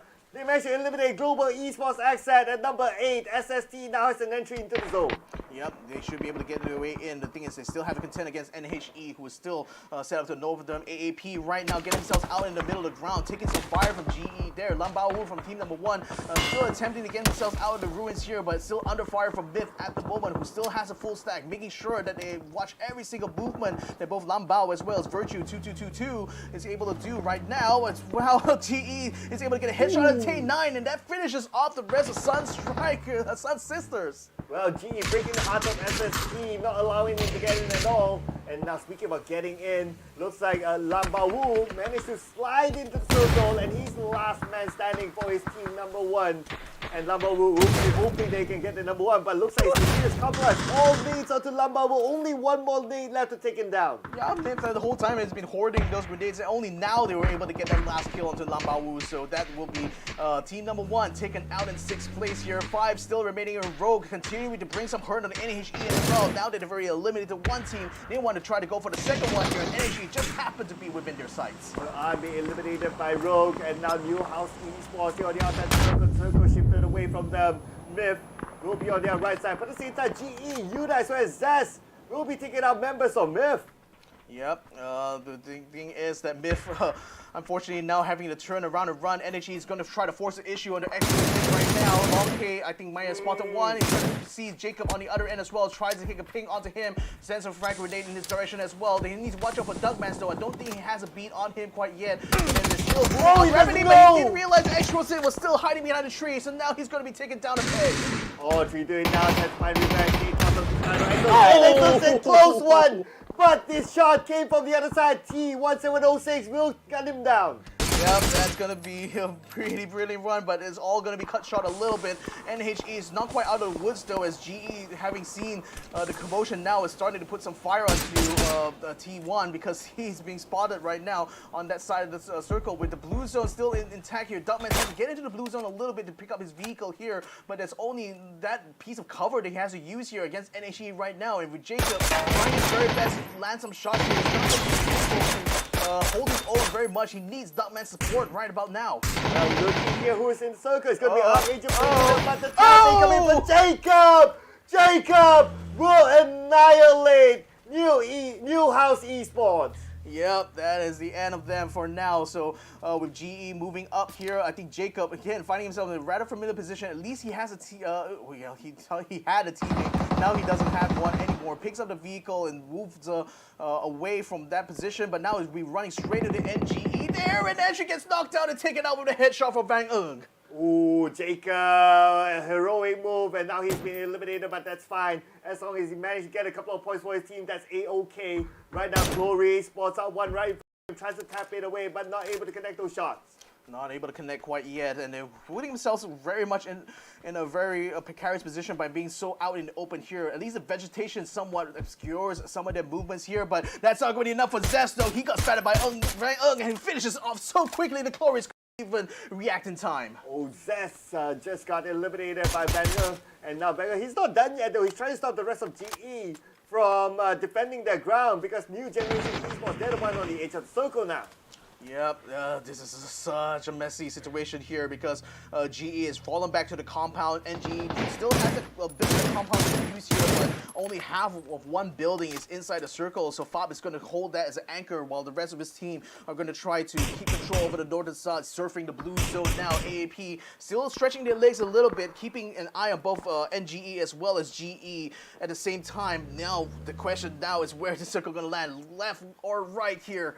I think it's most likely going to be, it's going to be northwards here, so now GE has to move out of the compound as well. Yeah, but Arkangel Predator, they have the circle too. Could this be a second chicken dinner for them today? They still have a full squad though, but they need to fight up against GE as well as NGE as well. New Generation Esports, the closest to the circle, but then again, can they defend the wrath of Arkangel Predator? On the other hand, we have GE on the other side. They're not going to be bothered with this fight just yet. They'll wait for the right moment before they come in. Yeah, there's still a little bit of complex to use, and it looks like AAP is going to try to duck around the edge of the circle here and wait for Global Esports' move to come up towards NGE here. They are still relatively obscured by the vegetation right now, but the high ground is certainly giving an advantage for AAP. And with Algin Bots being all the way on the other side there, he could potentially be a backdoor towards GE shooting one to try to take onto position.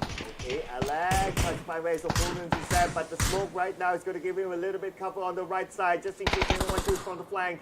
That blue will take down Evil Patrick. Looks like Arkangel Predator didn't know what hit him. Oh, and I like that as well. Get a trade onto the advance.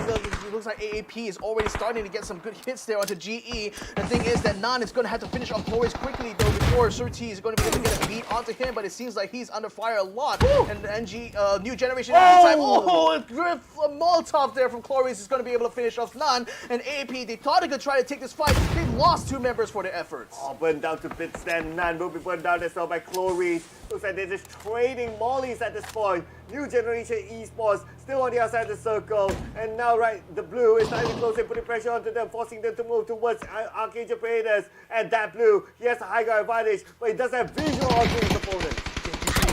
better because he's very right now, but unfortunately that blue taking a shot now, forcing him to back off. This has lost him a bit of advantage, but Van Eung still is able to finish off Evil Patrick anyway, so Arkangel Predator is out. This now leaves it between Global Esports as well as New Generation Esports.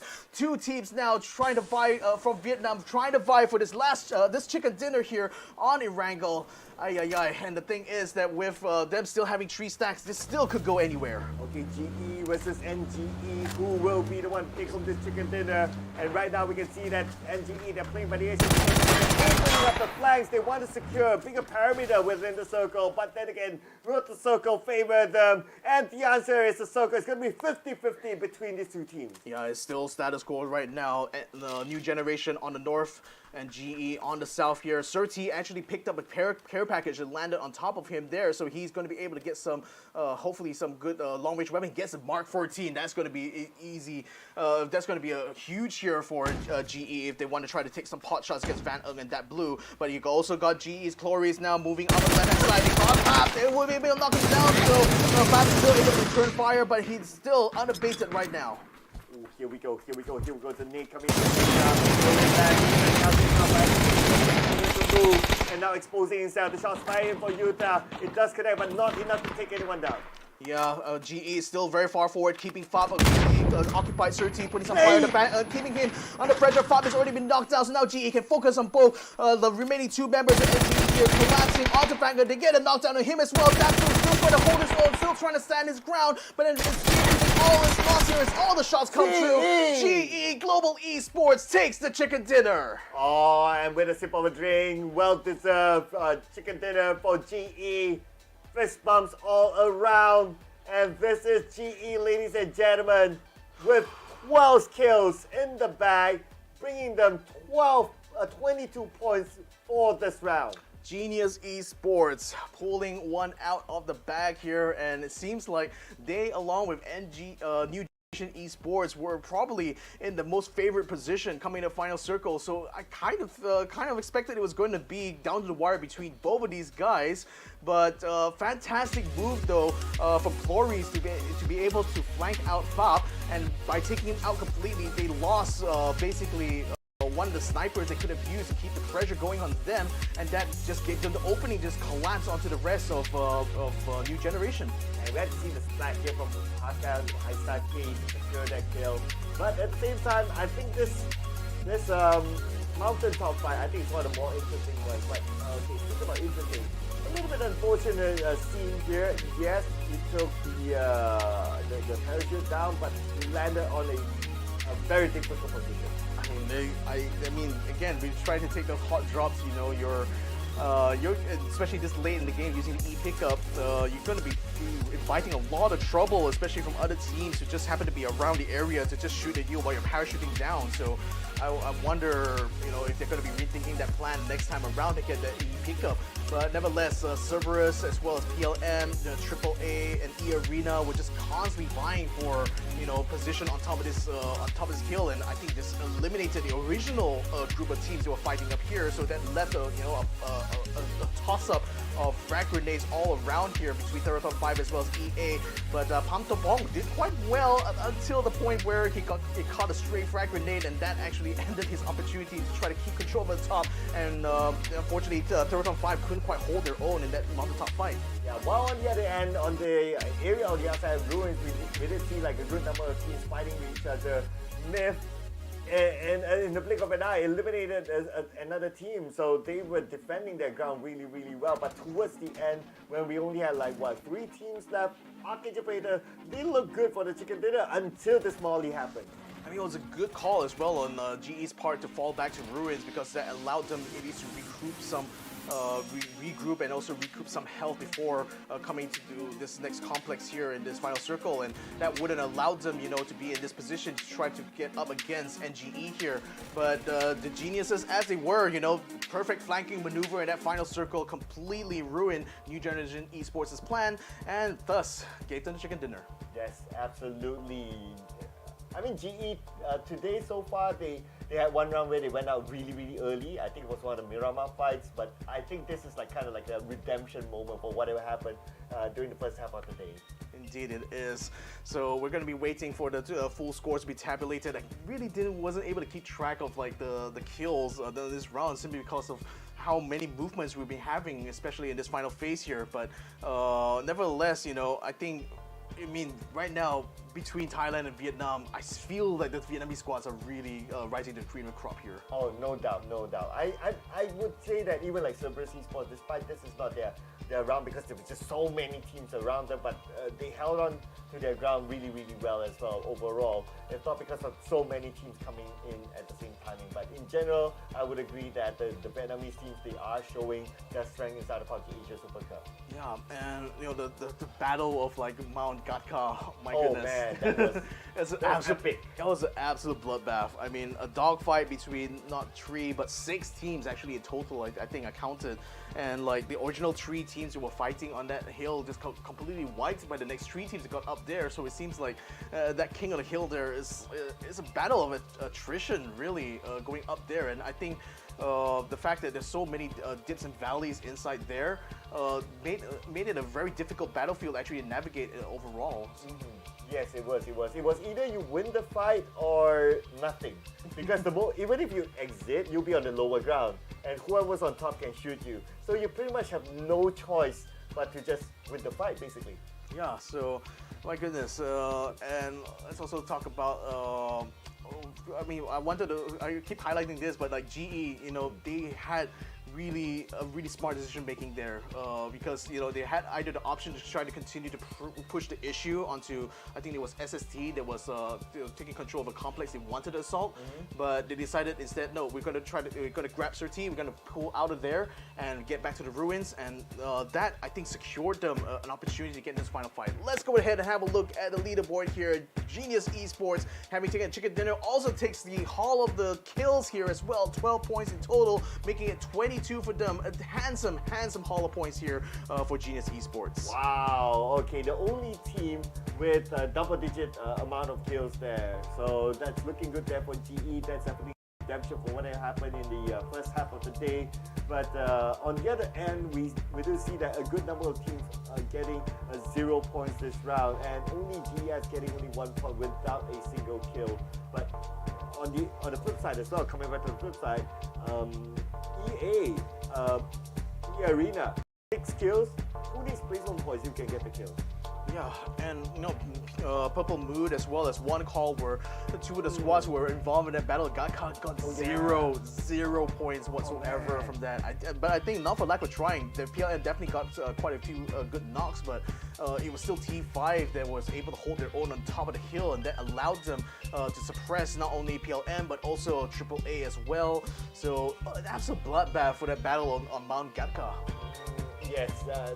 I mean, the Mount Gatka thing, it was a bloodbath, like what you said. A lot of teams went out 0 points because of that fight. But it just shows the value of Mount Gatka. Imagine what would happen if like the final circle was there. Like all the teams would need to go there. It would be crazy. It would be crazy. Like there's already not a lot of room to maneuver once you're on top there, and you're just such a clear target for everyone else on the ground here.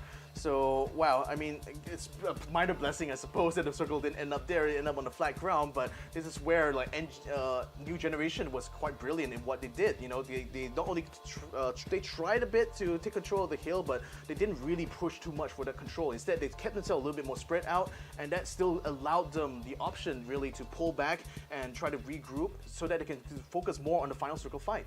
So you know what we're going to focus on next? Yep. We're going to focus on taking a break, ladies and gentlemen. So do not go anywhere because we'll have our last match after this short break. My name is Sir Cloud together with Victor. See you after this.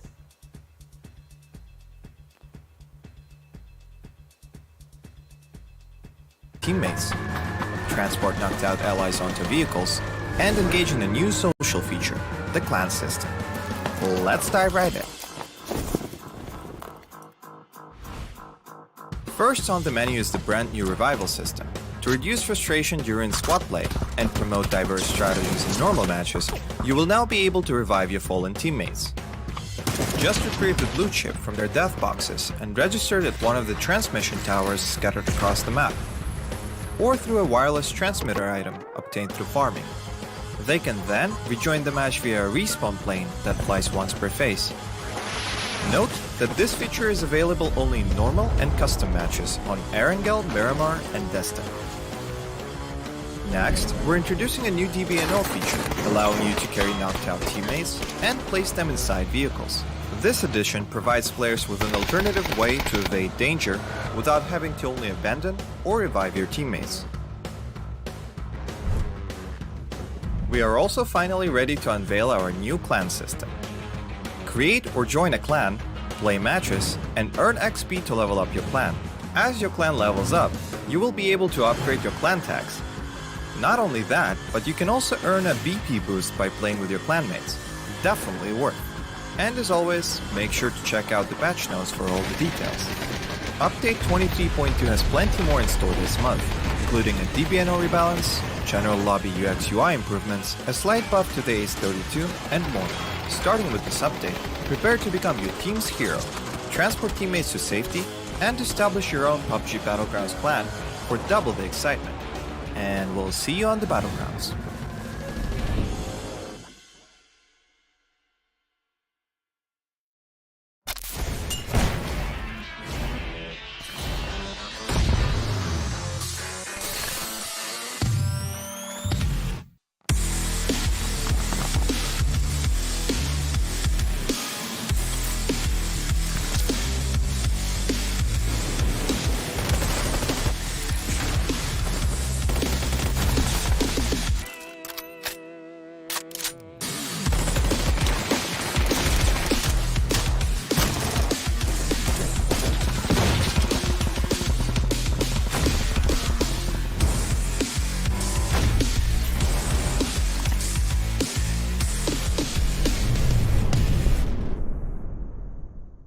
The latest game from Krafton and 5 Min Lab. Fast pace and full intense PvP action brawler game.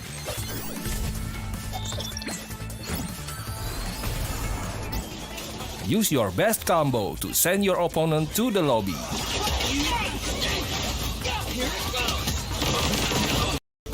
Select your legends and be the winner.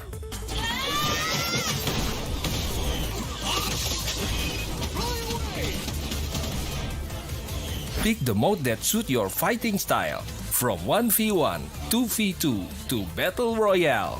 Available to download and play free on Play Store, App Store, and Steam.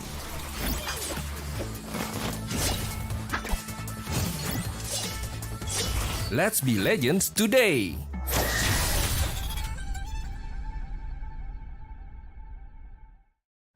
Welcome to the Update 23.2, where you can now revive your teammates, transport knocked out allies onto vehicles, and engage in a new social feature, the clan system.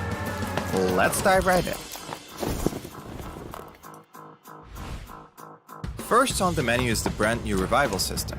To reduce frustration during squad play and promote diverse strategies in normal matches, you will now be able to revive your fallen teammates. Just retrieve the blue chip from their death boxes and register it at one of the transmission towers scattered across the map, or through a wireless transmitter item obtained through farming. They can then rejoin the match via a respawn plane that flies once per phase. Note that this feature is available only in normal and custom matches on Arkangel, Miramar, and Jester. Next, we're introducing a new DBNO feature, allowing you to carry knocked out teammates and place them inside vehicles. This addition provides players with an alternative way to evade danger without having to only abandon or revive your teammates. We are also finally ready to unveil our new clan system. Create or join a clan, play matches, and earn XP to level up your clan. As your clan levels up, you will be able to upgrade your clan tags. Not only that, but you can also earn a BP boost by playing with your clanmates. Definitely worth. And as always, make sure to check out the patch notes for all the details. Update 23.2 has plenty more in store this month, including a DBNO rebalance, general lobby UX UI improvements, a slight buff to the Ace 32, and more. Starting with this update, prepare to become your team's hero, transport teammates to safety, and establish your own PUBG Battlegrounds clan for double the excitement. And we'll see you on the Battlegrounds.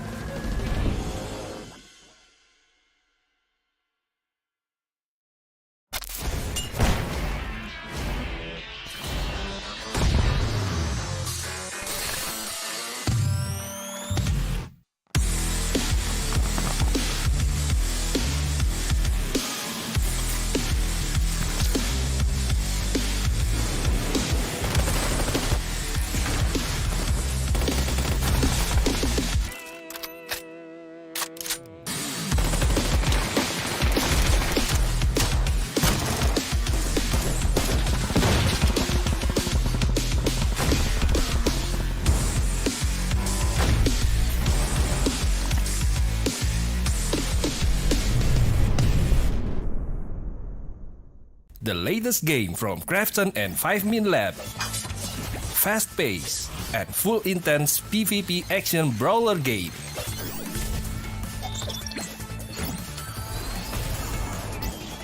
Use your best combo to send your opponent to the lobby.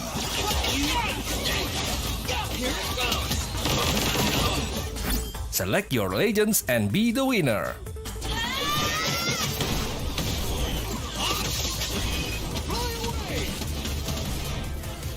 Pick the mode that suits your fighting style, from 1v1, 2v2 to Battle Royale. Available to download and play free on Play Store, App Store and Steam.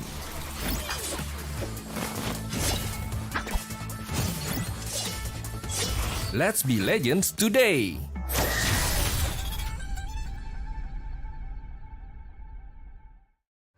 Welcome to the Update 23.2, where you can now revive your teammates, transport knocked out allies onto vehicles, and engage in a new social feature, the clan system.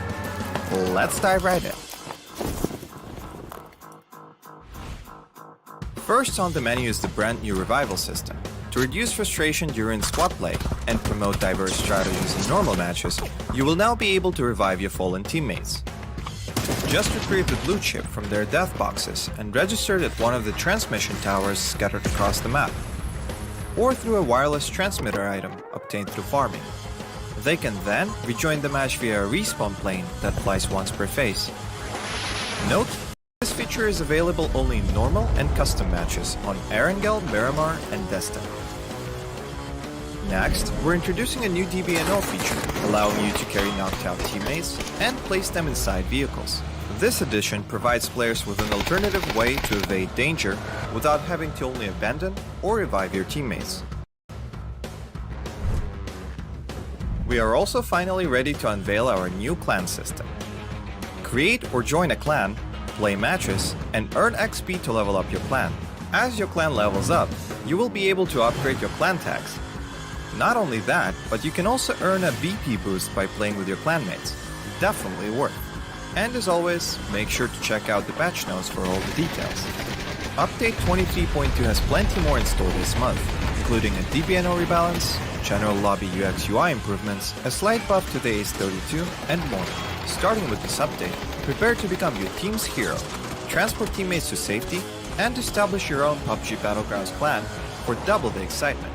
And we'll see you on the Battlegrounds.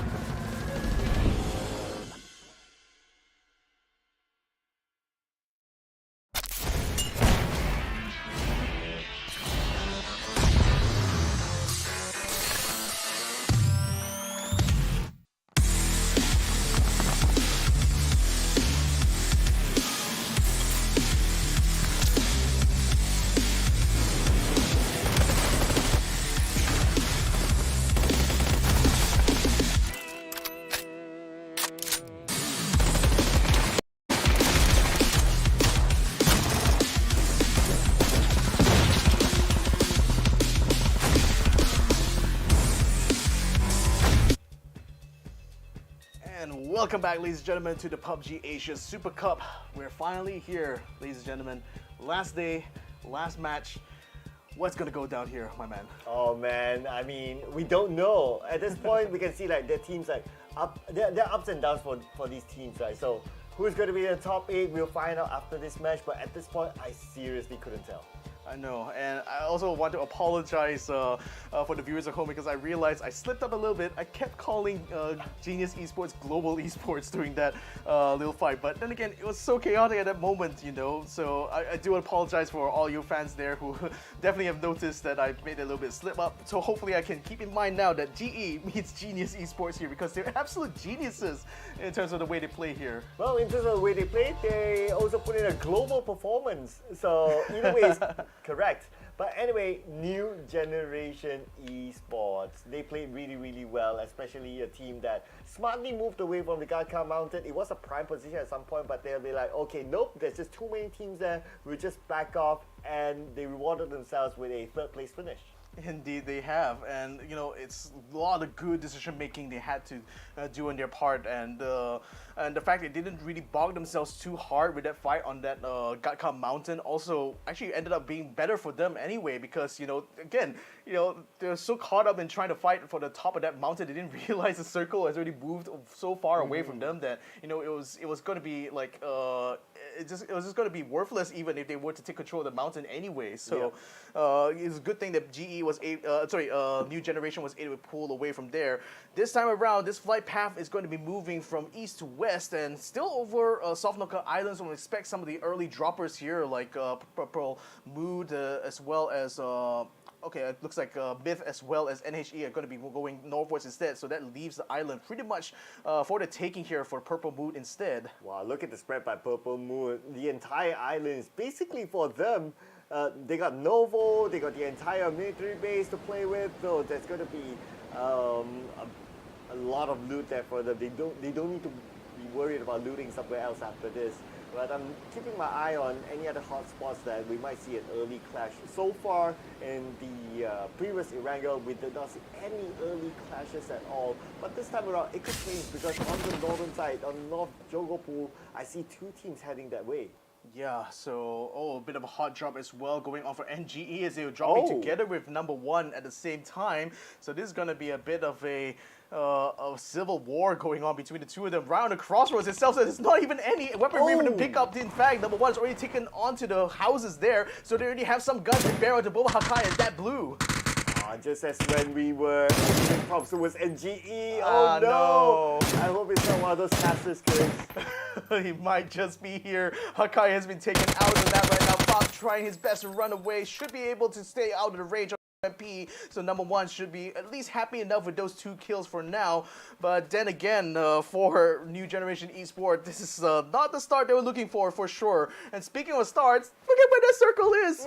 Right on the eastern side, full of water, and certainly might bring even the Mount Gatka back into play here, ladies and gentlemen. Well, this time around, I would want the circle to be on top of Mount Gatka. Let's go round 2 for all those teams. Oh boy, I really hope Krasa's curse is true because I don't want to be seeing that, man. I mean, imagine the bloodbath that will be flowing down from that mountain if that were to be the case. But right now, EA is still also taking their position by the ferry pier, and that seems to be under fire from Gex at the same time. And in the meantime, over at Melta, it looks like we have only one team there, and New Home Esports currently in that area alone.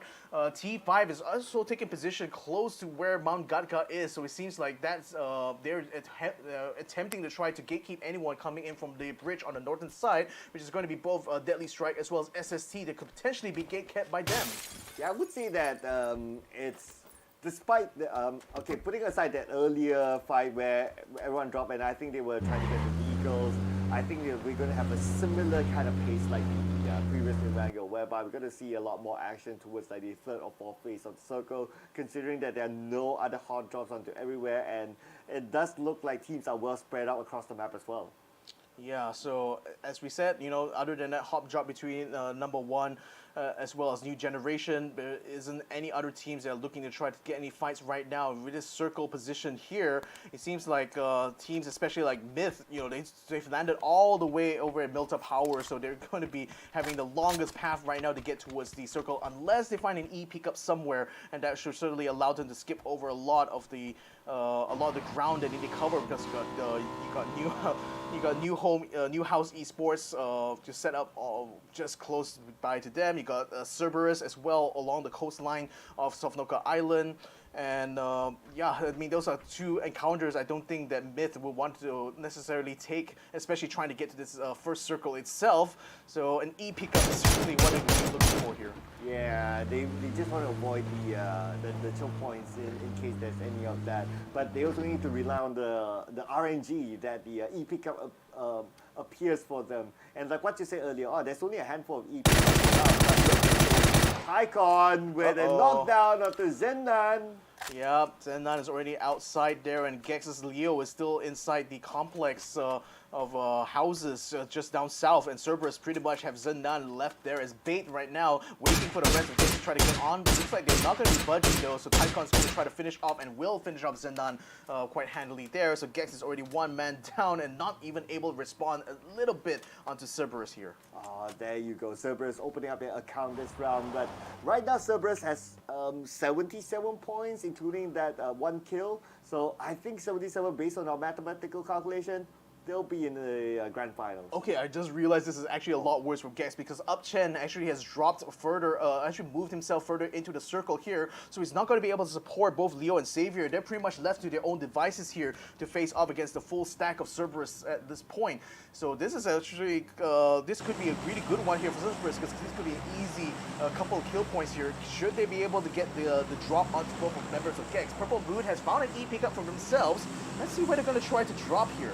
Yeah, they came all the way from Novo, so this is definitely handy. At least they don't need to go through the long drive into the circle and possibly be gate-capped by other teams that's already arrived in the circle. So, like what you said, right, it depends on where they'll land. Probably they might want to consider landing around the areas of Gatka. If not Gatka, the Gatka Mountain is fine as well, but I think looking at this current circle, the Gatka Mountain may just last them for like 1 or 2 phases. Yeah, it's currently joining this, getting in the circle is Genius Esports. They're already taking position around Gatka already, so certainly eyeing that high ground that is the Gatka Mountain. One call as well, just moved past Jojo Pole and actually bypassed completely Deadly Strike. Theeerathon FIVE actually spots PLM coming down their way, so they know they're going to be raring for a fight here very soon. It seems like PLM has decided to drop themselves on the western coast. Might put them in a line of fire of both of 3 teams here, T5, Arkangel Predators, as well as within the vicinity. Probably also spotted them coming down here, but Theeerathon FIVE seems to be setting up here. They realize this could be a prime opportunity for them to get some kill points here, so why the heck not? Oh yeah, so it looks like, okay, nope, he got into the vehicle and then he cancelled it, so maybe his IGL was like, okay, nope, hold your horses, man, no, I know you want it, but oh wait, Second, SSG running straight in the middle of Deadly Strike, and Deadly Strike living up to the name. They're wiping them out completely before they were even able to respond. What an ambush here from Deadly Strike. Well, they were ready for this game because when they drop out the first flight, they noticed that someone was above them, probably went to Zaki, so they would have made calculation is like, okay, if we just hold our ground with this kind of circle, definitely teams from Zaki will move back down to the main peninsula to tap the Jogopo Bridge, and that was a good anticipation. Yeah, good shot to Jackie there. That Theeerathon FIVE keeping the pressure onto one call who was just only joining from the northern side, but then Theeerathon FIVE was completely spread out around the hospital area, so they can certainly keep one call completely sieged up in this circle here. We also see 310 and Myth now. They actually use they actually moved their way up northward, so it seems like they want to still continue trying to take the circle from the north side here, which may actually run them into Deadly Strike one more time, who are still hold up over Jojo Pole, though there's still 2 bridges they could potentially use to get up to the hospital side. Theeerathon FIVE in the meantime continuing to keep the siege onto one call here, while team number 1 picks up an E pickup of their own. It looks like they want to try to use this to get themselves over Pachinki right now. Maybe want to try to join up on the western coast there where PLM is. We'll see where they're going to try to drop. Yeah, hopefully somewhere safe at least, because the last time someone dropped, they were spotted by the other team. But anyway, that was safe. But for team number 1, okay, looks like they're interested to go towards the edge of this map, and I think that's one of the safest areas, considering that a lot of teams drop somewhere in the middle or on the right, and naturally in that area it'll be a little bit more vacant. Yeah, so number 1 now dropping down onto what seems to be the waterlogged area, this lake, just where T5 is currently set up at.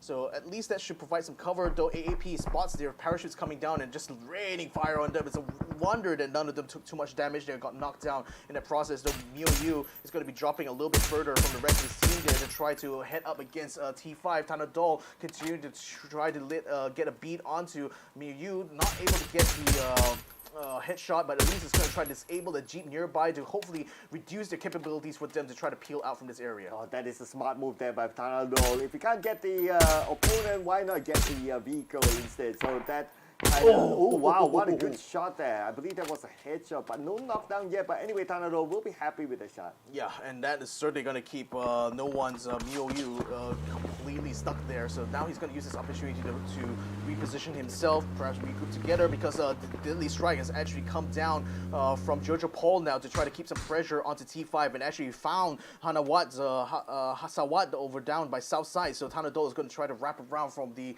flank on the left in order to try to head up against Deadly Strike. But they also still have to watch out for one call who is still holed up within their complex there. Meantime, on the hill here, Myth has already gotten in position here. It looks like Duckman wants to try to take position on this place quickly to get some recce over this next circle, which quite literally lands right on top of Gadka. So I don't know, man. Your dreams of getting a fight right on the mountain in the final circle might just be there. The chances are there. As long as the circle has the mountain, I'm keeping my hopes up. Okay, I'll take any percentage there is.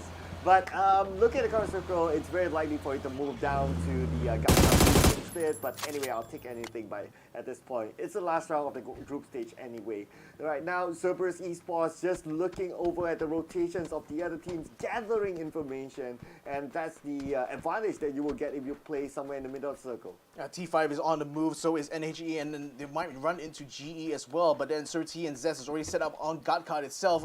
Triple A is trying to put some fire onto NHE's members. Two of them actually locked down inside this complex, having to fall down there, and in fact knocked down onto Bomb Cleaver, forcing them to stay in position. And T5's Hanadol and Hatsawat has found Trick from one call inside this building here. They might want to try to siege him here and then try to hopefully flush him out, because this is going to be a very strategic position here right on the crossroads towards Gadka. They could potentially hold their own, but the thing is, the teammate is currently under fire from Deadly Strike, who now are just collapsing onto them. Rosetet Jr. is still attempting to hold his own, still gets a knockdown to the Bullfish anyway, so Deadly Strike still having a lot of trouble, even though there's only two members of Tanawat to deal with. Well, Trick no longer in a tricky situation now that he has his teammates backing him up. About one call, are they going to make the call to just rush in? Okay, they're trying to get the first knockdown. They're trying to find an opening before they rush in to secure those kills. They're not looking down on their opponent at all, but their opponent looks like they're going to be the one to open up the fight. Rossington Jr. with a grenade takes out Lucky J, so it looks like Deadly Strike is not able to get an advantage over him though, but the thing is, he's still alone. So Chibrid, double kill there, taking Hatsawa and Tanadol as well. So it looks like T5 may not be long with as well. Rossington Jr. is still able to pull away into the hospital here, but now he's completely surrounded by both Deadly Strike as well as New Generation. So I wonder how in the heck is he going to be able to get to the next circle? Wait a second, Genius Esports, they have visitors to the compound, but who will advantage right now? Genius Esports reposition themselves to try to get an upper hand over team number one, but team number one, they might lose Lambawu. They might lose him indeed, as the rest of GE are coming in here. Utah ramming against the building there. Actually gets knocked down for his Eric. Chloe is going to come in for the save here. Is he going to get run over? No, he does not. But at least he's going to be able to come up temporarily. Virtue 2-2-2-2-2 will be able to take out Flores though, so that looks like GE has lost their flank entirely and seems to be in deep trouble. Oh, team number one looks like now down to the last man. Virtue. Sati, can he do it? He's on the right, but he doesn't have the information. The moment he goes in, he gets shot at, but no. Looks like they managed to go in together and the trade is not needed. Oh, that's a saving grace right there, because I was worried for them for a second there when they lost two of their flankers, but it seems like GE was still able to take control of the compound. MiuYu also taken out there, but new House Esports as well as Triple A have been watching over this battle here. They know that GE is very weak right now, so that's why they're pouring some fire onto them, but not really daring to make a move yet, at least until they know where this next circle is going to land. So as you can see right now, Myth still on the mountain there. They will be able to keep some pressure onto one call. This circle actually goes a little bit closer towards Gadka, so no chance for that mountain circle that you're looking for, but certainly a good position here for Genius as well as Gex here, because they're right smack dab in the middle. Looks like it's going to be the Gadka Fuse finale, an open area, ladies and gentlemen, unless he goes through the chopsticks, but it does look like likelier to go towards the open area, but that's absolutely fine. And now Cerberus Esports, they have GEX just behind them to deal with. They just need to keep an eye on them in case GEX does something funny, but I don't think they'll make any big moves. As long as GEX doesn't, they'll be 1v5 because both of them in the middle of the circle. Haisaki tries to get some shots, can't quite nail down Xavier though, so it seems like they will be able to position themselves in that building just down south from Gatka, but they still have to contend with AAA and new House Esports are still within their vicinity, so they can't quite exactly go out of the way to be proactive enough to head up these teams in the fight. EA looks like they're also on the move as well. Seems like they want to try to wrap around the eastern side here, attack all around J-Dai, just spotting around here trying to find a target, but can't really spot much. Rather, it's just there's just too many teams going around firing off in all directions that it's hard for them to actually get a good beat on what the situation is for them. Well, attack all around, not really attacking at this point since they do have compound, but the compound is kind of small for 4. I guess it depends on the situation. If the circle does move away, they need to make a quick move because all of them will be clumped up together. And now Cerberus Esports, just look at the spread, the parameter that they're trying to guard. It's amazing. Their confidence level is just up there. Yeah, they will, if they are able to slip by there past Haisaki, they should be able to head them off into this next approach towards Gatka. So it's absolutely important now for Cerberus to try to head off EA as much as they can. But with vehicles in hand, there, it's actually making it quite easy for them to maneuver into the circle now and forcing Haisaki to pull back. In fact, Haisaki decides he's going to get to the complex first before EA has a chance to flank them there. So that's a good call on their part. Problem is, he's going to put himself in the line of fire with Gex if he's not too careful. But the chopsticks, as you called them, that should provide a bit of cover there, I think, for Haisaki to play around with. Yeah, the funny thing is that currently no team is using the chopsticks here because it's kind of like a ditch and it provides good cover. So I think at some point we will see a team would actually use that as a cover area, but let's see who's going to be the first one to do it. Solo Z is also joining them in the compound there, while Taikon Haimas continue to bring some fire onto EA, just keeping them at arm's length right now. And Haisaki tries to join up with Solo Z, almost gets shot down there by Gex, but nevertheless is able to get up in front. So they see a two-prong attack there, but AAP is also shooting in on them, but then the Purple Mood has just destroyed this deadly strike there, taking them out completely. One call as well, catching NGE with their pants down, takes out Fab and deletes him from the map. Oh, beautiful defense by Purple Moody Esports. They're definitely in the mood for some purple there. But now, circle, where will it go? Chopsticks, it is, ladies and gentlemen. Get into the chopsticks ditch. Oh no, the chopsticks are gonna be eating pretty well here, I think. But yes, just collapsing straight onto EA. Rather, KM99 tried to get the jump onto Taikon. Unfortunately, gets knocked down from inside the company. Delta 60 comes around the side, takes him down completely. Solosi now trying his best here to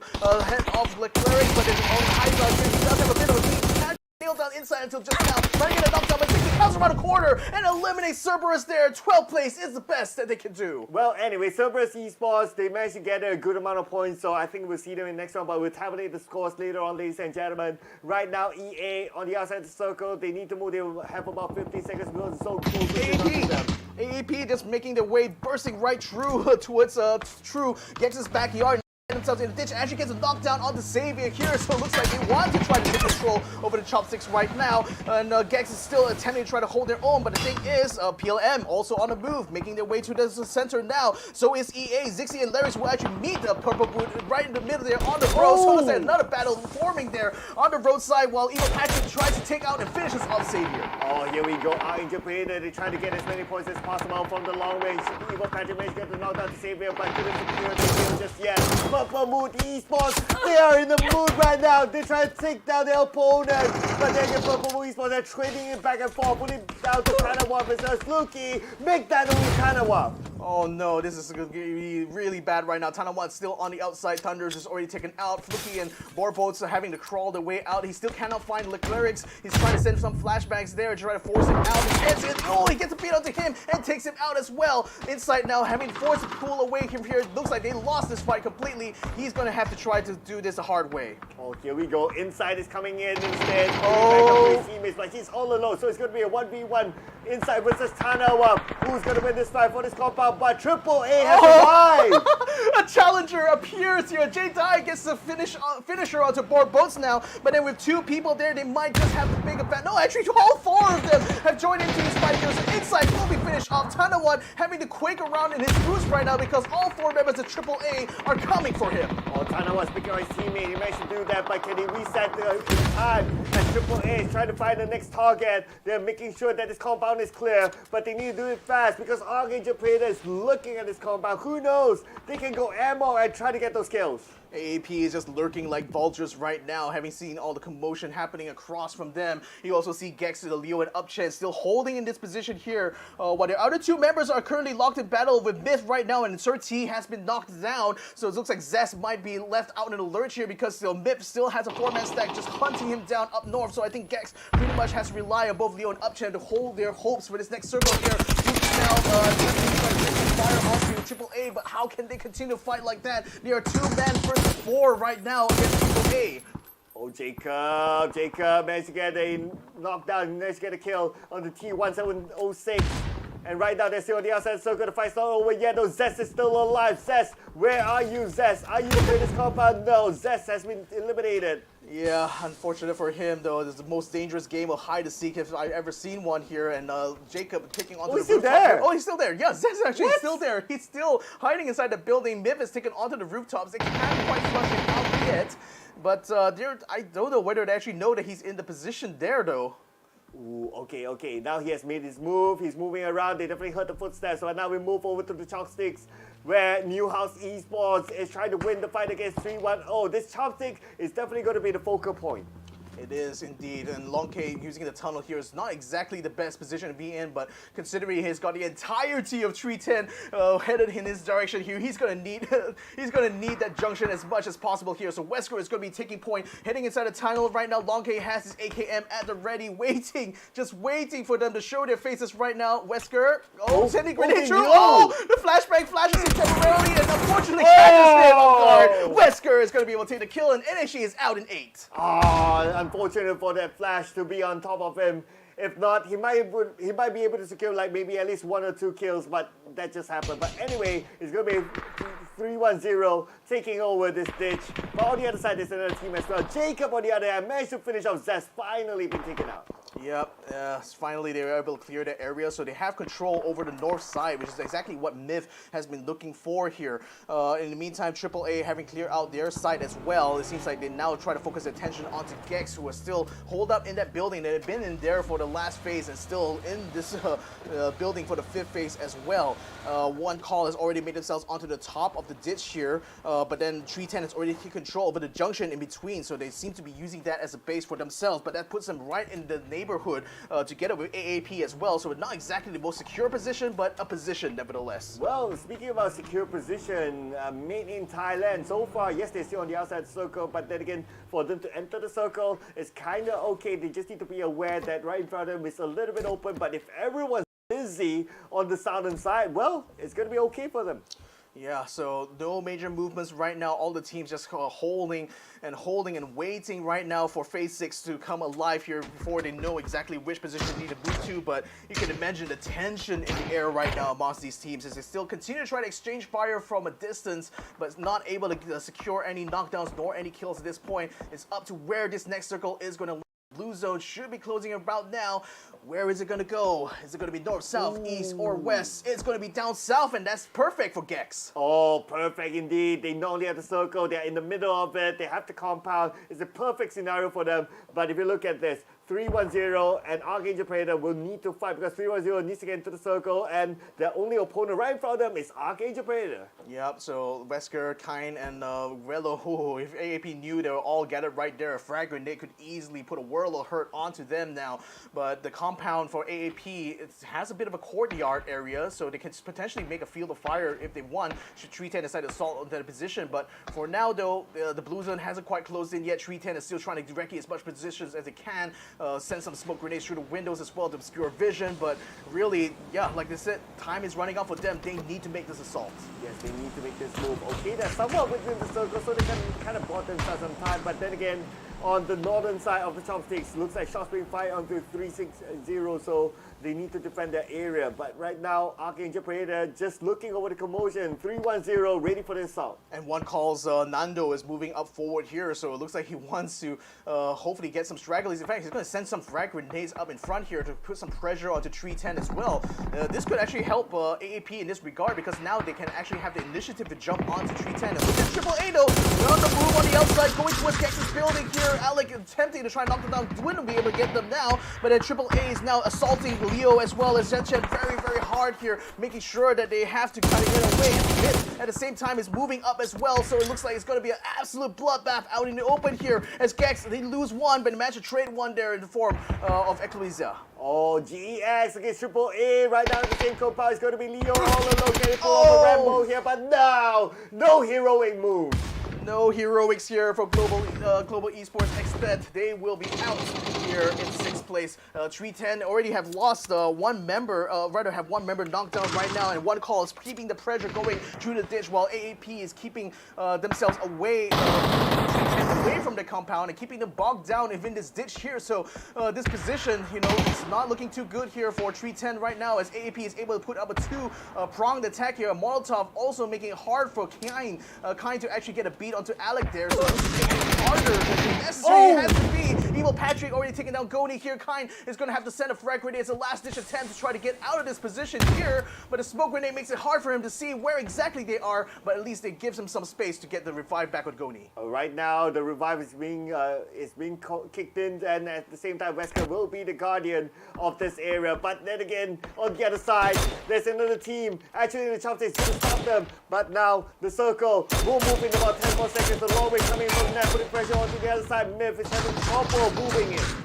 Yeah, in trouble indeed here. 310. Evil Patrick just holding steady on that trigger finger there, not revealing his position quite yet. Nando as well, just keeping an eye out over the top of the bridge here because he wants to try to get a beat onto 310. But this is proving to be a very tight eastern side here of this circle because right now 3 teams are vying for control, and AAP seems to have the upper hand initially, but then now with one call as well getting into the mix, they have to kind of keep an eye out for whatever is coming from the pitch itself while attempting to keep 310 under siege. So this is not a very not an easy fight at all for them to take. Well, it's not going to be an easy fight for 310 because one call is going to come in from the other side, like what you said. One call will need to win this fight because they don't have circle at all, and get past 310. So this is the fight that they cannot lose.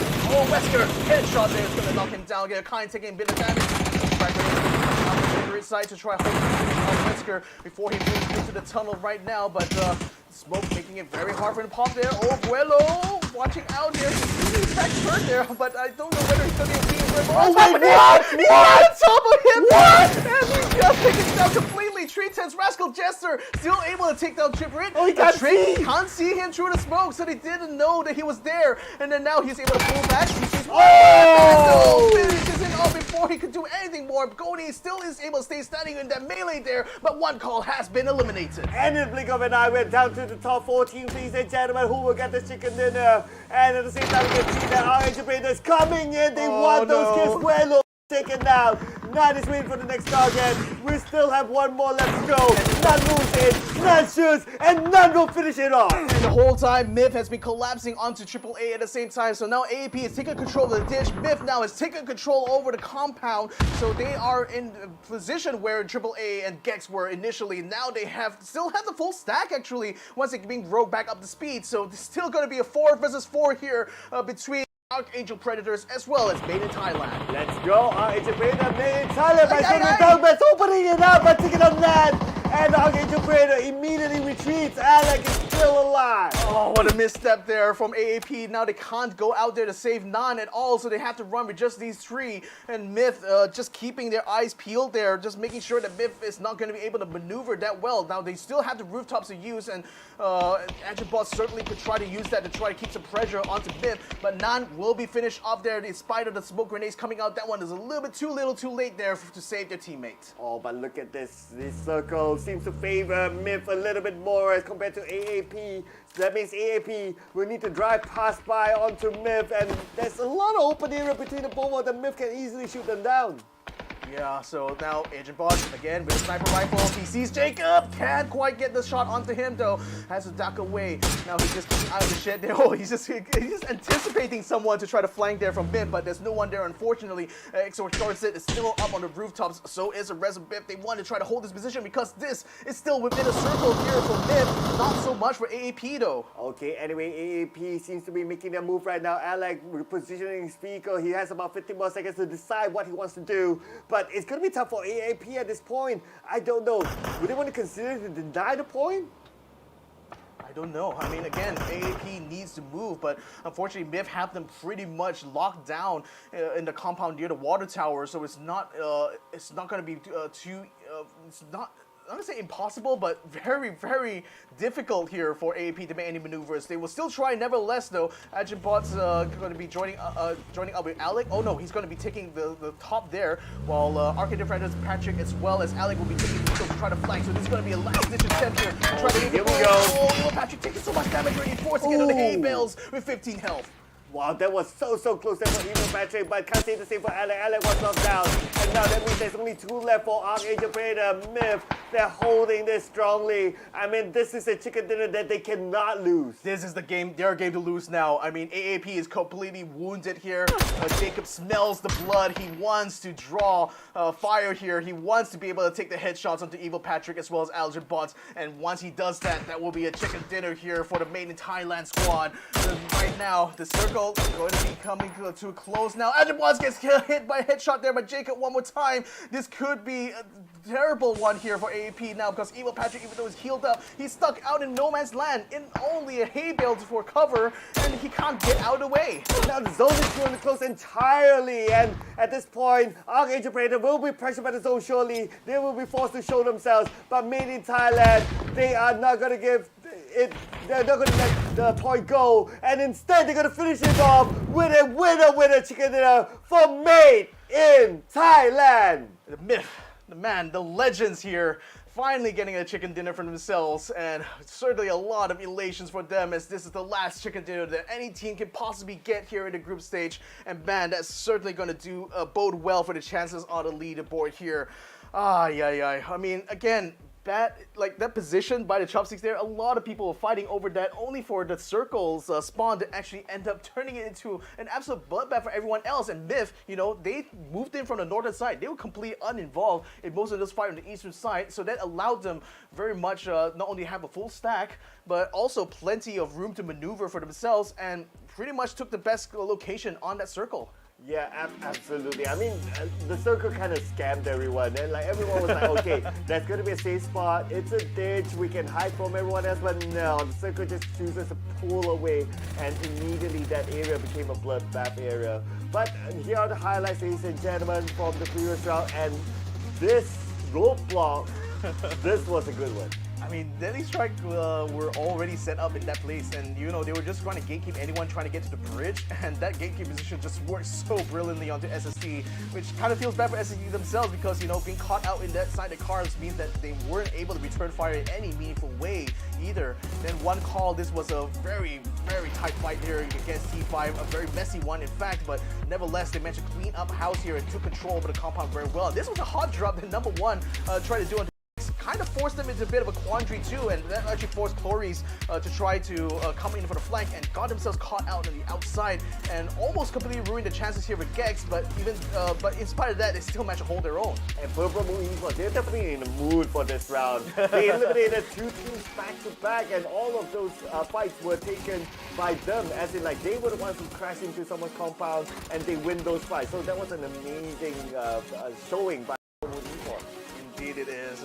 E-Arena, so sad for them, because you know, they got themselves caught in a really bad fight there. 2 knockdowns, there's not much insight to do. And Long K, you know, he thought he could basically try to catch them around the peak, but didn't anticipate the flashbang. I mean, again, that's just like 101 there, I suppose, for FPS, but nevertheless, he had to catch the brunt of it. 310, even though they managed to secure that tunnel, it turned out to become a tunnel of death for them pretty much, because AAP was just able to very successfully suppress them. And the Rascal, there's this moment here. This moment. Oh, one call, just not expecting to be landing around on top of Wello. He got a free knockdown out of that, but unfortunately wasn't able to keep the pressure, keep away from the pressure that one call is putting onto him, and finally gets taken down there by Nando J.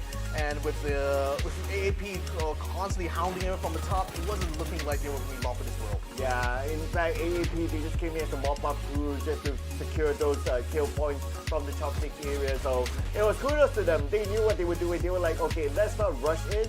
We wait for the right moment. Once the fight cools down, we don't allow them room to reset. We come in at that really focal point and they secure those kills. Yep, winner chicken dinner for the Made in Thailand squad. That's to round out the end of the day here. And for those of you guys in the chat who were wondering why the overall scoreboards haven't been shown so far, is because we've been saving the best for last here. Oh, yeah. Yeah, so we're going to be finding out very soon who is going to be able to come on top. I can tell you though that definitely the team that's been outperforming themselves here on day number 3 here is Cerberus. I mean, the 19 kill line. How is any other team going to be able to match that? Yeah, it is the most kills so far in a single round, and they didn't need a chicken dinner to do that. I know. I mean, it's amazing. It's just, but it just goes to show how much more valuable this time around the kill points are, to the point that a team that's as proactive as Cerberus Esports, you know, was able to just sweep, sweep the entire leaderboard for today just by virtue of getting really good engagements and getting really good kills. But I also need to give a shout out to One Call as well, because even though they have a bit drop off a little bit, I think towards the end of the day, they still have been consistent enough to stay somewhere in the top 5, I think, for this current the top 4 for top 3 for this current day itself. So I hope that, you know, with those few kills I managed to get in Arkangel itself, that hopefully that keeps them in the running right now. But nevertheless, we still have yet to see what the full line picture is. Yeah, I mean, with all these amazing gameplays today and some of the teams actually rising up to the occasion, it's going to be anyone's guess who's going to be the top 8. And again, top 8 is going to go straight into the grand finals that will be playing next week. But for the rest of them, they'll be playing the last chance qualifiers tomorrow. So we're going to find it out really, really soon. Okay, who do you think from the games today would qualify straight onto the grand finals? I would definitely think Cerberus has a really good chance right no now. doubt. One call I say will be a bit on the margins here. Made in Thailand, I mean, this is their best performance so far, and they've been consistently they've been in the top 5 right now for this day itself in terms of Group B versus C. So I think they also stand a good chance of maybe eking their way into the top 8 here, but just barely. AAP, Arkangel Predator and Attack All Around, I think it's a bit of a good comeback, I think, especially for AAA, who, remember, had to miss out on the first match of the day here. They've really come back really strong here by picking up a total of 12 points here to keep themselves in the top 3 for match number 5. So I would say kudos for them, you know, because it couldn't have been easy for them to get back into the rhythm, especially after the major disruption they had to endure. And 310 as well, even though with all the troubles that went through inside the ditch, still managed to get 4 kill points and 4 placement points. So not a bad result, I would say, despite them having probably like being in the worst position when it came to the final circle. Yeah, I think you mentioned it well about AAA. I think they'll be the team that I really want to see. Will they make it straight onto the grand finals or not? Because if they do, then it's a miraculous comeback, considering the unfortunate events that happened to them in game number 1, and they only needed like 4 games to make it through. But hey, I'm holding my horses for that for the actual or the full result for now. But so far, I do agree that AAA has been doing fairly well as well. If only they got that 1 extra game, then maybe, you know, they would have been like confirmed to the next round. But right now, we still need to tabulate the scores. Yeah. Oh man. I mean, there's so much to kind of like cover here. I think like after today, I'm definitely going to be rewatching a lot of this here, you know, in anticipation for the last chance qualifier, because, you know, there's so much data right here to filter through for all these teams here. But I have to say, you know, I'm actually personally like happy to see that Sun's sister is able to get their time in the sun, especially from match number 3 there on Tego, because for the longest time I think like the Japanese teams, when it comes to PUBG, have been very much sidelined for the most part. They haven't really made much of an impact even in the global series. But then now, you know, with Sun's sister and Enter Force 36, 310, these guys have been able to show that they can still run with the big boys here, even though they're so far away region-wise. And I do hope that we see more Tego in the future. Oh, I think for sure. I think it's an amazing map, and of course for the players, for the viewers as well, because it is currently still new within the competitive scene. We don't really know what to expect yet. We need a lot of Tegos for us to come up with like some assumptions of like what are the strategies that they will come up with. But so far, looking good for Tego. I mean, it's a smaller map as well. Naturally, you get more fights. And that's exactly what happened in Tego. We got like in one terminal compound that 3 teams came in at the same time. So it was great entertainment. Yeah, it was really great entertainment. I mean, this is a first taste of like Tego in the competitive PUBG circuit, and I'm really liking it. I'm really liking what I'm seeing here. I mean, not only like the Korean landscape is just beautiful to watch here, but you know, you have dunes just like how it is on Miramar. You have like high ground as well, just kind of like, and high grounds and low ground just like Erangel, and then you have the compactness and the absolute like complex urban sprawls that you have in that map, like on Terminal as well. It makes these amazing battlegrounds here for these teams. So I'm really looking forward to a lot more Tego matches, you know, as this global series continues to go around. Yeah, in fact, our observer director did mention that how much he liked the landscaping of the game itself, and it is a sight to see, no doubt. And yeah, I guess for some of us who don't get to travel that much, maybe because we're busy, at least looking at the game itself, it gives you a feeling of like, okay, this is somewhere that you can imagine that you can travel into the game. Yeah, so I'm also keeping an eye out for like, I'm actually also having a look at the leaderboard for Group B and C, and I can tell you like the standout performers, you know, were Cerberus Esports, you got Made in Thailand as well, matching them very effectively here, being in that top 3, and the E Arena as well, I think stands a really good chance of you know, getting into the grand finals as well, given their performances, the consistent performance in the first few matches for today. And I think that just might be enough, even though they missed out on the chicken dinner. I think the consistency might be enough to get them a decent amount of points to get to that leaderboard.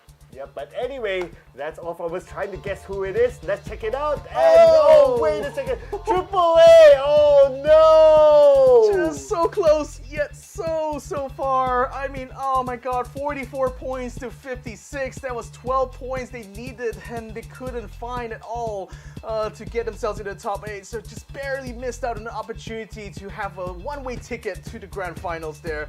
What a shame there for AAA. But nevertheless, you know, considering how they started versus how they ended, I would say that being the best of the rest right now, it's probably already an achievement to be proud of here. Yeah, it is. But anyway, it's not all hope lost yet. They still have the last chance qualifiers to play, so we'll definitely see them in the next round still. But some of the teams that managed to, let's see, Purple Moon Esports, despite today, I don't think today is really their day, but they still managed to slide into the grand final stage. So hopefully they'll be able to recover their overall performance later on next week. Yeah, also honorable mentions as well to GEX, Global Esports Xsset. They unfortunately had only 2 points behind AAA here. New House Esports, in spite of the best efforts and actually quite a decent amount of kills as well, were not able to place it up. Okay, so I guess interestingly that okay, I'm pretty sure that TE and QC is in the grand final stage. Huh. Yeah. Oh yeah, the points are actually not being tabulated here. Yeah. My goodness, I only just realized that. The Group A teams. Yeah, the Group A team so points that are not means being... possibly, let's say if we were to put in QC, TE, and maybe Daytrade Gaming, 3 teams from the list that we see will be pushed down to the LCQ stage. Yeah, apologies, there's an error in the graphic right now because we haven't seen the score for QConfirm for TE and Daytrade as well as Unicorn Venom here. So don't take that result there as definite here for the grand finals. That's a teaser. Maybe a teaser. So unfortunately, we'll let them go ahead and sort that issue out before we're able to give you the actual results here. But oh man, that almost that also made my heart jump a little bit. Then that means the Purple Moon Esports thingy. Oh yeah. Ooh, I mean, that's scary. That's gonna be scary to see. But we need to wait for the official scores, okay? Yeah. So I mean, again, you know, just a kind of like on the sideline here, I do realize that, you know, the stream has not exactly been the best experience for you guys at home there. So I just want to take the time really to apologize for all the issues we've been facing throughout this tournament here. I hope you guys will be patient along with us here. You know, again, you know, don't shoot the messenger here. You know, our job here is really to bring you guys the best show possible. Unfortunately, a lot of technical difficulties has been experienced behind the scene here that has made it a little bit hard, but we're hoping that you guys will be able to enjoy the show nevertheless. Yeah, but we will retabulate the scores for you guys. So, but before that, we'll be taking a little bit of a break, ladies and gentlemen, for us to really be sure, because we want to be sure that whoever is in the top 8 will be in the top 8 next week. So let's take a little bit of a breather, ladies and gentlemen. We'll see you guys in a bit. Welcome to the update 20.2, where you can now revive your teammates, transport knocked out allies onto vehicles, and engage in a new social feature, the clan system. Let's dive right in. First on the menu is the brand new revival system. To reduce frustration during squad play and promote diverse strategies in normal matches, you will now be able to revive your fallen teammates. Just retrieve the blue chip from their death boxes and register it at one of the transmission towers scattered across the map, or through a wireless transmitter item obtained through farming. They can then rejoin the match via a respawn plane that flies once per phase. Note that this feature is available only in normal and custom matches on Arkangel, Predator, and Jester. Next, we're introducing a new DBNO feature, allowing you to carry knocked out teammates and place them inside vehicles. This addition provides players with an alternative way to evade danger without having to only abandon or revive your teammates. We are also finally ready to unveil our new clan system. Create or join a clan, play matches, and earn XP to level up your clan. As your clan levels up, you will be able to upgrade your clan tags. Not only that, but you can also earn a BP boost by playing with your clanmates. Definitely worth. And as always, make sure to check out the patch notes for all the details. Update 23.2 has plenty more in store this month, including a DBNO rebalance, general lobby UX UI improvements, a slight buff to the Ace 32, and more. Starting with this update, prepare to become your team's hero, transport teammates to safety, and establish your own PUBG Battlegrounds clan for double the excitement. And we'll see you on the Battlegrounds.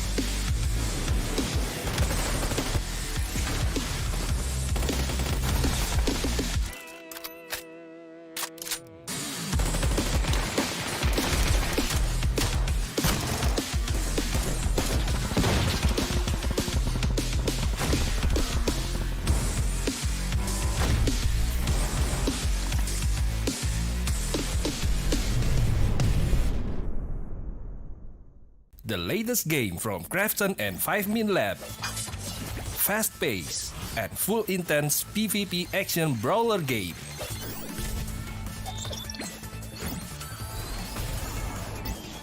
Use your best combo to send your opponent to the lobby.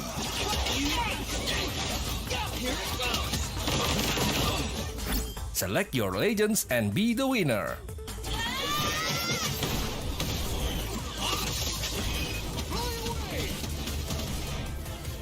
Pick the mode that suits your fighting style, from 1v1, 2v2 to Battle Royale.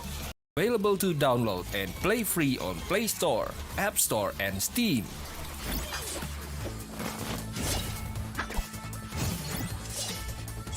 Let's be legends today!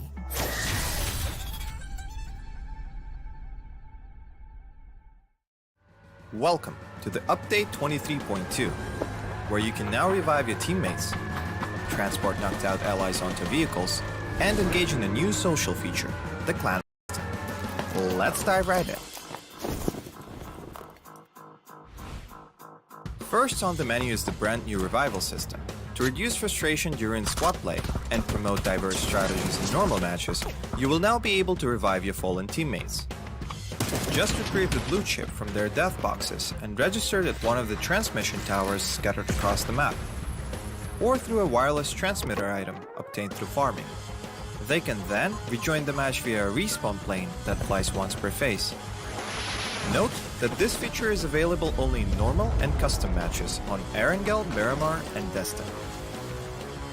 Next, we're introducing a new DBNO feature, allowing you to carry knocked out teammates and place them inside vehicles. This edition provides players with an alternative way to evade danger without having to only abandon or revive your teammates.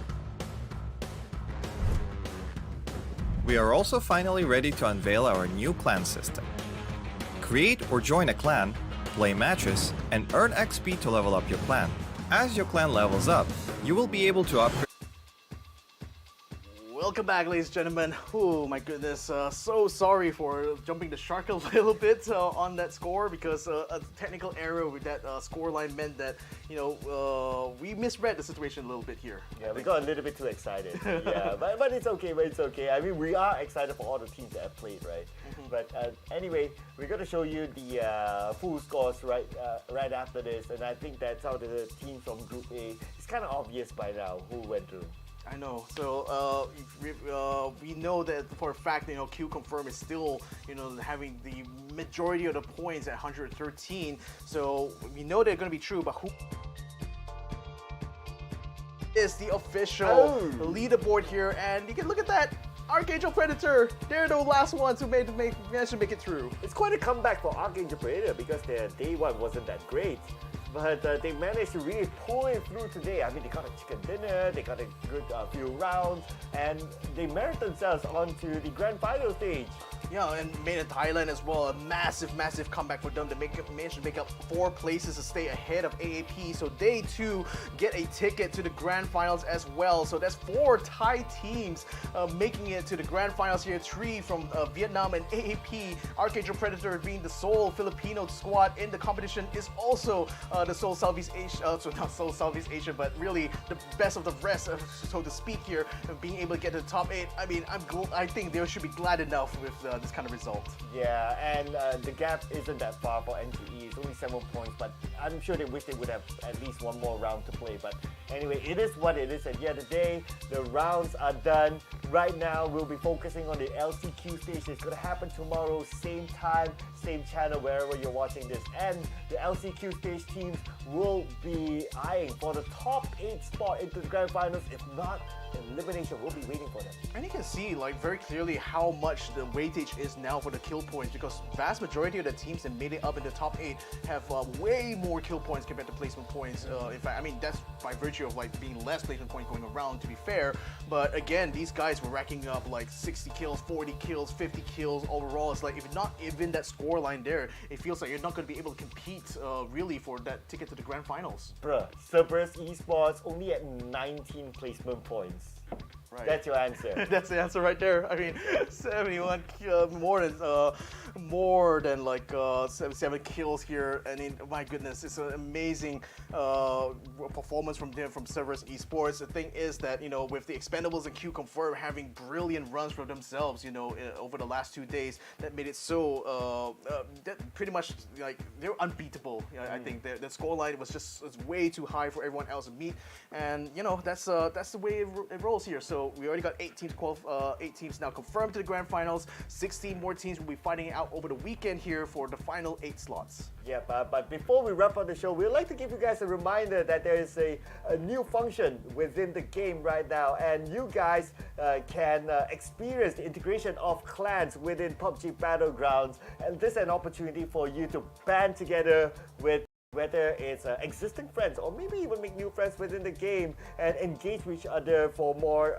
competitive progression system, whereby you'll be rewarded with benefits and also whatever rewards there is within game. And yeah, if you want to find out, you just gotta do it, and let us know in the comment section, what do you get as part of the rewards? I got a question for you though. Like, if you were to set up a clan in PUBG, what would you call it? I would call it Victor Esports. Why Victor Esports? Just because I like you. Oh, thank you so much for that, Cloud. Yeah. Hey, but I personally would just call it the Fast and the Furious. You know, Fast and the Furious. I mean, Fast 10 is out. Why not follow the theme? You know, okay. Just climb the coattails. I mean, fair enough. Fair enough, isn't it?